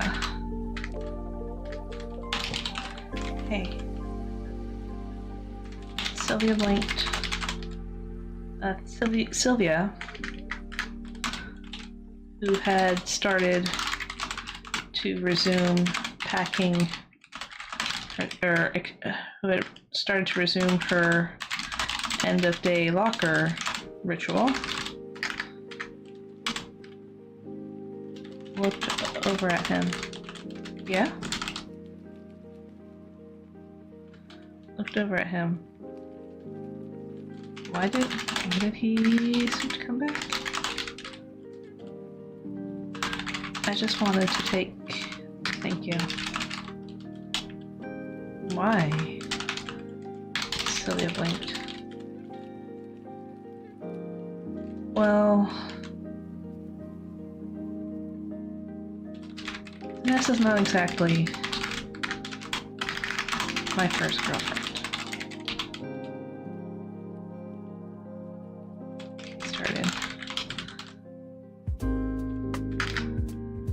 That's nothing to thank me for,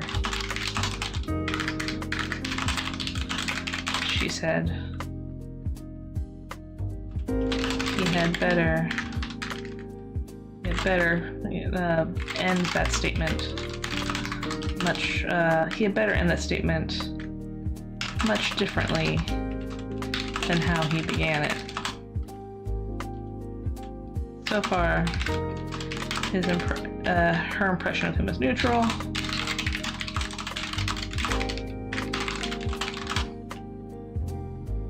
So far, her impression of him is neutral, but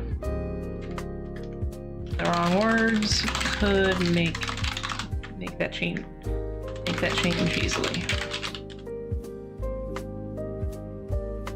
He shook his head. No, it's not.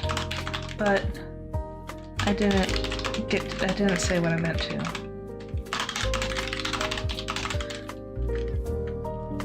He explained.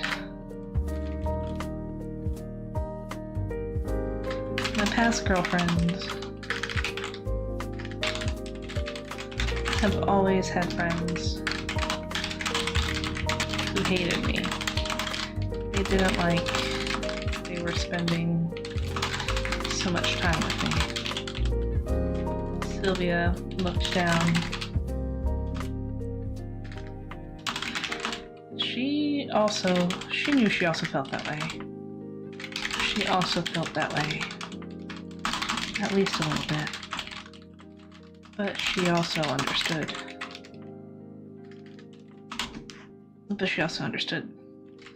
The situation. They didn't like that they were spending so much time with me. He continued, even as she was no longer looking at him. My past girlfriends have always had friends who hated me. They didn't like that they were spending so much time with me. So it usually always ended up in a pick him or me sort of deal. You haven't been like that I'm aware of.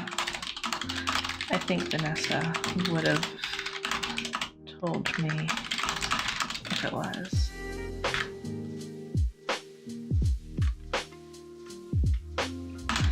He continued to explain. So that's why I'm thinking it. You're a good friend, Vanessa, and she is really bothered by the fight. I can tell. Even with how little I've been around her. Even with how little I've been around her at this point.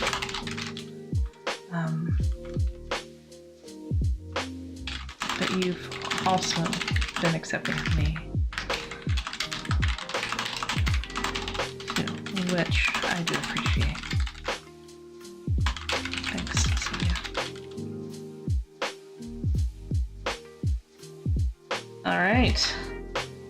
So that was a nice little, I don't say heartwarming, but that was a nice little end to that scene. I liked it.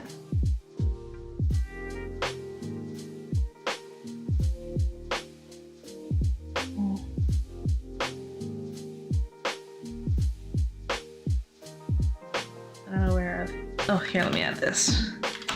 Even though I can only spend time with me during school,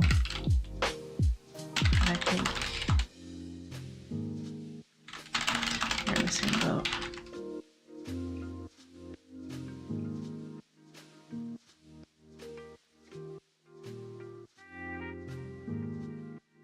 I think that's what it told me.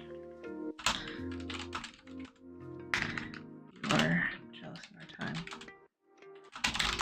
together. Alright, so next scene. 1, 2, 3, 4.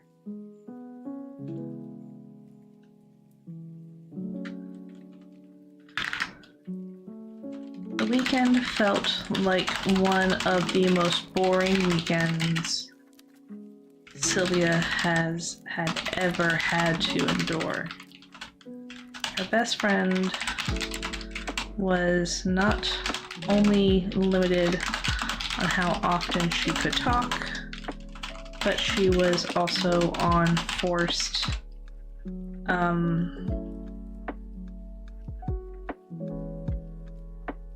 phone restrictions, which meant that she was also on forced phone usage restrictions. The weekend, that wasn't the worst though. That wasn't the worst. That would still be passable though, if Sylvia could even feel confident in reaching out to her.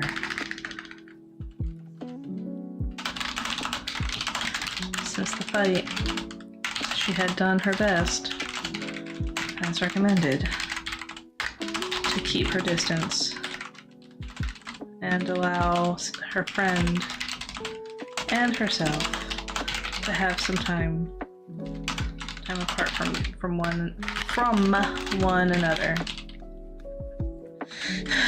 She missed bantering back and forth over text, even if it was half an hour apart.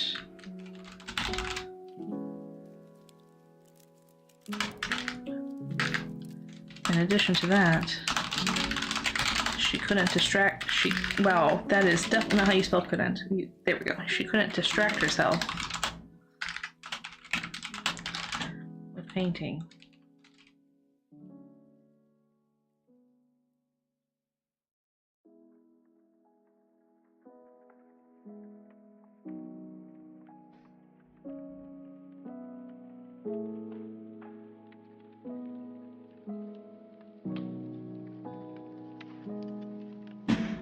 Something weird happened on my phone. Anyway, in addition to that, she couldn't distract herself with painting, since she couldn't grasp anything smaller or softer than a pillow without her hand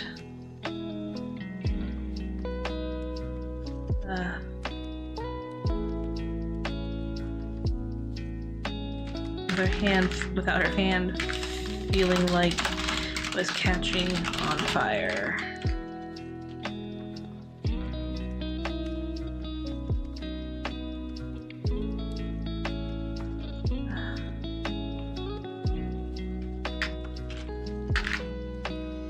So she spent the majority of the weekend doing what she probably should have been doing anyway.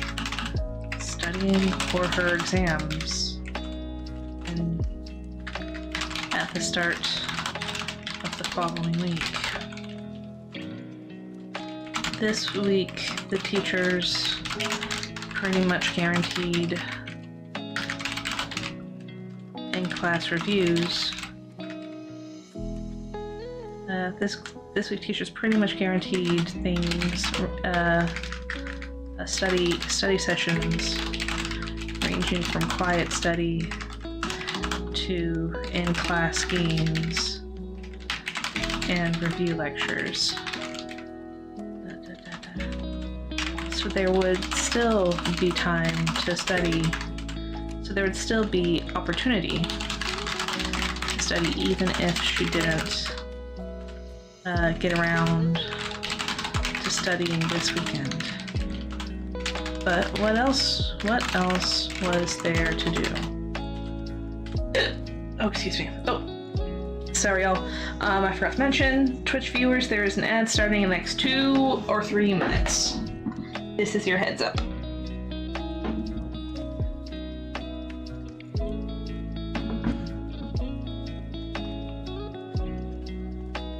But what else was there to do?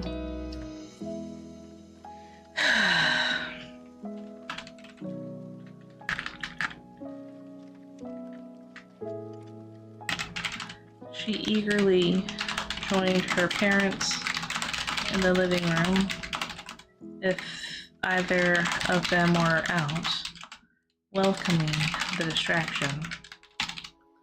However,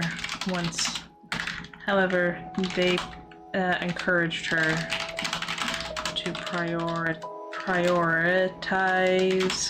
However, they encouraged her to prioritize her studies, and didn't stay in the living room for too long. Her mother didn't work on the weekend, but she spent most of her time out of the house doing what? What does her mom like to do? Alright, no viewers, so no polls. So we're going to just figure this one out together. Mother didn't work on the weekend, but she spent most of her time out of the house. Oh, duh, she's taking those classes. But she spent most of her time over the weekend. Most of the time out of the house, taking the classes 6-hour days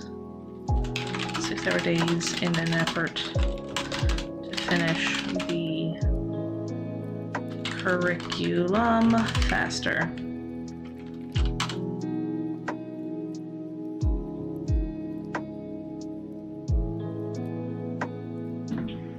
Okay.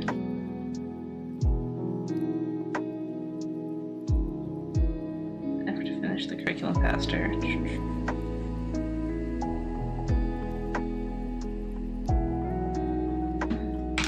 Her father, meanwhile, had been mostly in the backyard. Had spent a good portion of his time in the backyard working on his gardening project.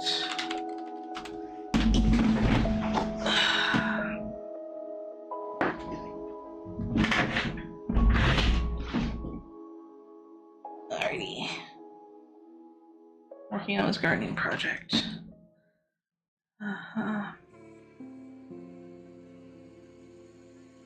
Sylvia could have left the house if she had wanted to. At one point. Sylvia could have left the house if she wanted to. If she wanted to, at least to go on a walk. No one was available to hang out, and she wasn't about to ask Vanessa. As a result, on Sunday evening,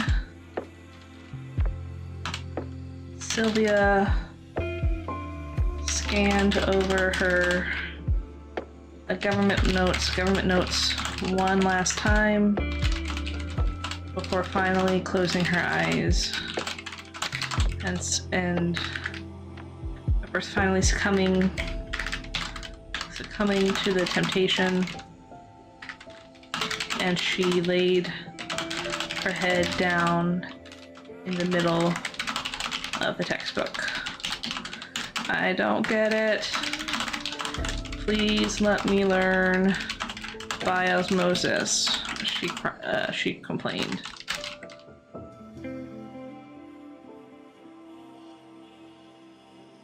No one was around to laugh. No one was around to laugh, or what's the word? Chide is the word I kind of want to use, but I don't think it's the right word either. No one was around to laugh or berate her for her actions.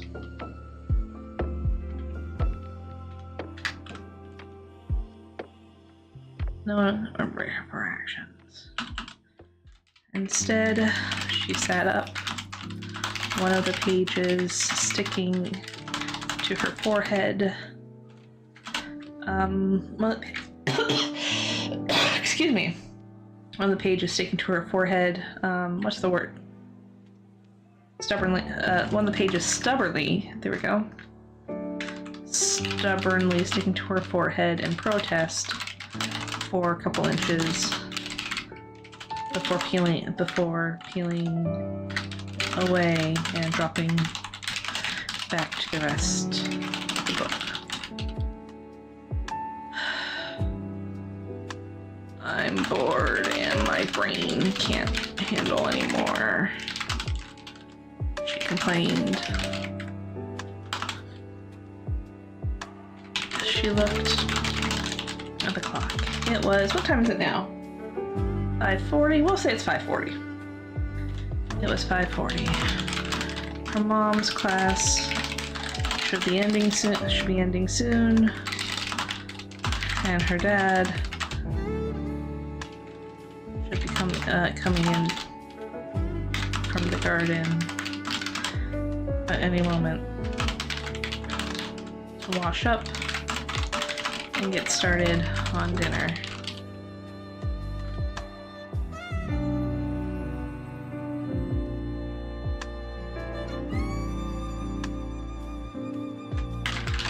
Maybe I'll just allow myself some TV, she muttered as she pushed herself up off of the floor and made her way to the living room. As she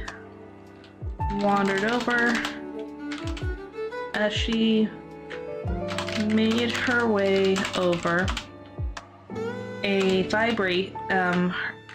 The phone in her pocket started vibrating.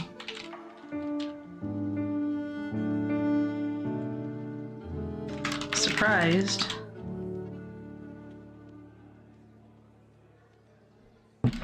Sylvia pulled it out. No one actually called her. Well, no one actually called her. What was happening that required a call? Was her mom okay? The name on the caller ID surprised her even more than the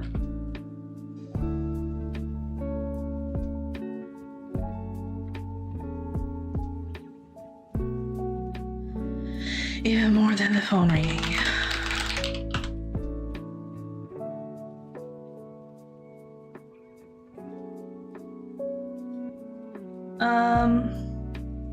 I'm actually going to come back and jump back a paragraph, and before I get into this, I'm going to go to the, oh, we have like 20 minutes left. Time flies, y'all.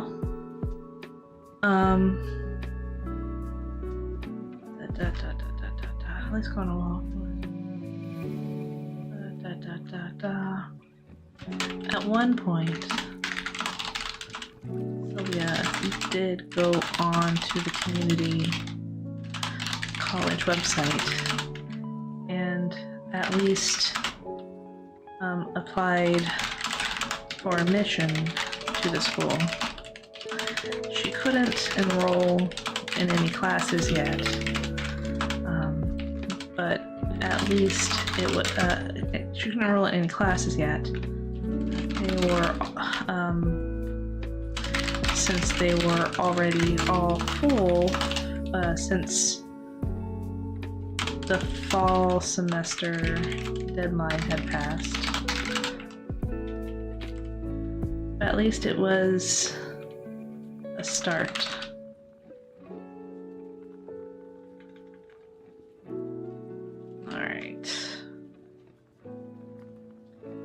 Alright, so jumping back forward in time.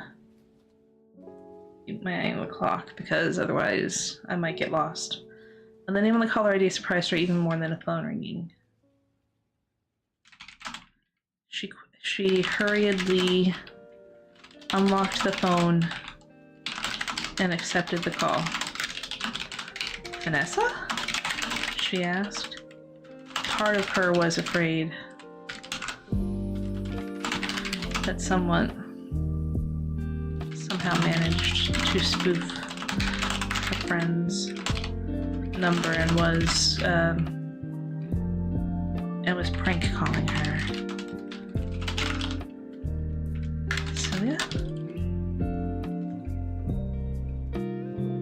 It was no prank.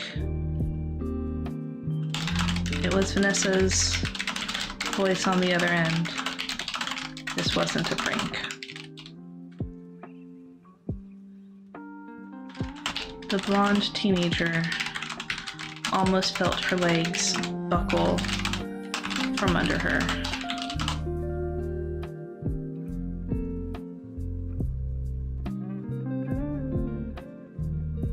This was one of the last things she was expecting.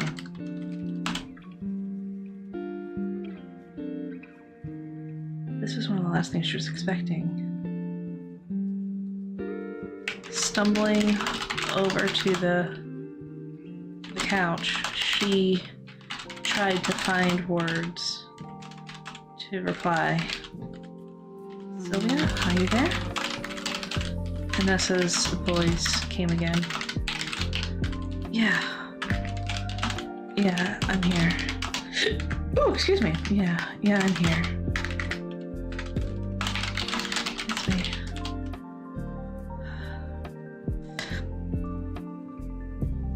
She felt so dumb.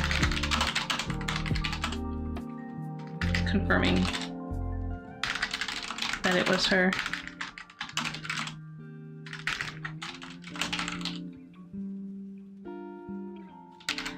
Vanessa's the one who called her. Of course she'd know it was her.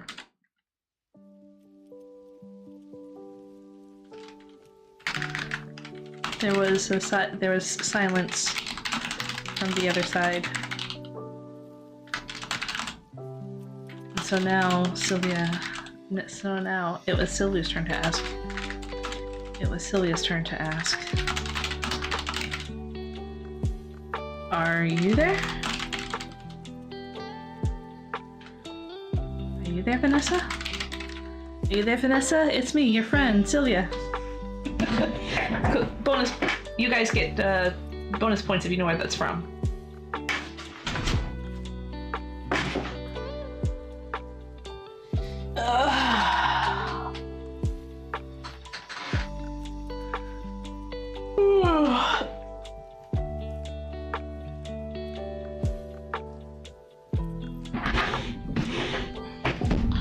Are you there, Vanessa? Yeah. Sorry. Me too. Huh?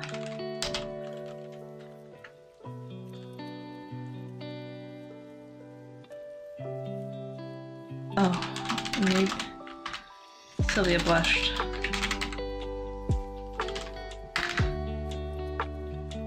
She was so ready to apologize. She didn't realize that Vanessa's sorry was for something completely different.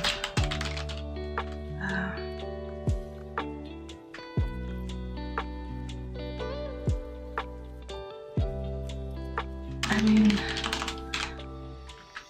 I'm sorry I haven't talked to you lately. I was just trying to give us that separation, you know? Yeah. Tom told me. Vanessa confirmed. I have to say I didn't really expect that, but I thank you.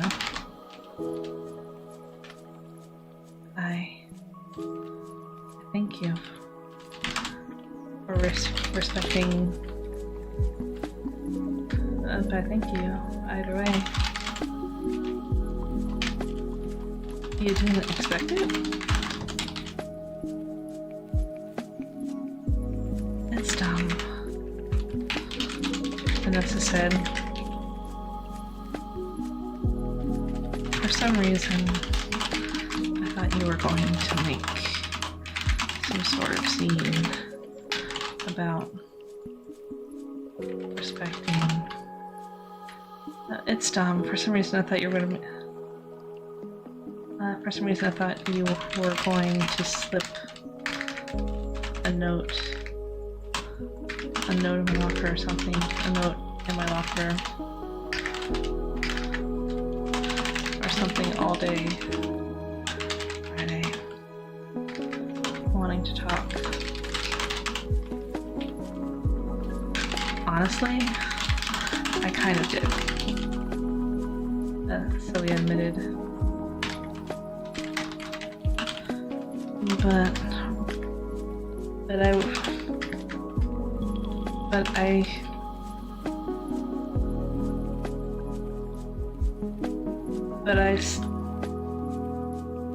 But I wanted to compromise and let you have at least a couple days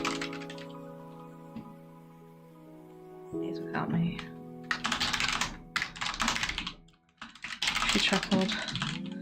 I don't know if Tom told you this, but I was planning on reaching out tomorrow. Vanessa also chuckled in return. He did. Oop. Vanessa says Thomas. No, Vanessa says Tom, Sylvia says Thomas. Okay. Less than 10 minutes left, guys. So I'm gonna wrap it up, and we'll wrap it up here. Maybe even end a couple minutes early. Vanessa also chuckled in return. He did. I've got to admit, I was kind of pissed at him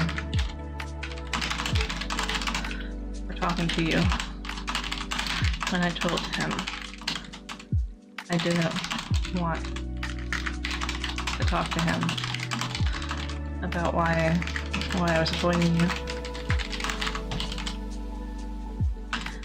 But I'm over that.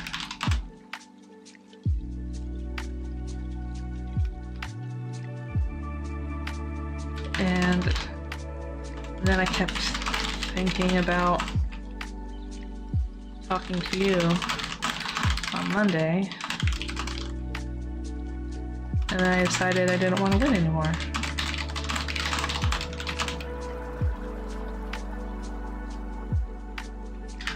So here I am. Why are you? You're calling me though. Sylvia pointed out. Why? She could almost picture Vanessa shrugging on the other end. Why not? Anyway,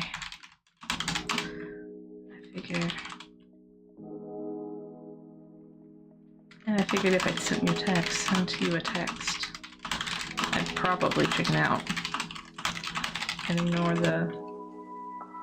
Why not? Anyway, if I sent you a text, you'd probably ignore it. Anyway, nope. I had no idea what would happen if I sent a text.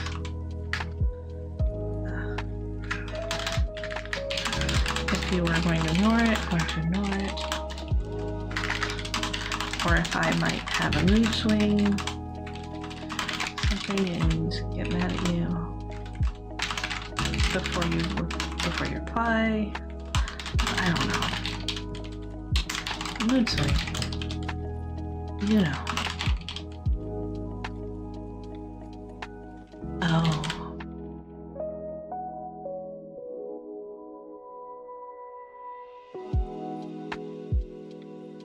You know, that stuff. You know. This is rough. Oh. You know. Oh. The young woman decided not to, oh. I don't know. So, anyway. I called. I figured I'd call. And try my chances. It worked out. Yeah, it did.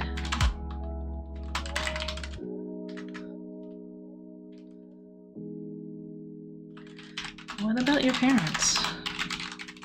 And your bed rest? You sound awfully sleepy. Alright, so I want to end that there. Okay guys, we are going to go ahead and wrap it up for the day. I usually ramble about stuff at the end of the day, so here we're going to ramble some more. So, if you are a YouTube viewer, please feel free to like and subscribe. It helps the channel grow, and the more I grow, the more I can align YouTube to be with what I do with Twitch, and that way everybody gets the same fun stuff, including the impact menu. For Twitch viewers, if you aren't already, please go ahead and throw me a follow. It helps the channel. It also helps the channel grow. We are actually, it looks like, hold on, 45 plus, let me refresh, make sure nothing's changed. The 45 plus 63, looks like we are about 2 followers and or subscribers away from, or both, from hitting the next IRL, like, camera stream. So that might be what we do next. Well, not what we do next, but we're close to that. Might have to create a setup for that. as long as nothing, like the numbers don't drop, because I've been seeing some numbers. The numbers are really fluctuating this month, but that's fine. As long as they stay the same, it'll be fine once we hit the next threshold, which is 145 plus 63. Hold on. Right? Yeah, so 208. So we're at 208, so when we hit 210, camera stream. Yeah, go ahead and like and subscribe. Remember, for the Twitch followers, there is an ad that plays once the screen goes to offline. Twitch or YouTube viewers, you can go ahead and sign off, jump to another channel if you would like. Twitch viewers, I would ask that you please stay on the screen and watch the ads. The revenue does help babydj.org, my charity of choice. And I do also encourage you to check out babydj.org to, you know, see if you feel so inclined to donate yourself. All right, guys, so I am going to go ahead and do it. I'm going to hit offline mode. Oh, actually, let me also say we are putting up a couple of polls over the weekend. Actually, a few polls. We've got one that basically asks about Vanessa. Is she going to survive her cancer/chemo?